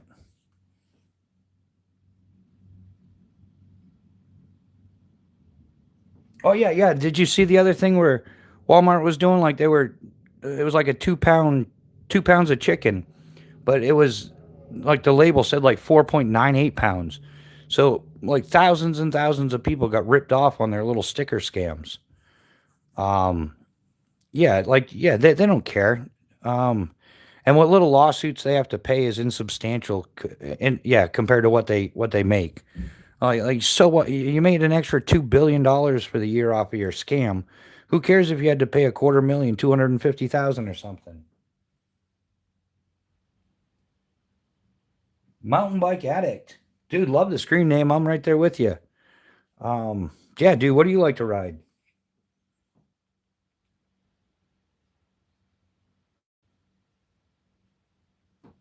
Oh yeah, yeah, Elsie, I saw that one recently. I think that was Home Depot or something. Yeah, it looked like Home Depot or something like that, or a Lowe's or something. Yeah, the computer charged them a penny, and they chased them down like criminals. And it was like it wasn't their mistake; it was the machines. It was the store's mistake. They paid their bill, but yeah, they treated them like shoplifters or something. Meanwhile, there's some places where the shoplifters get away with it, and they're doing it on purpose. Like a gang of 30 people going in and uh, emptying a store.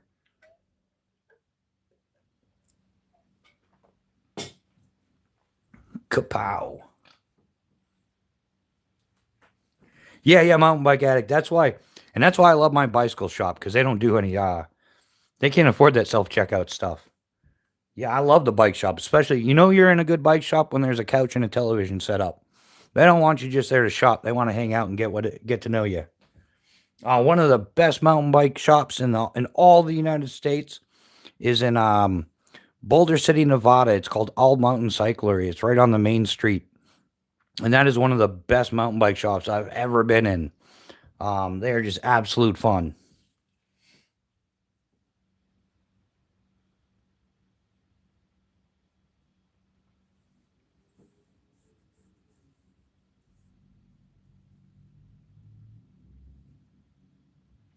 No, but that's a chaos theory. That doesn't make any sense.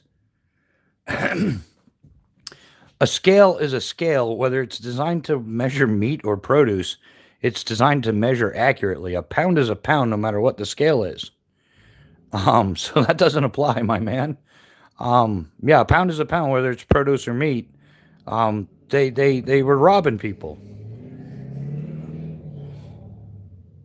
I did a Black Friday to help with opening this stuff.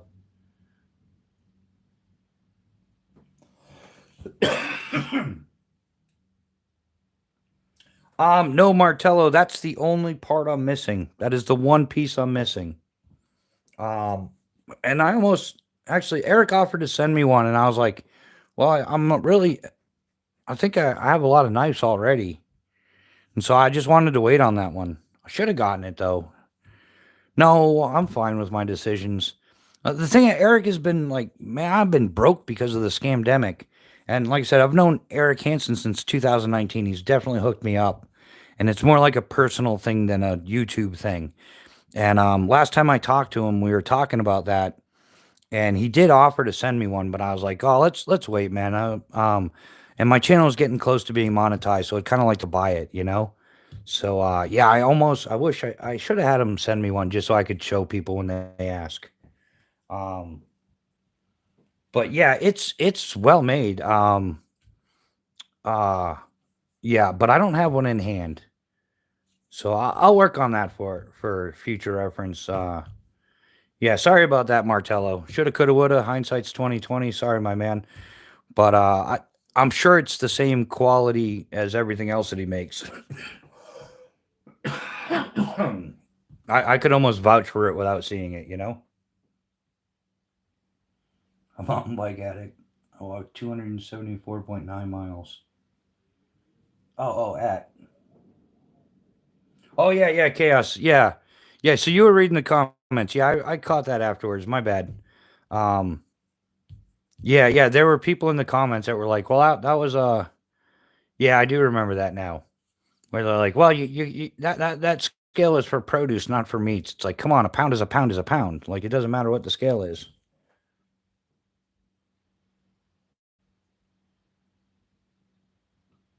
Martello, I'm not sure. I think he's doing most of it through PayPal, but he's legit. Um, I'm pretty sure. I haven't ordered. I don't order direct like that. Um, I'm trying to look it up real quick to see. But I know that he's restructuring everything because, like I said, he's cutting out all the middle guys. Yeah, won't even let me look unless I buy something or not buy something, but I got to put something in the cart. Um, but I'll talk to him about it next time I talk to him.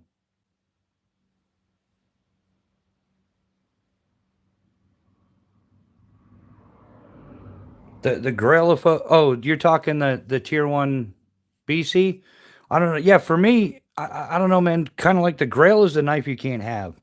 Whether you can't afford it or it's hard to get or something like that. And the MKB9 is something I've been after for a few years. So in that aspect, yeah, that's kind of my Grail. Yeah, yeah, it's a great. Well, the only thing missing is one of these. Where'd it go? Where'd who go? Man, I've been making such a mess. I can't find anything. Kapow. This is kind of like. Oh, how do I normally do this? We can put this up here, right? Yeah, this is close to perfection, man. Close, close, close. We can put this one here. And there's one major tool I'm not ratting myself out to. I'm saving that for a special day, just because I have to buy it. But there's one additional tool that I think belongs in every kit that often is overlooked.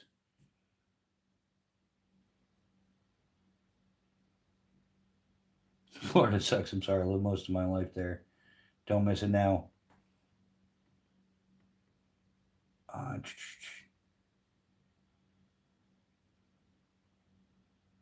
Fake 3 Odin. Yeah, thanks, man. Yeah, the tier 1 BC's getting to be a pretty popular knife. Oh, mountain bike, yeah, from Yellowstone to Rawlins in 11 days. Yeah, I've done my longest ride is like East Marches, Long Island to Key West. And yeah, I used to ride the Eastern Seaboard twice a year. I would skydive. I worked in skydiving in like spring, summer, fall. I would work in the Northeast because the weather was good, and then in the fall I would ride my bike down to Florida, to wherever I worked in Florida. I've worked all over Florida, so it was like someplace like New York or Maine down to, as simple as like Sebastian or Zephyr Hills, and as far down as Key West. Been in Bama, Alabama, about 13 years. Yeah, you've been living in Alabama for a while when it just gets boiled down to Bama. Yeah, you a resident for sure.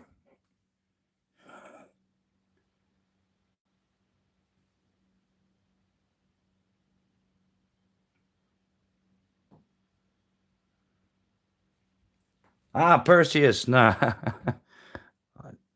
Sprechen Sie Deutsch? Yeah. Why would you leave something like that?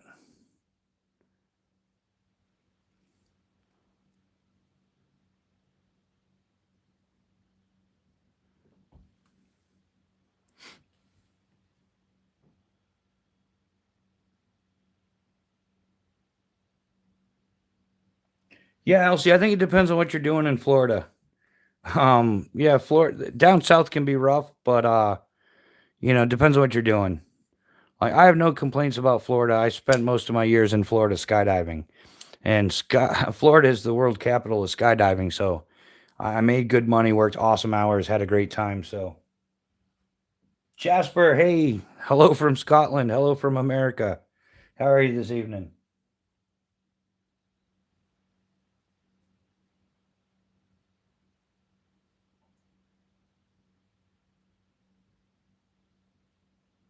Okay, I'm sure you and Hannah. Yeah, we speak English in here, buddy. So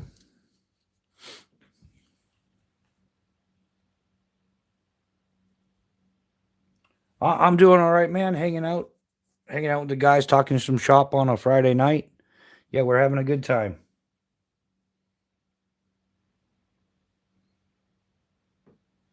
Yeah, and I'm not sure. I think the my internet's kind of wonky tonight, but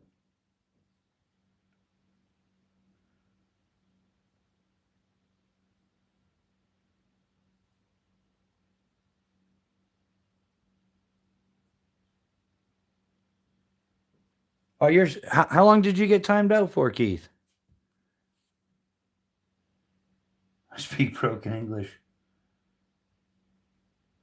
Yeah, we got Irish John in here. Yeah, I'm wondering how the but Captain, I'm giving her all she's got. Chat reads. Yeah, so I've definitely been doing the research on the YouTube, how everything works, how to use more tools and stuff. Um, Trying to figure it all out.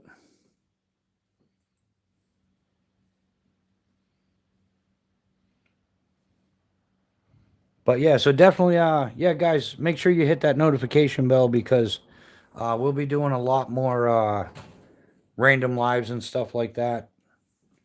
Just like I said, there's certain people that are trying to railroad me on multiple levels, and I'm not gonna let them. But in order for that to happen, I have to change some stuff. So there's gonna be a change in the way I schedule things and the way I plan things, um, just to avoid that stuff. Because, like I said, somewhere out there, there's a horrible, rotten person, and they out to get me. So I'm not gonna let them win. But like I said, if I keep doing the same thing, and then they're just gonna zero in on me even more. So I'm gonna change it up, and I think it'll be more fun too. I think, yeah, it'll most definitely be more fun. All right, there you go. Yeah, Elsie hooked you up.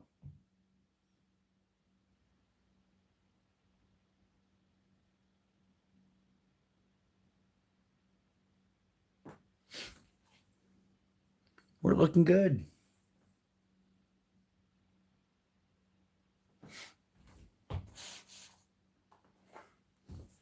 So, yeah, coming up on midnight. I think, yeah, I got to make some more fire starters. I'm going to try to figure out anybody interested in learning how to see that. I might try to figure out a way I can set it up to do it on my workbench here and make some of the fire starters.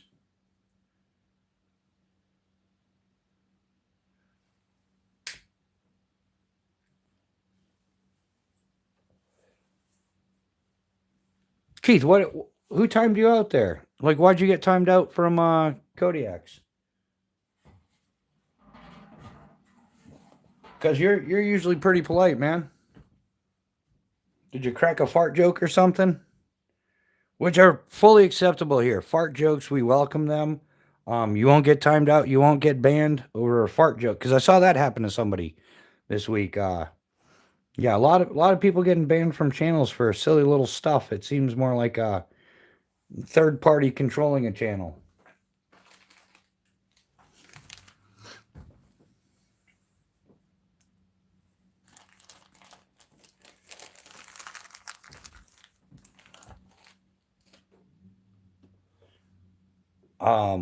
Yeah. Yeah, I've noticed it's one of those things you don't notice how things are really working until you find out the ins and outs of how things are working. And then you like you don't notice what people are doing until it's brought to your attention that people do these things and this is why they do them and how they do them. And then you really start to notice how often this stuff really happens. Um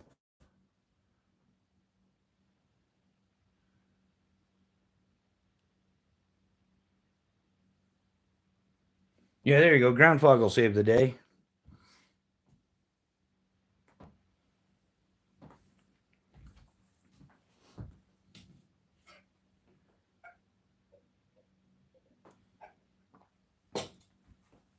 But yeah, that's how that works. Oh, I can see again.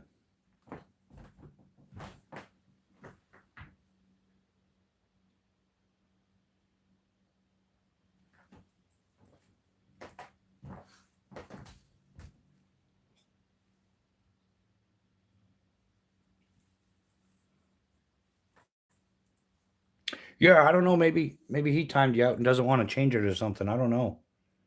That's definitely weird though. Bushcraft rebooted forever. LOL. Oh, what do you call a cow fart? That's a good question. Rebooted. Yeah.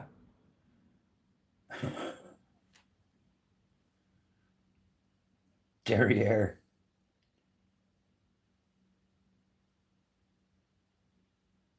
Oh, I timed out Keith as a joke for 10 seconds. I didn't even see it. It must have came and gone before I saw it.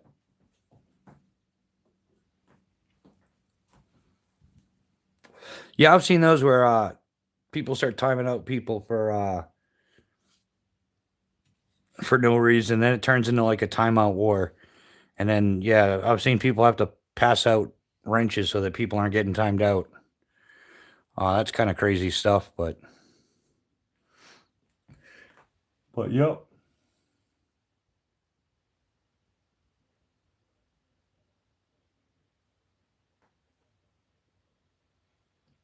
Yeah, too bad you couldn't put me in timeout. That would be awesome. Then I could have a little break or something. In fact, yeah, I'm on. It's about time to make some more coffee. Get reorganized. But yeah. So speaking of trying something different, oh well, we'll give it a few more minutes. We'll see what's up. Um, yeah, I gotta add to this. Yeah, that's why I'm so frustrated over the monetization thing. Like, there's stuff I want to do in the channel that I was looking forward to doing, but yeah, now it's been like railroaded for who knows how long because some rotten little schmeghead. Yeah, so it just puts a damper on everything I'm trying to do. It's kind of beyond frustrating.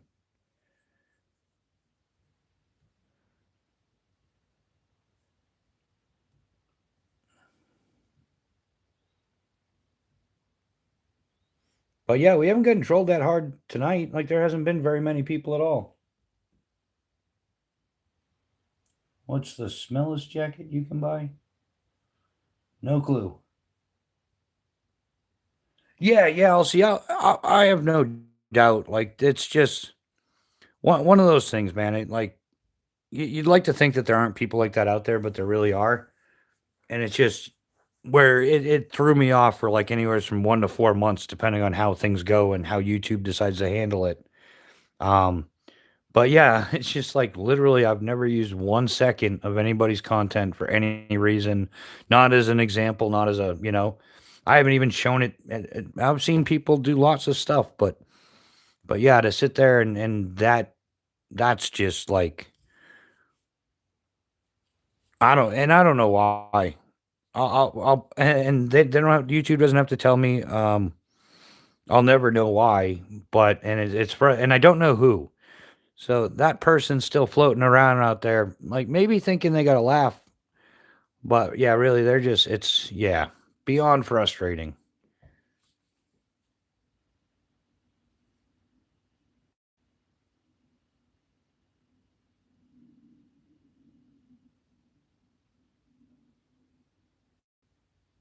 Yeah, yeah, but I don't think that your standard run of the mill troll is going to go through that kind of effort.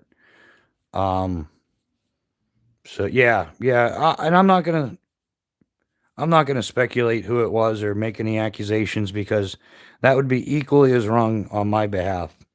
Because I genuinely have no clue whatsoever who did it. So there is no point in me pointing a finger anywhere. I do know who's done other stuff though. Like I said, I've caught people trolling me and switching their screen accounts, their screen names in the middle of a live chat. Some real world stuff, and I'm gonna make a video about it. And I've got the screenshots and everything that this is the kind of stuff you can plan on dealing with if you want to run a YouTube channel and you say something that people don't like. And that could be absolutely anything. And the person at hand, I have no clue what I did to that person. Nothing. So he's just he's just a bootlicker for somebody else is what is the way it comes across. And there's other people involved with it, so it's not just one person. But yeah, like I said, I'll end up once I get my editing skills down and all that. I'm gonna put it together and show it how it really is. What do I have a license for what? Do you have a license? I have multiple licenses. You like? Do I have a car license anymore? No, no, I'm not one of those automobile drivers. Do I have a pilot's license? Yes. Um, but yeah, yeah, it's kind of vague. That's what you're referring to, right? Is the automobile driver's license? Yeah, I quit that 18 years ago, proudly. Happy to be done with it. I'd rather ride my mountain bike or 12 speed or whatever. Um, yeah, yeah. But that's a random question. Why would you ask if I have a license?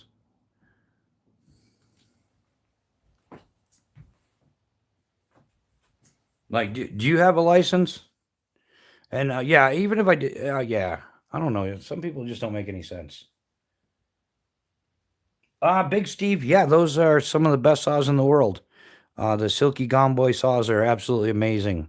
All the Silky saws are really good. Yeah, whether you get the standard edition, the Outback, a Zubot, fixed or folding, yeah, Silky saws are definitely premier saws. And there's no link in the description to click if you want one. Yeah, you know, I would recommend them. They were recommended to me by a world champ arborist. So if the guy's the best in the world running saws and stuff, and that's the saw he's using and recommends, and yeah, I'm gonna go with his advice. And I used them for a bunch doing arborist work as well. So not just the on YouTube kind of stuff. I was using these, but like before the Canadian prepper started pimping them for his affiliate links. Yeah, yeah, Big Steve, they're worth the checkout, and yeah, like I said, I'm recommending them because it's what the pros used and it's what I used as an arborist, and they're great saws, and there's no affiliate link. So, um, If you got any questions about them, I own a few. So I could get into them, and some I've used, but I don't have like some of the pole saws and stuff. I've used all that as well.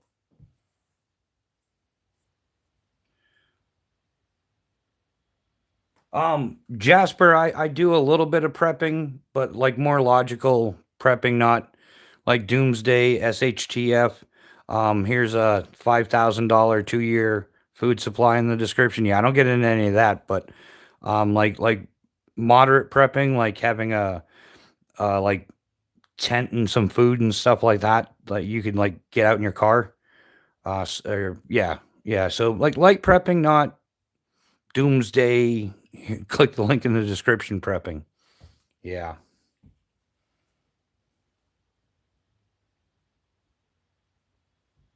Yeah, yeah, Big Steve. Either the uh depending on what, yeah, I would recommend like the Gomboy 240. And that's why it's in here. This is like hatchet knife saw type camping stuff.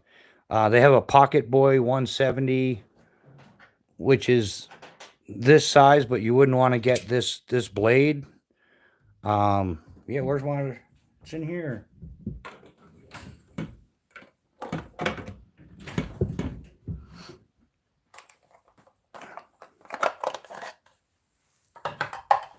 Like, yeah, this is the Outback edition of the Pocket Boy 170. So if you're doing small stuff, or if you're just cutting firewood, you don't have to cut it all the way through. You can cut it halfway through, roll it, and snap it.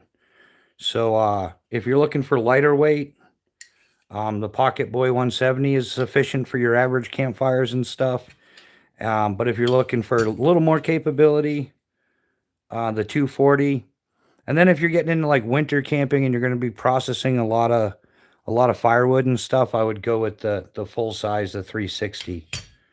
As far as folding saws go. And this is the 360 here. So yeah, like more like winter use, processing a lot. Or if you're going to do some of those fake YouTube structures that you legally can't build in most places, that's what you want to build. But as an overall in the middle, yeah, I would go with the Gomboy 240. Is probably the.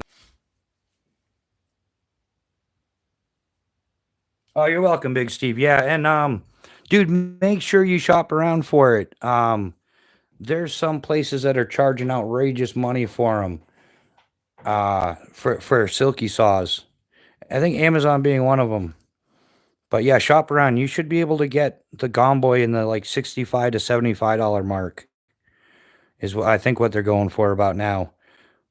But yeah, closer to 65, 70 bucks is a solid price for the Outback version, and the standard versions are about like 10 bucks cheaper.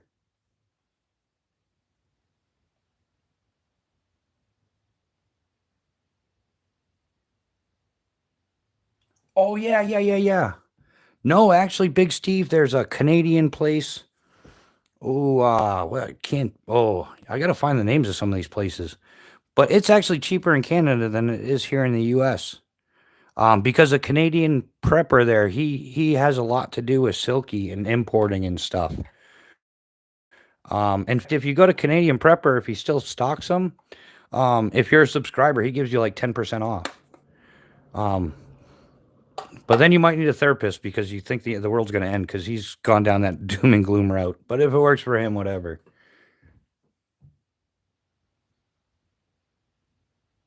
Yeah, Marcia, I'm having an awesome night. Yeah, Keith, I do need a new candle, but due to trolls, we don't have a budget yet still, so I'm not asking Miss Bushcraft to go spending a bunch of money on more stuff.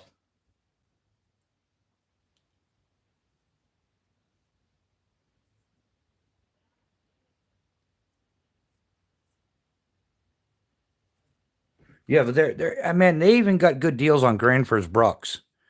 Like, in fact, I want to get the small forest axe, and when I do, it's that Canadian something. It has Canadian in the title. Like Canadian forestry, Canadian something like that. But yeah, they've got like the best prices around.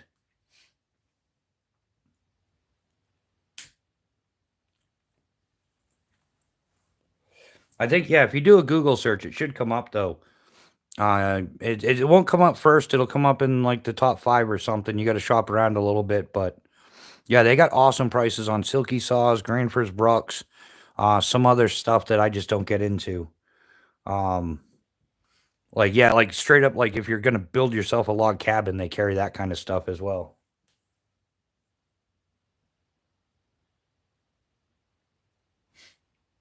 Yeah, who was it? Yeah, I think it was Chaos Theory saying, grab a tablet and put a screensaver on, like um, a fireplace screensaver or something, or one that loops. Gotta get a 2-stroke gas scented candle. Yeah, all we gotta do is just put a little mix in there, right? Canadian Tire.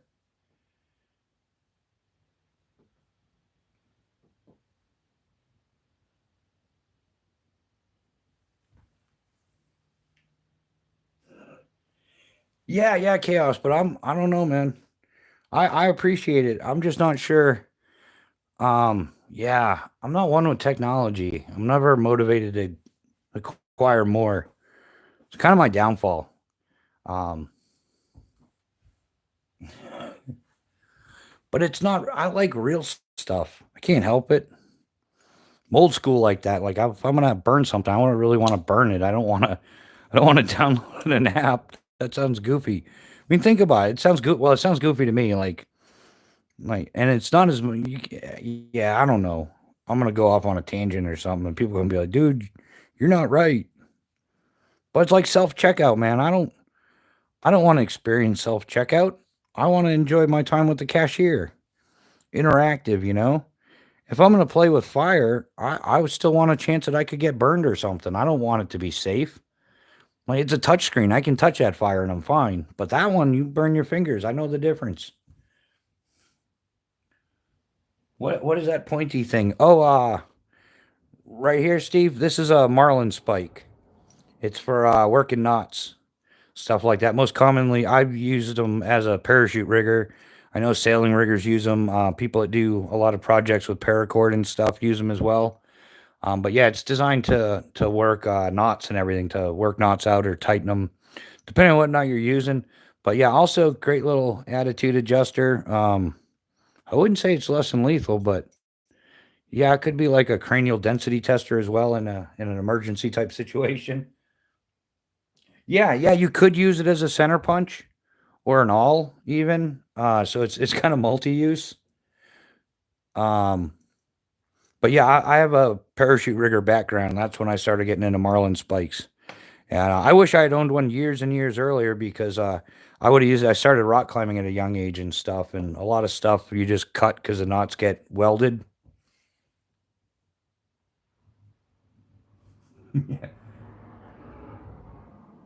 Yeah, cranial center punch. Ah, doesn't it? I thought vampires had to be a wooden stake, or it can be any stake, wooden or silver, right? So yeah, if you had it made out of wood well, wood wouldn't work as a marlin spike. I've had a few people be like, "Oh, that's a waste. If you sharpen a stick, it's the same thing." It's like, no. Have you ever tried that? It doesn't work. And from the technical end of it, as a parachute rigger, you would never use wood because if it did break, the splinters would work its way into the material and you would not recover it. And then every time that cordage gets like on that shock opening, when a parachute's opening or anything else gets shock loaded, it's going to stretch. And as it stretches, all those little microfibers and stuff are going to turn into like sandpaper.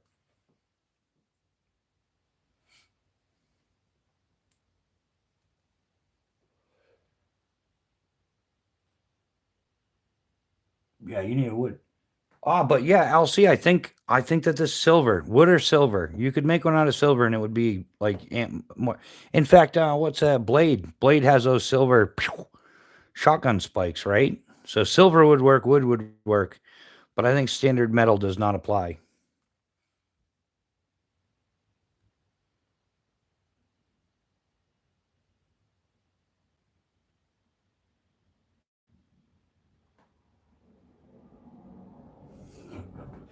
Yeah, Big Steve. Oh, that's a horrible story. I don't have those skills, man. I would have to use a tobacco pipe or something like that, or a vape thing of, and I am like, wow, what's the best way to put it? I'm kind of like a world authority on taking 10 pounds of shit and putting it into a 5 pound bag perfectly. And I'll take that title. I'll claim that title for sure. Absolutely 110%. But I cannot roll for the life of me. And I've been made fun of by many, many friends in the skydiving community. Um, yeah, man, I can take a 400 square foot parachute and pack it into something the size of a lunchbox perfectly and have it come out just as perfectly. But last time I tried to roll a cigarette, it looked more like a little guppy. I had this big tail on the end, and it was a nightmare. It was not cool at all. It was cool. My friends make fun of me. It's like I'm one of the best parachute riggers. Well, I was. I'm sure somebody surpassed me by now. But I was one of the best parachute riggers on the East Coast, and yeah, Rigger Tom's the name. Packing parachutes is my game. Slow opening, fast opening. Let me know. Yeah, there's a little bit more to that. But yeah, I can pack. Yeah, it doesn't make any sense at all. Even Miss Bushcraft harassed me about it. She's like, "What's wrong with you? You can pack these parachutes all day long, but yeah, I got an extra chromosome when it comes to rolling a cigarette." My sunny personality keeps the vamps away. Oh yeah, ground fog. That's got to be a T-shirt, right, brother? Yeah, silver bullets are for werewolves, but man, you gotta chaos. You gotta watch the Blade series because he had those silver spiky things from the shotgun. So I think that silver spikes still apply to vampires, not just werewolves.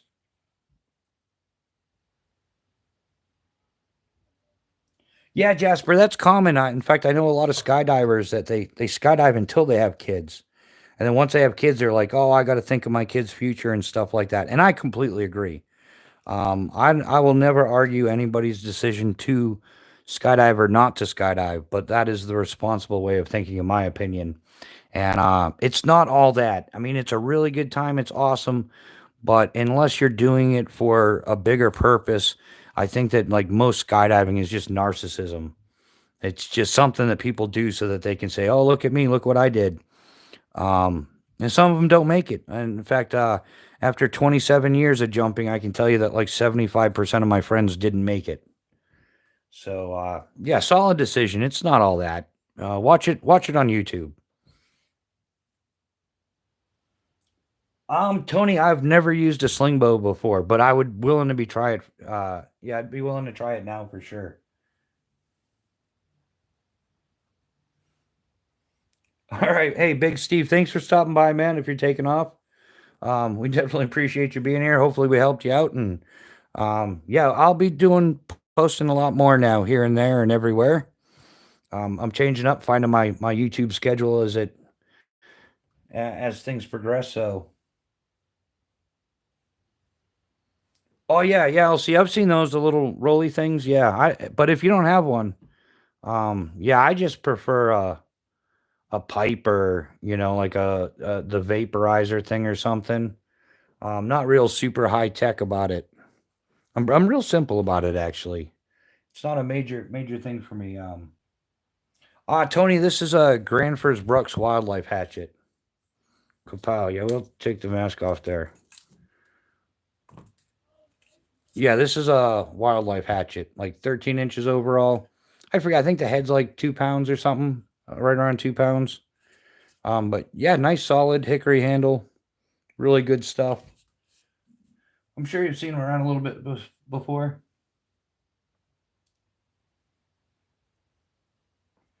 Yeah, I mean, you find it on a deal or something. And the nice thing is when you buy a Granfors Brooks, it realistically it should be the last one you buy. You shouldn't have to replace it. And that's I'm kind of aiming more towards the buy once, cry once gear now that I'm getting a little older and I've wasted enough money on inferior products in my life. Yeah, yeah, Keith. I've done a bunch of night jumps. In fact, I used to organize some of them, and they're a good time. Lots of chem lights, glow sticks, stuff like that. They're a really good time.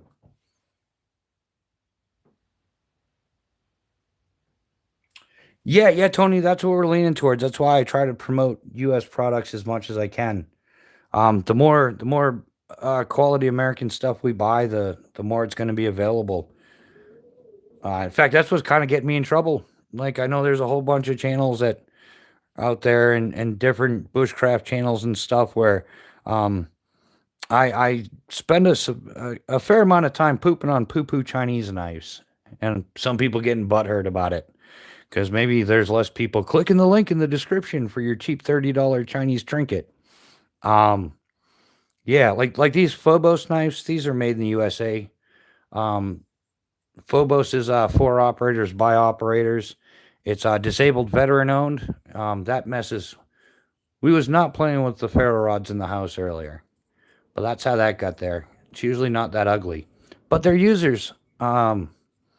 So yeah, like this is a company I highly support. Phobos Knives, owned by Eric Hansen. He's a 22-year veteran, Green Beret. He was an 18 Delta Special Forces medic. He's since retired for a few years, and now he owns a knife company and sells knives. So it's awesome to do stuff like that.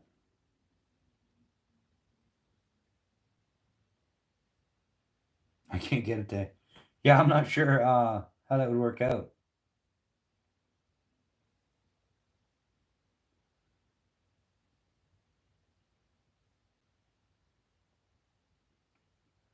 Yeah, just getting caught up on the comments, guys.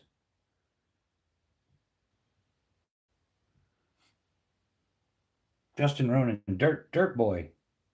I don't know what. That's kind of random. Are you talking to?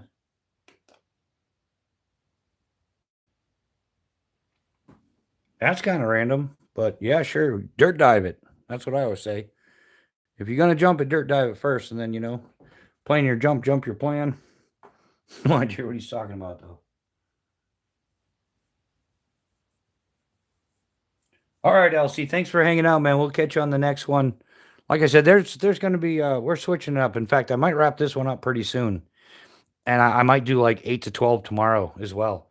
Instead of going like 8 to 10 hours on Friday nights, I'm just gonna do like maybe 4 hours Friday, 4 hours Saturday.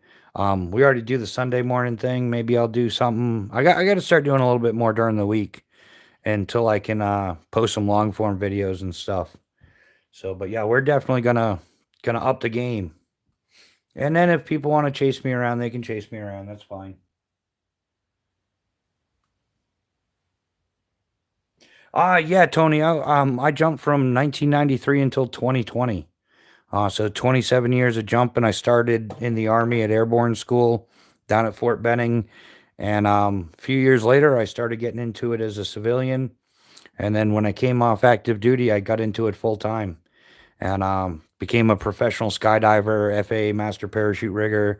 I did R&D and test jumping for wingsuits. Skydiving was my game 7 days a week, 24/7, 365 until the Chinese AIDS came out and destroyed my entire life in 2020. So, Keith, it'll probably be PM, except, yeah, it'll probably be PM, 8 p.m. to midnight or so, like kind of like tonight, but it's after midnight, but I'm not worried about it. We'll party until the party's over and then we'll do it again and again and again. And, yeah,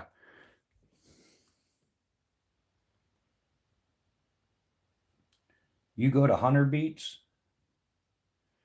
Uh,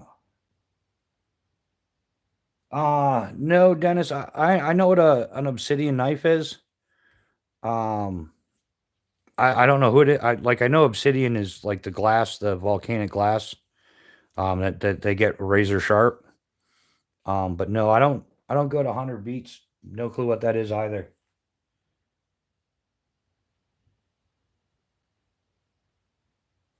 Tony Gilbert, the roll thingy is a PLF. That's a parachute landing fall, and it's applicable for military style jumps where you're jumping more of a cargo parachute that's bringing you straight down. And the PLF is designed to absorb the impact of the fall. It's actually been removed from modern parachuting, modern like rectangular ram air parachutes, because modern parachutes have forward drive. And if you try to PLF with that forward drive, you usually just end up planting your legs and breaking an ankle. So what we teach now is to more like pick your feet up and slide in like you're sliding into home plate or something. So yeah, but PLFs are still taught to military jumps because it's more of a cargo thing. You're not really maneuvering the parachute. It doesn't have forward flight. But yeah, I know how to do those really well.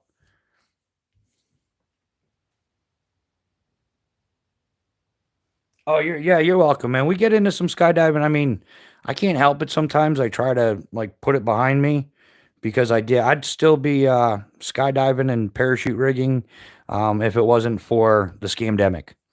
And the scamdemic literally destroyed my life. I couldn't mean that. And now I got some troll trying to ruin me. So yeah, the past 5 years have been a little bit rough, but screw it, whatever, you know. Suck it up, Buttercup. We're gonna stay in the game. We're gonna change it up, do what we have to do. So if the entire scamdemic couldn't take me out permanently, some two-bit troll's not gonna do it. I mean, they put a damper on my life for the next potentially 1 to 4 months, depending on how the appeal thing and everything comes out. But um, yeah, it's all good. So yeah, we tell some skydiving stories here, um, mountain biking, all that stuff. In fact, skydiving is what made mountain biking so cool in my life. If I didn't work seasonally the way I did, I wouldn't have those weeks. You know, how many people get to ride to, New York to Florida and then Florida back up to New York and do that twice in a year? Well, each way.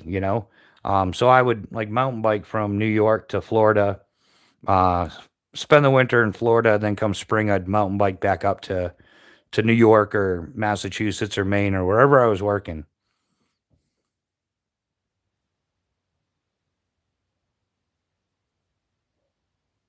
New River Gorge, yeah.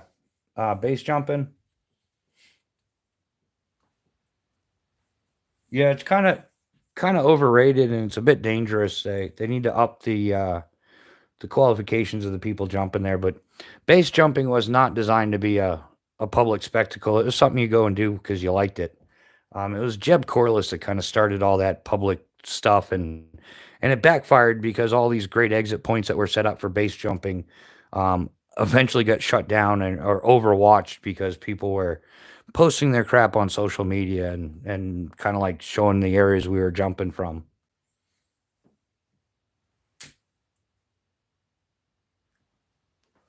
But yeah, it was always meant to be like more skydiving was more like the mainstream. You could show whatever you wanted within reason. And then base jumping was for the people that like to push the edge a little further.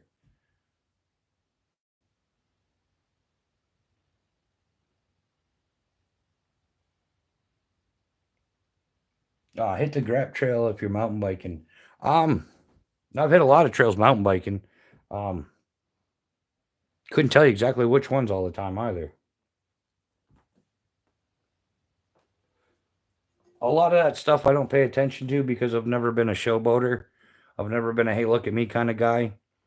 I rather just do the stuff I do because I enjoy doing it, whether it's rock climbing or mountain biking or skydiving. Yeah, I started like technical rock climbing when I was 10 in like 1984. 86, I started playing paintball. Um, 88, I started ice climbing. Yeah, I started skiing when I was like five or six. And yeah, done all kinds of skiing, downhill, cross country, randonnée, backcountry.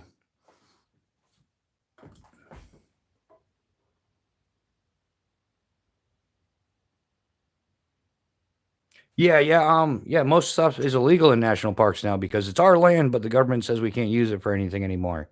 Like you can't fly drones and stuff in national parks. There's all kinds of stuff you can't do.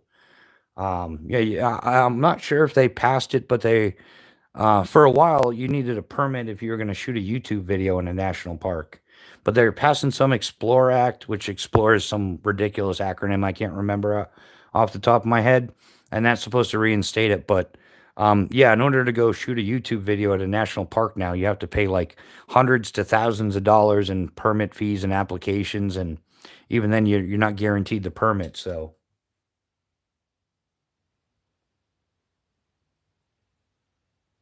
Yeah, yeah, Whitewater's a little bit. I mean, there's some decent stuff in the Northeast and everything.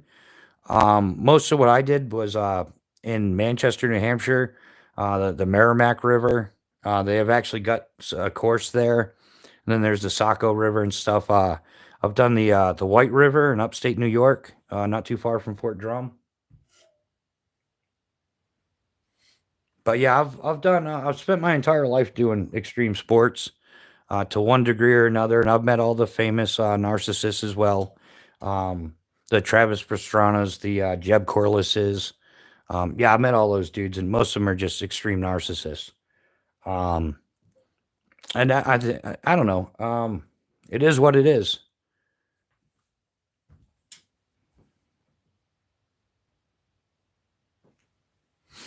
And yeah, everything comes and goes with the seasons. With some stuff like I got into scuba diving, but scuba diving didn't work out because if you skydive professionally, then you have to. It's like 24 to 48 hours depending on the dive before I could jump again. So if you're jumping for a living, you don't really get to go scuba diving, so it ends up being a waste of time. And it's a very mellow activity. I always thought it was going to be more exciting, but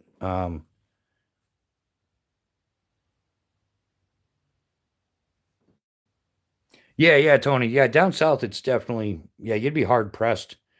Um, well, no, there's some stuff I think around like inland, like the Appalachians.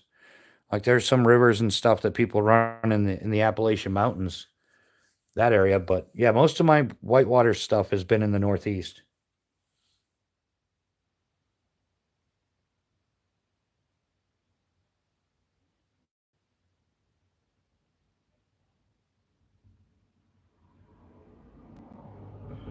Yeah, yeah, ground fog, and I think actually I've talked to a few people about this that like if you yeah, some people their life is so mundane, so typical, so 9 to 5 followed by cable time that they just don't believe anything's possible except for the few people that do it on television.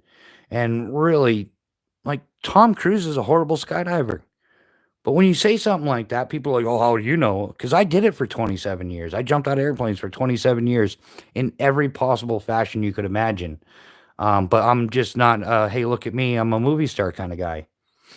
And I have plenty of credentials. I don't care. I don't live my life to prove anything to anybody. And I'll go out and do some stuff on YouTube now just to show people, yeah, maybe we'll do a little rappelling or something. I don't know. I'm 50 years old now, so I'm trying to tone it down a little and maintain what ligaments and stuff I have in my knees. No, no, no. It's not that. It's just like it's a lifestyle choice that people make. And there's nothing wrong with it. And I didn't mean it that way, for sure. But people that do that, like they're 9 to 5, they're tired at the end of the day. They watch television. My 9 to 5 was skydiving. I've never been to a concert either. Most people have been to a concert. But when you work Friday, Saturday, and Sunday doing tandems and packing parachutes and stuff, you just never have the time to make it to a concert. So there's stuff that everyday people have done that I can only dream about. Like being comfortable living in the same place for more than 6 months. That's something I didn't really do until 2017, 2008, actually, really 2020, because even then I was still working someplace. But Mr. Greg T, what's happening? Caleb, how you doing, man?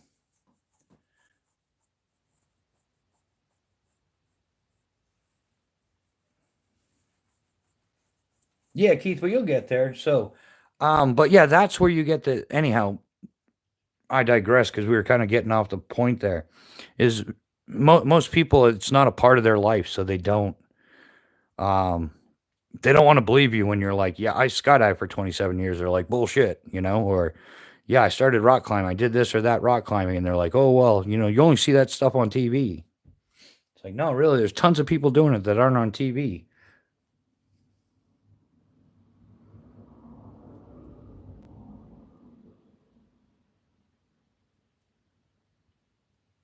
Yeah, Tony, exact same thing. I moved twice a year with the seasons. I worked spring, summer, and fall in the Northeast around where I grew up. Whether it was, Scott Ave, New England, and Lebanon, Maine, or Finger Lake skydivers in Ovid, New York, or East Moriches, Long Island, and then or Pepperell, Mass, or Jumptown in Orange, Massachusetts. Which, by the way, Jumptown in Orange, Massachusetts, is the first civilian skydiving center ever put up in the United States, or in the world for that matter. But I worked there as well. And then winter, I would go work someplace, typically in Florida. I have worked out west at Lake Elsinore, California, Lodi, California, Eloy, Arizona, and Skydive Las Vegas, which is actually in Boulder City, Nevada. And then I was like, to hell with that. I've also worked in Rocheron, Texas, which is right between Houston and Galveston, Texas, at Skydive Spaceland.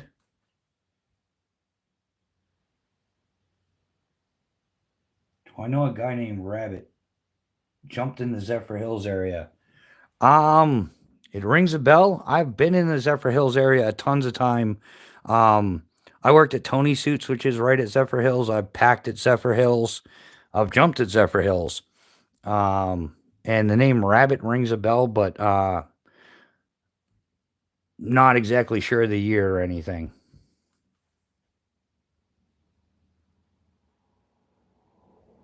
But if I talk to Rabbit, I'm sure I could give him names like Tony Aragallo and a whole bunch of other names that I'm not going to like go ahead and throw out there on YouTube. That would verify it, you know. And if you talk to Rabbit, ask him who was running the packing mat when he was there. If it was Khan or who it was running the packing mat, because that might narrow it in a little bit further. But in fact, if you go across the street from Zephyr Hills, from Skydive City, which is often referred to as Z Hills, it's kind of like the skydiving capital of the world there.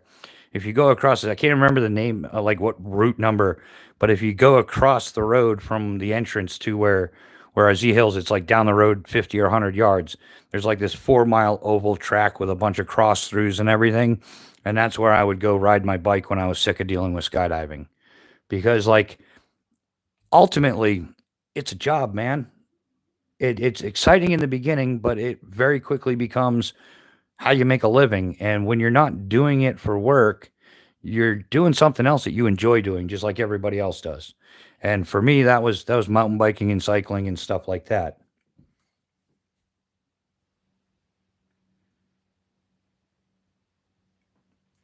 Tony Gilbert. Yeah, most paracord is made from. It's the original design for paracord, and there's all different types. It's not just nylon. The reason why a lot of nylon became popular in rock climbing and skydiving use is all this stuff that was built up for World War II.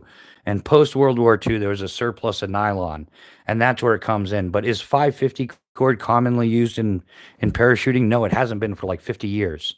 Now everything's like Spectra, Dynama, HMA, like high performance stuff. Depending on the application, depending on the parachute, the type of opening. But yeah, paracord as we are sold, paracord is not, it's not commonly used anymore. It's still used in some military rigs, but I'm not a military rigger, and they have a couple of rigs, and that's all they do. I couldn't even tell you what they're using right now. I know that they're not using like old school T10s. They've got some different stuff. And I know like a few years ago, a few years ago, I'm talking like 10 or 12 years ago, there was a huge thing going on, a competition between, what was formerly the Relative Workshop, but is now UPT, United Parachute Technologies, and Strong Enterprises, both out of Orlando, Florida, for different government contracts, modernizing the parachute, trying to make safer landings and stuff. But yeah, and the stuff that you're being sold nowadays, you're being like robbed on the price. Like that stuff went from like 4.99 for 100 feet. Um, like Paracord Planet, they're charging like 13.99 for 100 feet of it or something. It's a ripoff. You can get it almost like half the price through Atwood. So, but and that's a lot affiliated with Amazon. Amazon forces up a lot of prices, and then yeah, it's a mess. Yeah, yeah. So Justin, you're right there. In fact, those two companies I just mentioned, Strong Enterprises and United Parachute Technologies, they're both out of Orlando, and they're like the in 1984 when they became like the founding fathers of the modern tandem system, followed by the Jump Shack owned by Nancy LaRiviere. But yeah, Strong Enterprises was owned by Ted Strong, UPT by Bill Booth, and yeah, the Jump Shack, which makes the racer tandem system, is owned by Nancy LaRiviere. Her brother Keith was a master parachute rigger at Jumptown in Orange, Massachusetts, but he found that you make a lot more money making horse saddles. The leather stuff in the equestrian field is big money. So he actually retired as one of the best parachute riggers, master parachute riggers in the country to make horse saddles and stuff.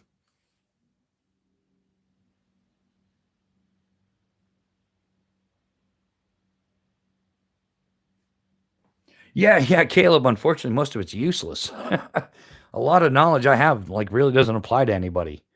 Um, how many people out there skydiving? How many people want to know skydiving history and how like tandem systems evolved or modern deployment systems and stuff like that? It's kind of if really if I listen to myself, it's some pretty boring shit.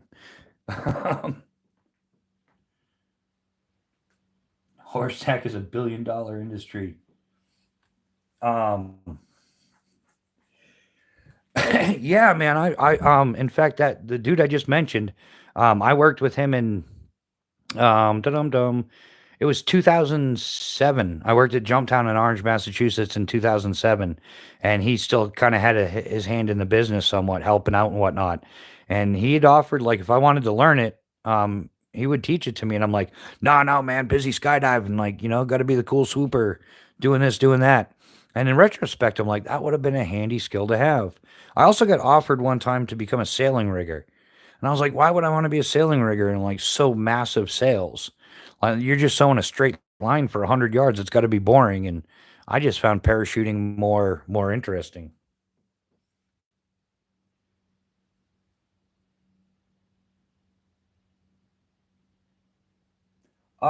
Caleb, I don't know. It's hard to say. Like, there's a high rotation in skydiving. Um, no, I don't know the people in Newport, Rhode Island, offhand.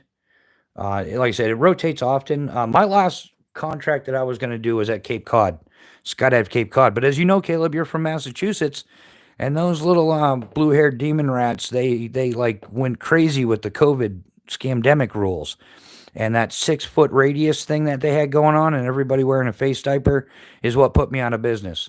So because you can't do a tandem if you can't be within 6 feet of somebody. So they completely shut us down, and by mid 2020, Skydive Cape Cod had gone out of business entirely. In the Northeast, all the work is seasonal. Like you make your money, it's a short, like 4 to 6 month season with the weather and everything in the Northeast, and nobody works for the winter. So come springtime, we had to go to work, or we were going broke, which is everybody's case. Um, so right, it was March when the 2 weeks to flatten the curve came out. 2 weeks, which turned into 2 years to flatten everybody's life. But yeah, by the end of that season, when they realized, yeah, we're not jumping, we're not doing anything, this has gotten worse rather than better. That's when many skydive centers throughout the northern United States and Blue Run states were put out of business. So we lost about almost a third of all skydiving centers went out of business. So you have all the staff, whether they're tandem instructors, AFF instructors, parachute riggers, manifestors, everybody, almost a third of the business looking for work with an already staffed 2/3 remaining of the business. So,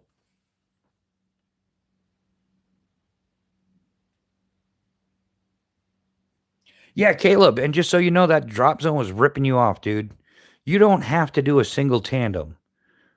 Um, Drop zones make you do tandems because it makes their instructors more money. It makes the drop zone more money.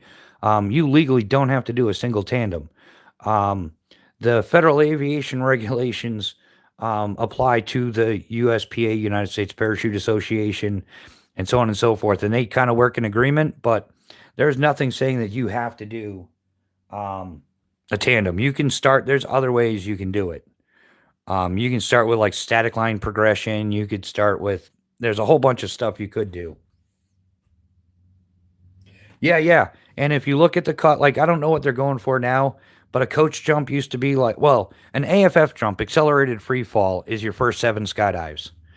And a lot of places will have you do a tandem because they want to know how you're going to react on the exit, how you're going to react in the air. You really have no control. All the control is in the tandem instructor's position, so they don't have to worry about you like failing to deploy or not becoming stable enough to deploy and deploy a malfunction. So that's where the one tandem comes in is they're looking for reaction. And then after your tandem skydive, you get into AFF, which is accelerated free fall. It's a series of maneuvers you have to perform. The first three, you have two AFF instructors, and you've got the jumpsuits with the grippers for like RW.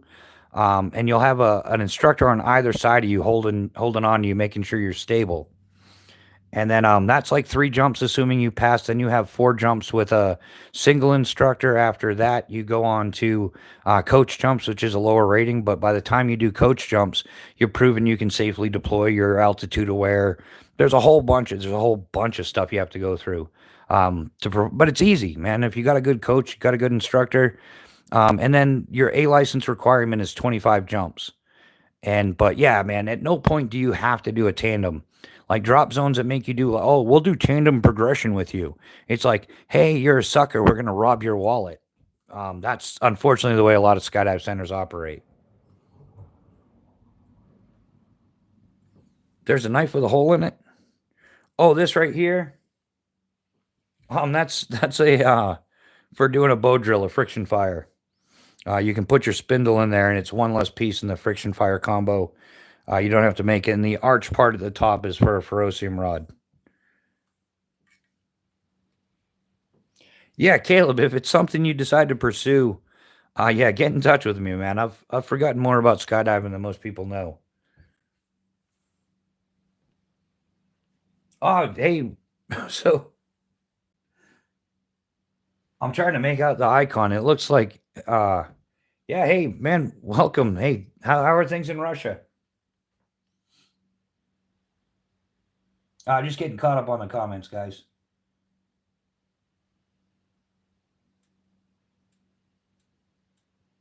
1979 DT 125. Oh, Dan Stan's in here. How you doing, Dan Stan? Terry, how you doing, my man?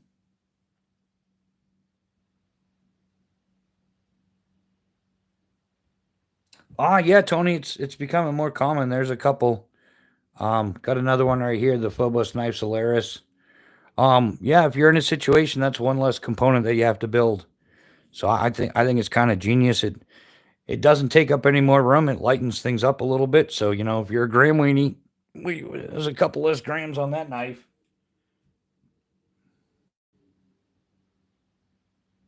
Did skydiving business get back or keep severed after COVID?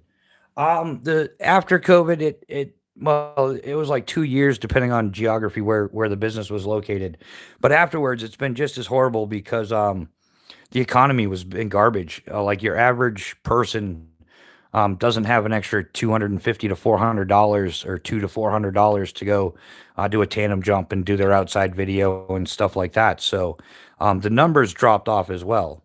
So the number of skydive centers decreased, which increased the need for jobs. You had more people looking for less jobs, and then the economy was down. So even the places that stayed open and survived through the scamdemic, they got hosed just as hard because now there's less. Like the overall jump numbers. Like if a drop zone was doing 5,000 tandems a year, now they're only doing like 3,000. So you had more people looking for work and less work available. And it just got to the point I'm like, yeah, I'm just gonna do something else now. So trying to do the YouTube thing is yeah, kind of like a little comeback story. So it is what it is. Pros preparing for school.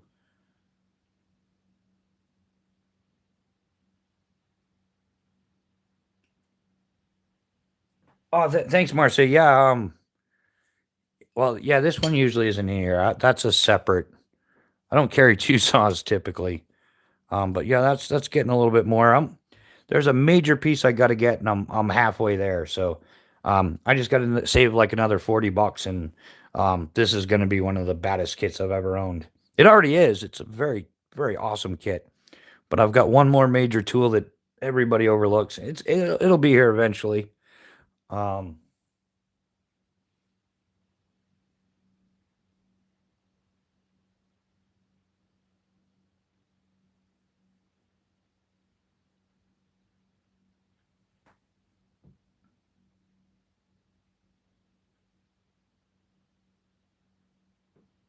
yeah, so yeah, it's kind of a shop business now.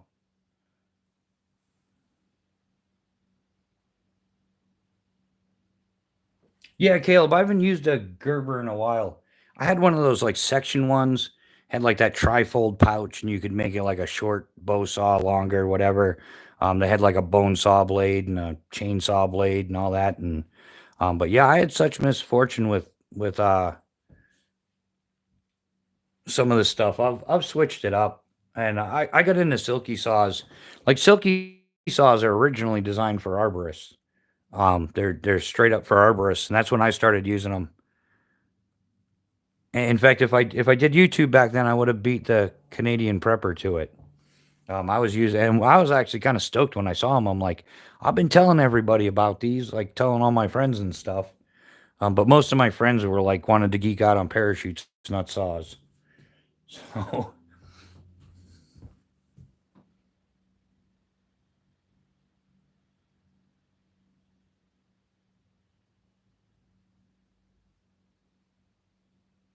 oh, that's cool. Yeah, it's nice to try something and find out you're good at it, or you've got some potential in it. That's awesome. Yeah, Caleb, I think for sure the silky saws are by far the best. Um, yeah, and like I've said it before, like the world champ arborists, the guys that do the arborist fun thing for competition, they're all using silky saws. Hands down, they're the best, most efficient saws. Yeah, yeah, silky's definitely got it down. Just more people got to learn how to use them, and they'll lose that bad rap. I think the number one thing that people fail when they use silky saws um, is the saw is too small. Like they try to go like that minimalist, and they try to use like a 6 inch saw to cut a 12-inch log, and it just doesn't work out well. So yeah, the right tool for the job also applies. But yeah, if you guys want to chat it up for a minute, I'm gonna go whip up some more coffee if we're gonna roll. Yeah, because it's the quarter to one. We're coming up on 5 hours. I'm gonna need some more coffee or wrap it up one or the other. But I'd rather grab a cup of coffee right now. Lou, welcome to the chat. Everybody say hello to Lou.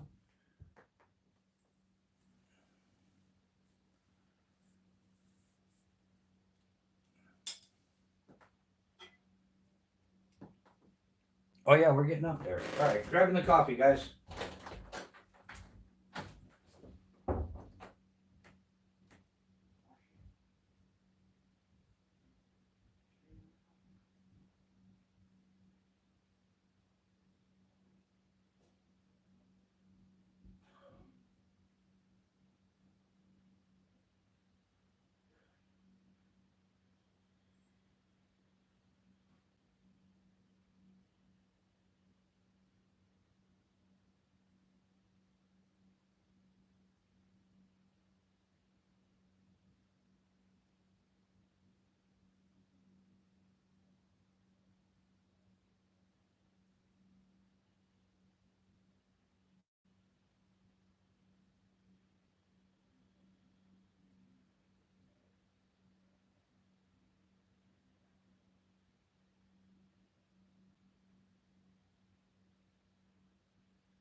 Wow. All right, we're brewing a cup of coffee. Well, we're brewing a pot of coffee, not a cup. Um, so yeah, quick thought while I was doing the coffee thing, where people are asking, do you know so and so from Zephyr Hills or do you know so and so from Newport, Rhode Island? It's really hard to keep track of it because, like I said, everybody's kind of transient. It's a very nomadic lifestyle. And where, like I was saying, I would work in the Northeast, spring, summer, fall, but I've worked at different places. And then winters, I would go down and work Florida at different places. Pretty much everybody's doing that. So it's really hard to keep track of who's who. You kind of have like your friends, and yeah, it's really hard to keep track of like who's working here now because they might have worked a few years at Z Hills and then they went over to Tampa and then they went over to Texas or out to Las Vegas or something. Las Vegas is like you just haul meat all day. It's like it's horrible though out there. It sucks. The of course it's in the desert and it's all sand, but it's like a giant cat litter box. But instead of it being cat litter, it's just people vomiting because they think they can go gamble and party all night at the casinos and everything, and then go come and do a jump at 8 or 9 o'clock in the morning, whatever. Yeah, so we get a lot of pukers out there in Vegas. So yeah, that was a downside to that job. Tremendous amount of pukers out in Vegas. James M, how you doing, man? Welcome to the chat. Yeah, my can't. Yeah, it's almost done. We're running out of candle power. It's not candle power anymore, dude. It's lumens. Oh, people suck. Yeah, Caleb. Sometimes they do. So yeah, so it's hard to keep track of like who works in Newport, Rhode Island, because um, yeah, and I've never worked there, so it's kind of hard to say even then. But and I used to go to like PIA Symposium, the Parachute Industry Association, and it's kind of like Blade Show for parachute geeks, and meet up with all the people. But kill Amish light bulb. Yeah, according to vidIQ, it's supposed to keep people happy. Yeah, if you're burning the candle up there in the live chats, then it's happy, happy, joy, joy for everyone.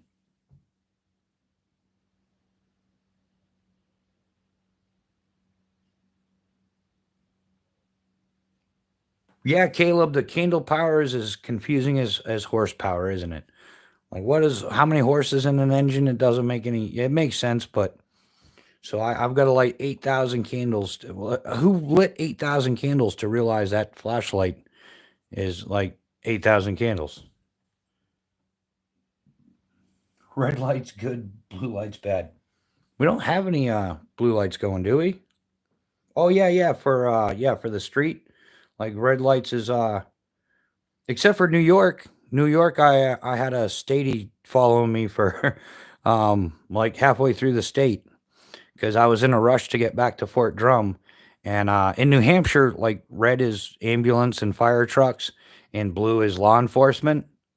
And that's the way I thought it was everywhere. But in New York, red can also be law enforcement and as well as everything else. So I was trucking through, like trying to get to Fort Drum by midnight, and yeah, I thought I was just an ambulance doing a transport or something, but it was a statey following me for quite a few miles. And then he finally got alongside me, and I'm like, "Oh, that's a cruiser, not an ambulance." And I pulled over. He was wicked cool though. Yeah, Stady's like, what's going on? Like, why didn't you pull over for me? And I'm like, I'm from New Hampshire. Like, I didn't know. Like, you're supposed to have blue lights, dude. And then he's like, where are you going? I'm like, I got to get to Fort Drum by midnight or I'm AWOL. So, he was wicked cool. He just let me off with a warning and a chuckle, like, all right, man. And he was wicked cool because he's like, I'm just going to let you know between here and Fort Drum, I'm the only guy running this area. So you're clear. He goes, once you get off the interstate, though, I can't tell you anything. Like you're on your own. But yeah, really cool state cop. He probably could have easily locked me up and done all kinds of mean stuff to me, but yeah, he found out I was kind of young and naive and from New Hampshire, so the lights didn't make any sense to me. I thought it was like, uh, yeah, and then I had to get to Fort Drum by midnight or I was going to be AWOL. So wicked cool state cop, like thumbs up to New York back in the 90s.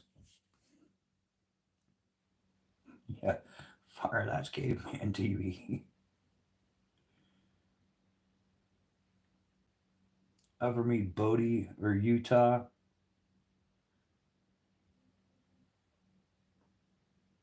Did I ever meet Bodie or Utah?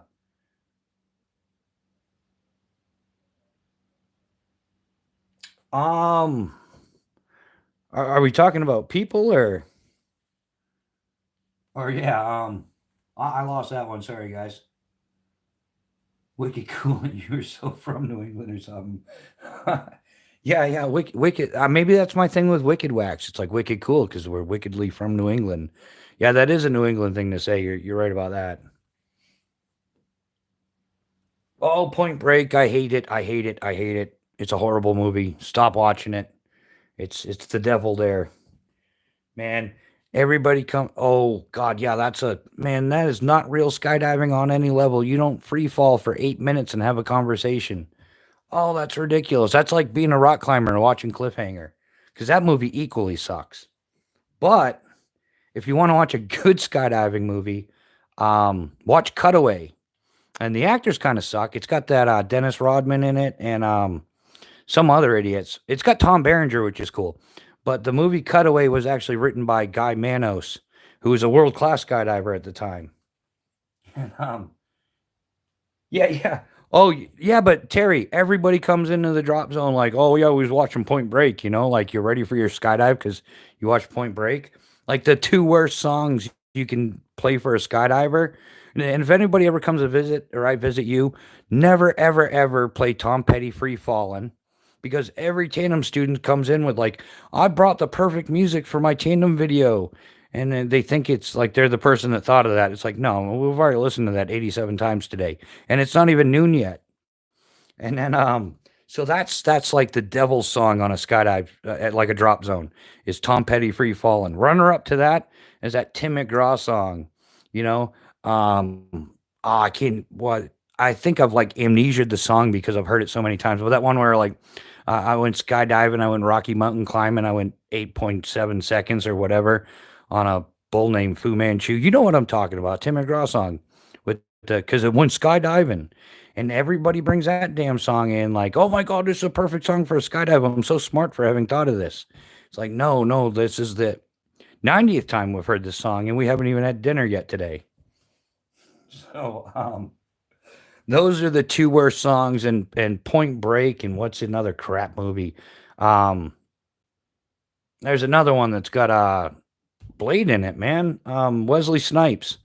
I can't remember the name of that movie, but the Wesley Snipes movie and Point Break. Yeah, those are the two worst songs and two most torturous skydiving movies ever.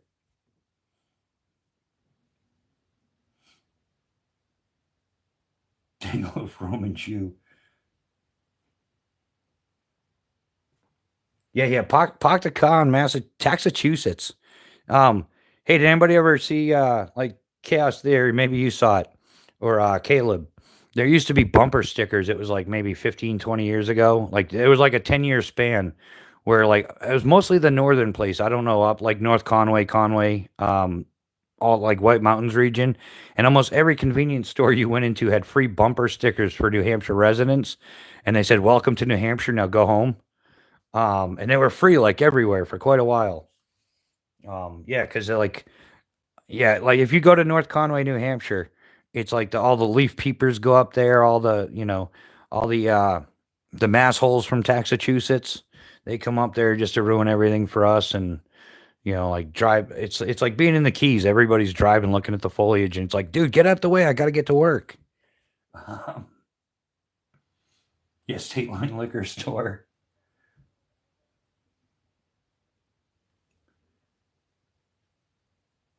Yeah. Chaos. He's from Massachusetts, but we let him hang out here. It's cool. He got like a special permission slip. As long as he promises not to say like yad or ka, we let him hang out. Park the car. Caleb, be honest with us, man. Did you used to hang out with Marky Mark? Just playing. That's wow. I'm on a control tonight.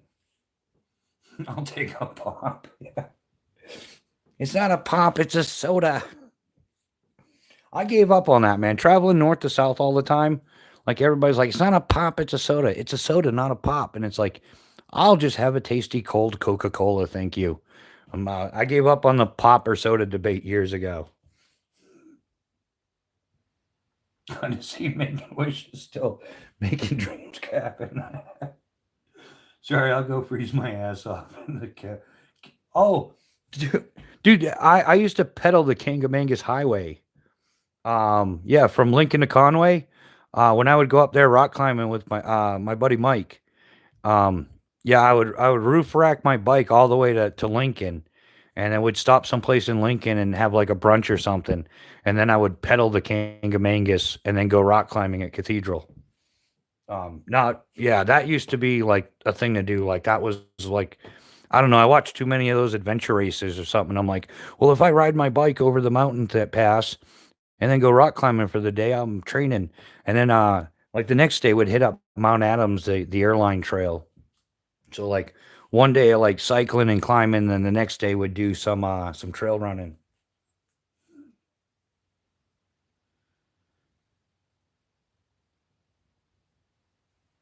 Yeah, yeah, Chaos has got a point. Like we can still own our firearms here. They're not like you can't have a no pistols. Like what I applied for a mass carry permit years ago, and like 3.5 years later, like they got in touch with me. I had to fix something. I'm like, no, I'm just not interested anymore.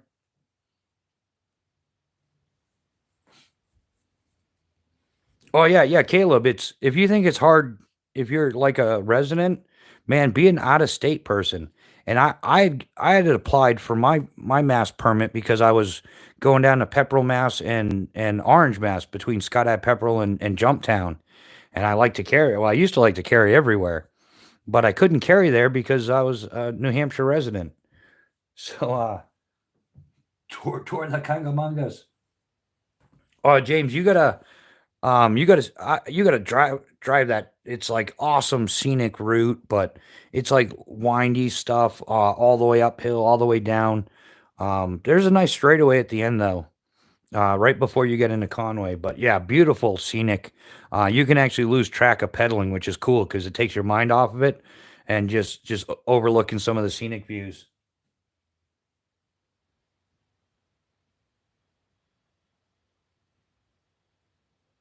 Took like 15 minutes. Yeah, New Hampshire's easy. Yeah, pretty much the way New Hampshire does it is, yeah, if you pass the background check to acquire said sidearm, then you pretty much pass the background check to carry. I don't know what Massachusetts does. Like they got like 97 legislatures or something they got to go through to give an out of state permit. But yeah, if you're out of state, I don't think they want you there. Oh yeah, see that's a helper. Like yeah, if you've got some letters of reference and stuff, that's a huge help. Wonder if that pot's done yet. Not the pot of coffee. You guys know what I'm saying. Not the pot. That takes months to grow, my man. The pot of coffee though should be about 10 minutes.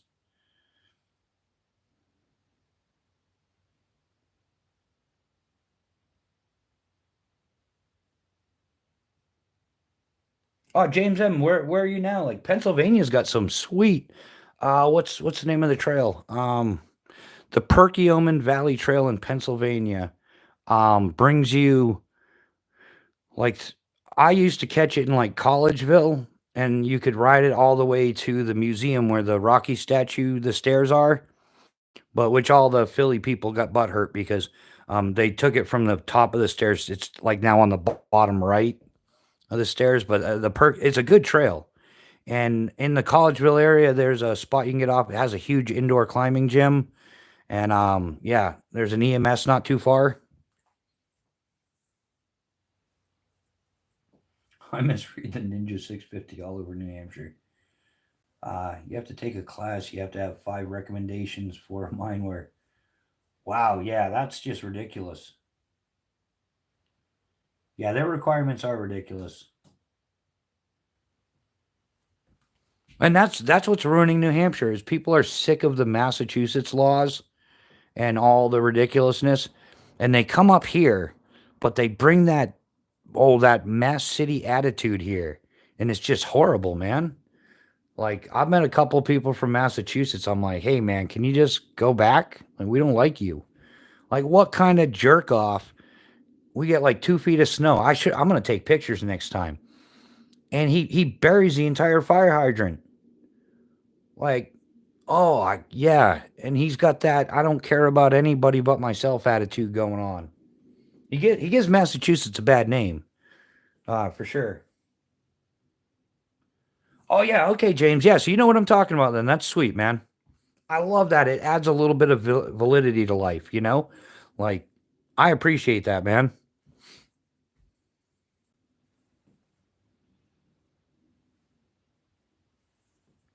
But yeah, I love that when I can connect with somebody through the channel that's been there, you know? And can relate. But yeah, it's an awesome trail. It really is. I used to enjoy it almost every day. Like that was my thing. Like after skydiving all day, you got to kind of find a way to decompress. And in the early days, I used to do the partying with the guys and drinking the beers to get off the adrenaline and stuff. But then I just realized what a waste of time that was, and I got more and more into biking, and I just found that to be a better solution. So yeah, after a long hard day of skydiving or before, I would go mountain biking and yeah, just I just loved it. Either cross country, hitting the trails, hitting some jumps, whatever's clever. But yeah, it's awesome when I can relate to somebody in the chat where who no yeah, and call it the Perky Trail. The Perkiomen Valley Trail is it was sweet. They got some nice little bridges and stuff there as well. Um,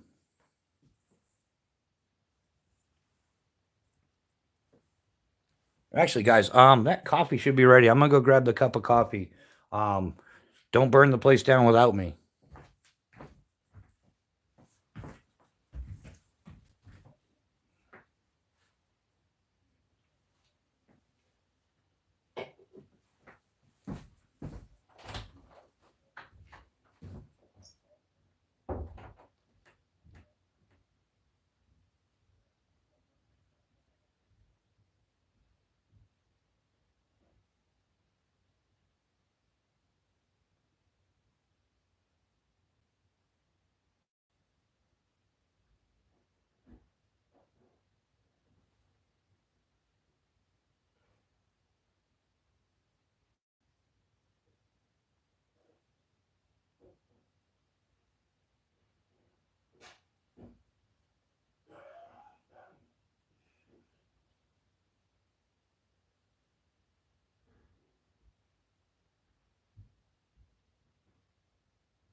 All right, we're back.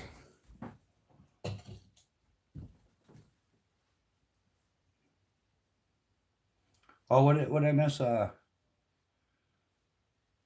almost out of. We can play with a couple matches real quick.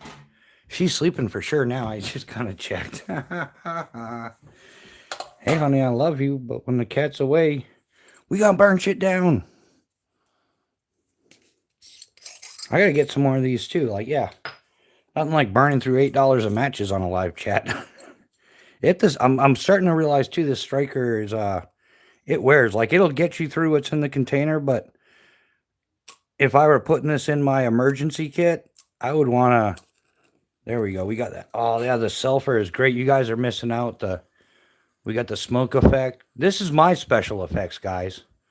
This is my fancy editing. We've got sulfur smoke. That's really, really bad for you. But yeah, what are these things? What do we figure out? Somewhere between 17 and 20 seconds. And then if you don't tilt it down, that happens. None of the stick burns, man. So that's just odd. Yeah, Justin, just some 80 grit, right? Yeah. But why would I buy a full sheet of it for $1 when I can buy a little micro piece of it for them for $5? Breathe it in, be a man. Yeah. What could possibly go wrong? Island Jason, what's happening, bud? How you doing? Brian White yelling at the mass holes. The mass holes need to go back to Massachusetts. We've had enough of your shit. Sorry, Caleb, man. It's just the way it is. We're not picking on you. We're just picking on the entire state you live in. And it's like the New Hampshire thing to do. It's been like that since as far back as I remember. Did you know that Maine used to be part of Massachusetts? Like the entire portion of Maine and the coastal portion of New Hampshire that connected the two. And that was up until I think like the 1850s or something. And when Maine finally decided to secede from Massachusetts, anybody else know that? I learned that recently. I was like, no, that's like some history there.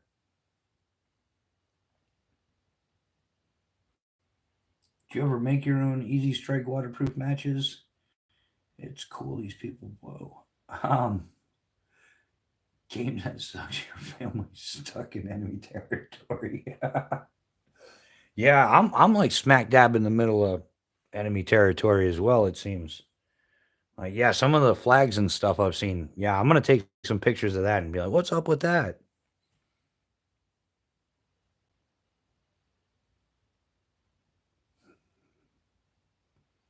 Yeah, it's a turds in the punch bowl.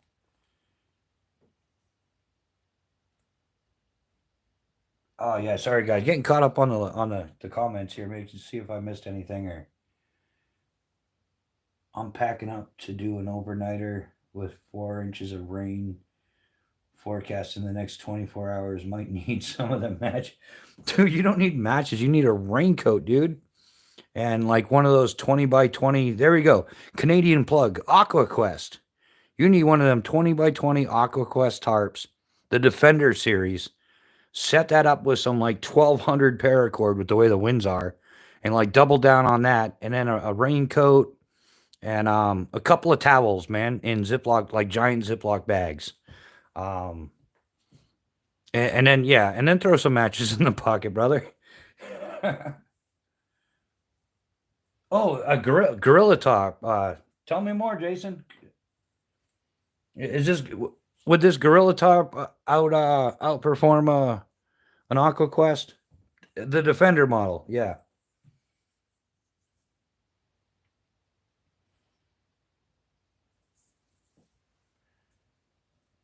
Unfamiliar. There's still a few.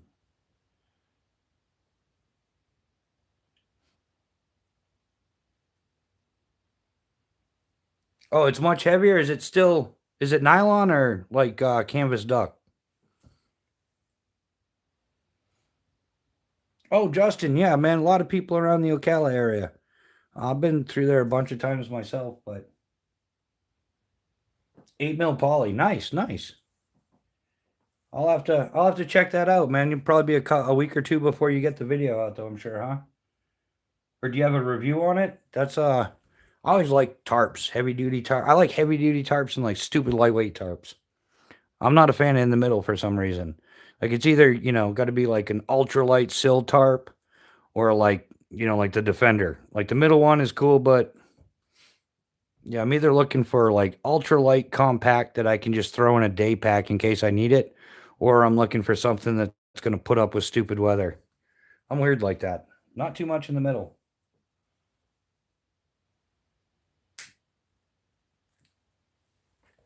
Ocala. I'd rather be in Ocala instead of Fort Lauderdale. I don't feel safe unless I'm carrying. Yeah. I lived in the middle Florida Lakes community for a while across from Tropicana Groves, right? Bring back the tarred can. Yeah, I'm not a fan of tarred can. I'm not a fan of wax canvas even. I'm not a fan of canvas. Like I've had more problems with the wax canvas and stuff than I care to count. And if you're, if it's sitting in your on your mantle for people to look at, yeah, it's fine. But if you're actually out there and you're grinding it through the dirt and sliding down it, like if you're genuinely using it, the wax becomes a problem. And let that wax sit in the sun for a while as well, because it's still wax, it still melts. And before you know it, you've lost most of the wax coating. And then the next thing is it gets moist and you can't dry it out, and then it molds and mildews. And there's a reason why it's not commonly used. It's a novelty thing. It's a novelty thing. The wax canvas is. And it's beautiful. It's very artistic and stuff, but it's just not as viable. Leesburg kind of sucks. Everything I've ever owned that was canvas is rotted. Yeah, exactly, Island Jason. But then you got some of these knucklehead bushcraft YouTubers that are like, get my wax canvas backpack for $400. Like, dude, you're selling like, okay, most of YouTube bushcraft, and this is my opinion and my experience. Most of what you see on YouTube when it comes to bushcraft is what I like to call reenacting. Like, it's the 1800s all over again. They want to go out there and play Huckleberry Finn or Grizzly Adams or whatever the hell you want to call it. And they're doing so at a profit margin because they want to sell you their $400 canvas backpack with no back support, no frame to it, no comfort to it whatsoever. But you're going for that look, that bushcrafty look, and the majority of people are never going to use the damn thing. So it ends up being a conversation piece in their house. But yeah, that's the modern bushcraft thing is bunk. Um, the fact of the matter is if you took a military SEER book, whether FMs or TMs, field manuals, training manuals, if you were to take like the Eagle Scout book, the Boy Scouts how-to book, a survival book, and a bushcraft book, and you were to lay them all out, they all cover the same exact thing. It's all the same thing. The only difference is the titling, the marketing. Like, so it's all kind of like just a sales thing. Like, yeah, a knife is a knife in my world. There are differences, different sizes, whatever. But for the most part, it doesn't have to be just a fighting knife. It's not just a field utility knife. It's not just a bushcraft. What the hell is a bushcraft knife? Because, like I said, if you just compare the books, the survival, the military, and the bushcraft stuff all fits in together. And the Eagle Scouts in there too. We'll give them some credit, the Boy Scouts. But it's all the same crap, just with different marketing approaches, different titling approaches. Some are more socially acceptable than others. If you tell people that you're out there SEER training, well, that does get into a little bit more and does have some differences because of the military applications. Like, try to blend in with the locals is something you'll find in the military editions that you don't find in the survival books, like hiking survival and whatever. So it's all the same crap. They just market it differently to sell you more crap.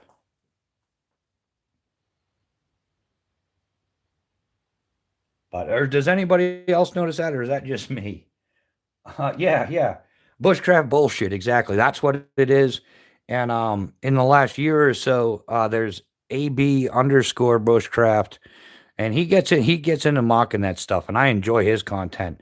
Um, he mocks the bushcraft tots, the spandex shirt wearing females that show off their temperature indicators. Like, come on, you're just being, and it's the videos are faked, and the wood's pre-split, but she's gonna split it with an ice skate like she's freaking Tom Hanks in Castaway. Get out of here with that nitzel nut stuff. No, that was on the ball bushcraft. Yeah. So and that's why I came out with Bushcraft Rebooted with the Matrix behind it, because it's really what you see through the Matrix, that concept. And the rebooted, that's a modern term for a fresh start, a new look. And it's simultaneous with my life as well, I'm transitioning from pro skydiving to YouTube and bushcraft bunk. But yeah, I like watching. Some of it's entertaining. I'm not gonna lie, and not just the girls, because they're pretty. But I mean, some of the bushcraft that comes out, and I'm like, really, people are buying this? And then if you go against what they say, they hate you. Maybe it was one of them bushcraft channels that turned me to YouTube for stolen content. And I challenge everybody out here. Anybody out here finds stolen content in any video that I have, I'll give you $1 million. $1 million if you find stolen content from another channel in its entirety, unedited in any way, shape, or form, actually, because I really don't know how to edit. But yeah, that's yeah, $1 million to anybody that can show me 5 seconds of stolen footage in any of my videos. Like, from you have to show the channel it came from, and there you go. Start watching, man. Thanks for those watch hours, dude. Because there's no, it might be, no, it's not in there. That's the whole thing. It's really not. But if you want to watch my stuff, I need the watch hours, dude. So I am an imposter. I'm a total faker. I learned how to fake it from my first two wives. I do, Paul. I copy everybody's channel 100% of my channel is fake. What you're watching right now is fake, man. It's stolen content. Reused what's the crap word they use for that? I can't remember. Crap word. But yeah, it's 100% stolen content, and I'm just that shisty of a person. Dude, I don't even know how to edit to do that stuff. It's all an illusion. Yeah. Yeah, fake it till you make it, right? If you can't dazzle them with your brilliance, baffle them with your bullshit. Yes, we have entered the Twilight Zone. But for those new to this and aren't aware of what's going on, I was recently able to apply for monetization. I was declined for monetization because of reused content. So I have to reapply and jump through all kinds of hoops. But reused content, we went through it earlier. I brought it up. I put it on video and everything of how everything went down. And in no way, shape, or form does anything I do fall under the category of reused content. But what did happen is some snot-nosed little POS troll, or somebody who's just butthurt channel out there because I mocked their little fidget flicky Chinese wannabe knives, turned me in for reused content because they didn't have anything else to throw me under the bus for. And that's something that, yeah. So now I have to like appeal to YouTube and everything because some little butthurt Sally McSally didn't like what I said. Because there's not 1 second of reused content, which reused content, we went over the definition of it earlier. And that does not exist on my channel, but because somebody made the accusation, I have to do the appeal process and all that other stuff. So, yeah, some butthurt little Sally just cost me a whole bunch of time and effort. Who hiss on butthurt trolls? Hoggy, how you doing, brother? Welcome to the chat. Hey, man, Hoggy, check this out, dude. Hold on, let me get the burning stuff out the way. Tell me what you think, man. If you probably shot one before, but this is sweet. This was sent in to me from a subscriber. It's the Wasp Enzo Pro, and it's got a squat shot lanyard on it and stuff. He made me some bands too for like 3/8, like 9.5 mil, but I'm shooting clay right now, so I threw some clay bands on there. But this thing is sweet, man. I got to learn how to do the wrap and tuck, but I got to get some little rubber band stuff. I'll try the wrap and tuck at some point. I don't know why. I like the clips better so far. But yeah, I figured you would enjoy that, man. I try to cater to the slingy thingy people and the knife people and all my friends out there that are doing stupid stuff along with us. But anyone have an opinion on Cold Steel products? I'm thinking of buying a leatherneck Tonto. Oh, Cold Steel. I had a Cold Steel Tonto back in like the 90s, man. And I'm just not a fan of the Tonto designs. Like I just, it doesn't work the same for me as it does for most people. But yeah, and I don't know, my findings with Cold Steel is you either find really good stuff or it's not good.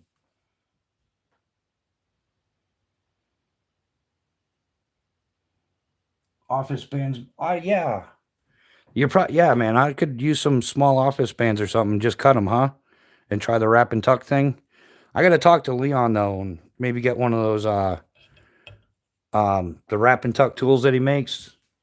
I'm a tool geek. If there's a tool for the job, I'd rather use the tool unless it's like a pointless tool. But I kind of like using tools. But yeah, so I've been I got a couple, like maybe a pocket full of shots off with this, but it's in the same size category, I would say, as the LT2, which it works out good for me. But yeah, I definitely dig it. Yeah. Leon definitely makes some good stuff. Man, just get a gun at this point. Yeah, but dude, see, that's the whole thing. Like if I'm gonna do some self-defense, yeah, I'm gonna get a sidearm. Like you're making sense. But do your own research. But a 9.5 millimeter 3/8 inch slingshot ball, one of these weighs the same as a 22 LR. In fact, it was Squat Shot and I that did the research on this together. So they weigh the same. The difference is this will fit in my pocket. This will fit in my pocket. It's really easy to carry around, and it's good for small game. Like you get good at it, you can do like squirrel and chipmunks. Well, not chipmunks. That's kind of like a chicken nugget, right? But you can do like squirrel and rabbit and stuff like that. Pheasant, quail, small game, and you don't have the signature of a firearm. So yeah, just get a gun makes sense. Like self defense, I'm gonna agree with you, dude. But this makes a lot of sense in the bushcraft survival. We're gonna geek out in the woods for no reason category, right? Makes sense. Slingshots are ninja quiet. Yeah. Yeah. And then you could argue, like, oh, but you can put a can on a 22 LR and it's no big deal, right? But now you need subsonic ammo and you're adding grossly to the weight of whatever it is. Like, even if you compare it to like a Ruger 1022, or even if you set a sidearm, which now it's a little different aiming. Um, yeah. So there's all kinds of debate, but I'm enthralled by the slingshot concept for like small game hunting. Recycle your ammo, right? You might be able to recover a couple of those steel balls. You're not recovering your 22 LR stuff anytime soon. So there's all kinds of pros and cons to it. That's why I want to do it. Good conversation piece though, man. Definitely all around the slingshots, the debate between like firearm or slingshot. Like, yeah, I relate it to like, man, like I shoot archery. I'm good at archery. Um, but I compare it to like a 308 or something. Like you're going to get larger stuff with a bow, and same thing with like a 308, and then the comparison would be like a slingshot versus a 22, and there's all kinds of like different perspectives you can look at, which is fun. I'm a mechanic, so I have plenty of ammo. Yeah, see, there's another reason. Justin has he's a mechanic, so you got plenty of ammo sitting around. And if yeah, as you learn how the bands work and what bands work for different size. In fact, Hoggy could school me on this. I'm new to the slingshot stuff. I'm like amateur learning, having fun, and that's where I'm at with it. So, but I'm learning a lot, like different band sizes and stuff, and when they apply, and what type, what weight or size of shot you're using.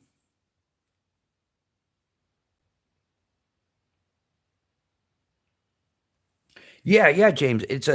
Like yeah, the conversations go on. So, and then you break it down. The way I break it down is in two ways. For like gathering natural food. Well, we're not rabbit food. That doesn't count. Because I'm all set with a salad if I want to live.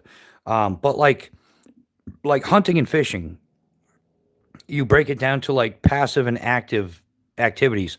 Like a slingshot for small game is going to be like an active form of hunting, like you have to do it. But then you have like snare traps and stuff that you can use as backup or plan B, or you can set up your snare trap someplace else while you're actively hunting. And I'm going to do the same thing with the fishing. You have active and passive fishing. So, like a fishing rod or a hobo reel is your active end of it, which I don't have one yet. I gotta get one. I want to get the Exotac X reel, hobo fishing reel set up.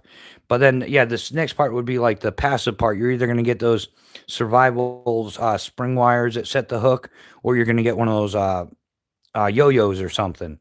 So yeah, you break it down and you can hunt and fish passively at the same time, and then you could hunt or fish actively while you're waiting on fish or waiting on hunt. Yeah, that's a great scenario to play out in the brain.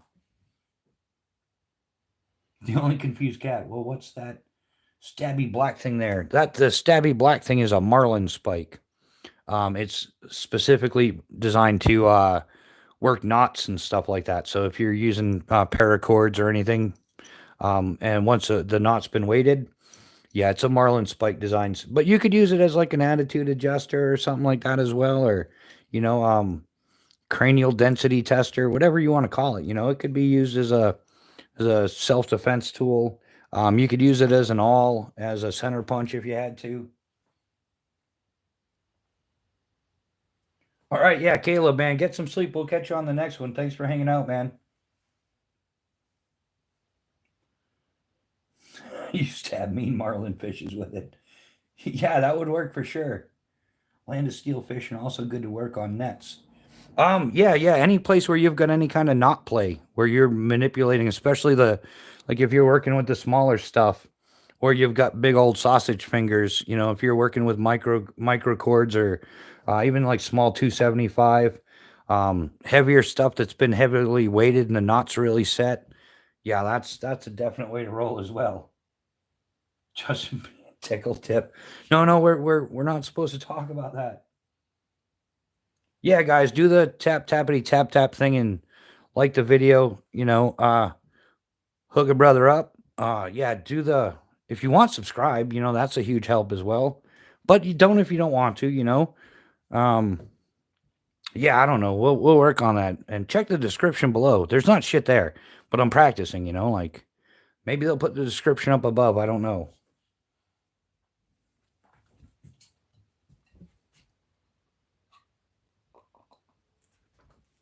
The crazy thing is I was like, it might be a form of child abuse, but when I was thinking about doing YouTube, I would practice with the kids. Be like, they'd be leaving from dinner and be like, all right, thanks for dinner, we love you. And I'd be like, well, thanks for coming, and don't forget to like, share, and subscribe on your way out. And clackety clap. Boop. And this one time at Skydive Camp, but click the notification bell so that you get future notifications. And they're like, we're not coming over for dinner anymore, dude. Yeah, wow, it's getting late, getting tired, getting tongue twisted. And it's been a crazy week. It has been a legitimately crazy week. I've learned that, like, not to trust as many people as I used to trust. And somebody out there butt hurt because I said the wrong thing and hurt their fees. So, but yeah, I was torturing the kids with that. And yeah, like, hey, if you enjoyed this conversation, like, what are you talking about, dude? Check us out live on Friday night at 8 p.m. We'll be here all night, every Friday night. So don't forget to click the notification bell. And thanks for coming. What? Oh, yeah, we hit one. Oh, yeah, 100 likes. That's awesome. Thanks, everybody who liked the video. Thanks for listening to my torturous YouTube practice and the lines. But if you enjoyed that, check the description below for further content. Now, is that how that works? Or I got to learn how to do the pop-up so I can do like, and if you enjoyed this video, don't forget to click here for our most recent video or here for our video on tying knots. Like, isn't that good? Am I getting good at that? Or should I do the hand twisted more like click here and here? Or is it more like here and here? I don't know. We'll figure it out at some point, though. United we stand. What's happening, man? Welcome to the chat. So any suggestions, any preferences, did anybody double tap the screen? But don't do it twice. No. See, that just gets confusing because you got to double tap the screen on your portable device to like the video. But if you do it twice, then you unlike the video. I don't know. I got to do some more research on this. It all gets pretty confusing. Oh, that's what it's called, right? A segue. That was a solid segue. That's awesome. Let me write that down. And for everything else, there's MasterCard. But we're going to get it. And I like doing that now. I like watching YouTube videos going, I wonder if I sound that stupid. Like sometimes I'm sure I do. And sometimes you're trying to do it not. And this is all live. It's unedited. So I don't get to cut out the stupid parts where I go, and click it. Stop it. No, focus. Stay focused. Yeah, so it's a totally different. Shouldn't we be talking about bushcraft stuff, guys? I'm sorry. Who likes matches? Who wants to burn something? Extra double taps just get the unforbidden kingdom. It doesn't dislike. It's everybody's gonna leave here confused. Like, I'll do another live later in the week. Nobody will show up. They'll show up for next Friday. I'll be like, where was everybody? They're like, dude, we was recovering from last Friday's bullshit. Like, dude, what were you thinking? I wasn't. I was just, we're here having fun, playing with slingshots and hatchets and knives and fire. We got fires going and stuff. Like, and here's a bivy bag, the Snug Pack SF bivy bag. And there's no link in the description below. I really don't give a shit if you buy it or not, but I think it's a nice bivy bag. It's compact. It's convenient. It fits in any backpack. And bigger dudes might even be able to fit it in a cargo pocket. But yeah, that's the Snug Pack SF bivy bag. I'm digging it. And I don't know though. Okay, guys, help me out with this one. I've packed like 150,000 parachutes, and I'm really good at packing stuff. This is actually better than it came. Like, I've put this in the bag better than it came, so I don't know how to deal with like, how do I do it so that somebody's going to get upset, somebody's going to get butthurt and report me. But like your everyday average person isn't going to do this. I feel bad about it. Like I don't think I'm giving an accurate review based on my experience because like I was there like back in the day. Like putting a tent back in a tent bag was nearly impossible. Putting the sleeping bag back in the bag it came in, nearly impossible sometimes. Like you had to work at it. Y'all know what I'm talking about. But after, 2.5 decades of packing parachutes, I can not only fit like the sleeping bag back in the bag it came in, but I can fit the inflatable pillow and an extra pair of socks and a t-shirt with it. So I'm not sure how that's going to carry across on the YouTube videos. Like they're going to, like you're going to be like, oh, I got that SF bivy bag and there's no way in hell that thing's going back in the bag it came in. But I don't know. So I'm going to have like a disclaimer. Manchester good fatwood can be used as a giant match. Oh yeah, Hoggy, I got to go out fatwood hunting, man, and find me some fatwood. And I've had a couple of people that were going to send it to me, but it's never like come to fruition, like I end up not getting it. But yeah, that's one of the things I got to figure out is how to convey that. Like it's really not that easy to get back in the bag. I would recommend a bigger bag. Like if you get the Snug Pack, the SF sleep system, yeah, like they need to redo that. I got to learn how to tag these people. Like this setup here, the Snug Pack Special Forces one.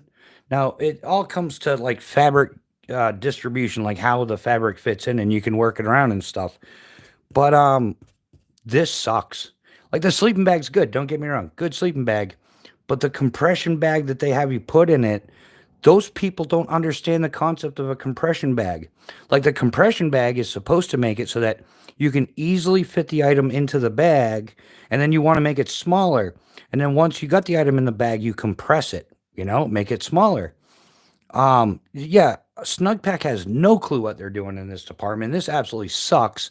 And you like people in general, like I'm good at this and it sucked. It was extremely difficult. So if you're not good at this, um, it's just going to be impossible. And the bag isn't even all that, like I don't know, I'll have to do like a full video on it. But forcing the bag in so much, the sleeping bag, and the fit is so tight, you're like stressing the seams. And on the top part somewhere, it might have been on the other one, I started getting the seams started coming apart. So yeah, honest reviews. That's the nice part about like buying your own gear. Is you can sit there and say, this is a great concept. It's a good sleeping bag. Don't get me wrong, good sleeping bag, but the combination of the compression bag and the way it's supposed to fit and the concept of how these things work, they screwed it all up, Snugpack. Like you guys sucked at this one. Keep up the great work, Pusher. Oh, you're out of here. All right, man. Thanks for hanging out, bro. We'll catch you on the next one, or I'll see you around somewhere. I'm sure of it. And yeah, I got to remember the candle's going so I don't burn the stuff down. But yeah, Snugpack has like this is okay. I could see this being doable. Like everybody should be able to do this within reason. But yeah, their SF Elite system, and I've seen a couple other people that do reviews on it, and I'm like, well, maybe they just struggled with it, but yeah, the overall fabric distribution throughout the bag is trash. I'm ready. I'm really good at making burritos, so I can pack. Yeah, exactly. Yeah, if you're good at making burritos, same thing. Like if you're, those people that are good at taking 10 pounds of shit and putting it into a 5-pound bag, like that should be the normal way. But their SF sleeping bag system is trash. I mean, the system is good, but the compression bags is an absolute waste of money. And then if you price out good compression bags, they're going to be $50 to $75.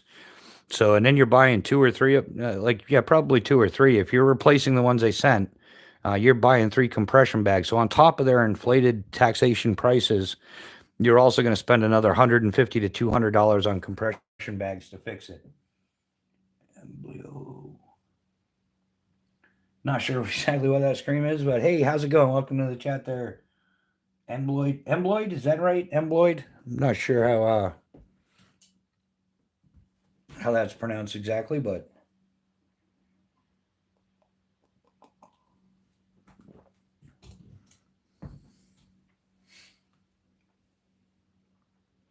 But yeah, so where are we at? What are we doing? I'm waiting for that candle to crack or something. I should probably blow it out pretty soon.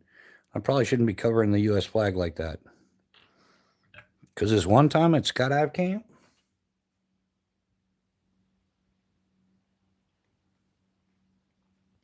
yeah, we've been kind of rough. Where are we at now? We're coming up on like the 6 hour mark.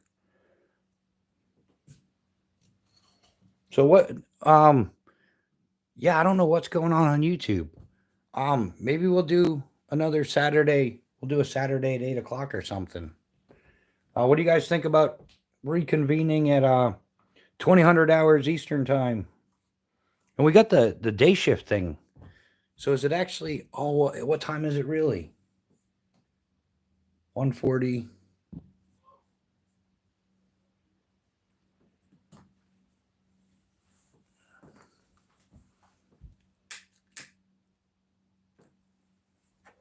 Yeah, I was gonna call it a night at 12, but maybe we'll go a little bit longer if you guys want till 2, and then but I might do like 8 o'clock uh tonight as well. Maybe I'll have like a little break in between.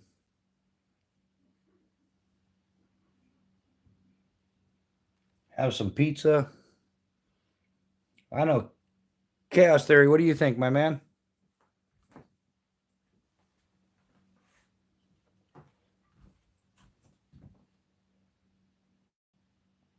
Are we still active? Did it freeze up? Hello. Hey, how are you today? Thank you. Come again.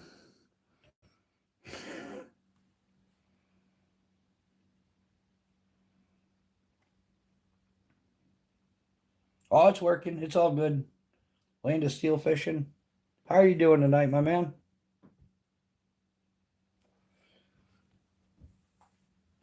Yeah, so sometimes some of us fall asleep, and I can't hold it against anybody because I've fallen asleep at many live chats.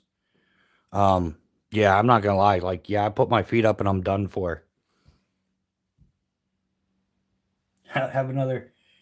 Yeah, so Justin, you're voting for another. We'll reconvene at like 8 o'clock tonight. So that'll give everybody plenty of rest. And yeah, I think it makes more sense to have like more frequent rather than trying to do like an 8 to 10 hour live chat. Maybe do like 3 4 hour ones, and you make out in the Bennett. Like you get more time, and it's more. You're more awake. I know I am. I think that's why I've been thinking of switching it up too. And I want to get back at whoever the butthurt troll is that turned me in for trash. And I still hope I'm going to go to bed tonight and pray that that person, whoever they are, wherever they are, wakes up in the morning with a severe case of hemorrhoids, inoperable, like the kind they have to carry around the donut embarrassingly. That's what I wish upon that person, just for being that kind of a trashy person. So, good setting on the river. Oh, nice. I wish I were sitting on a river fishing. It'd probably be, yeah, that would be the way to go. That sounds like a solid plan at this point in the world.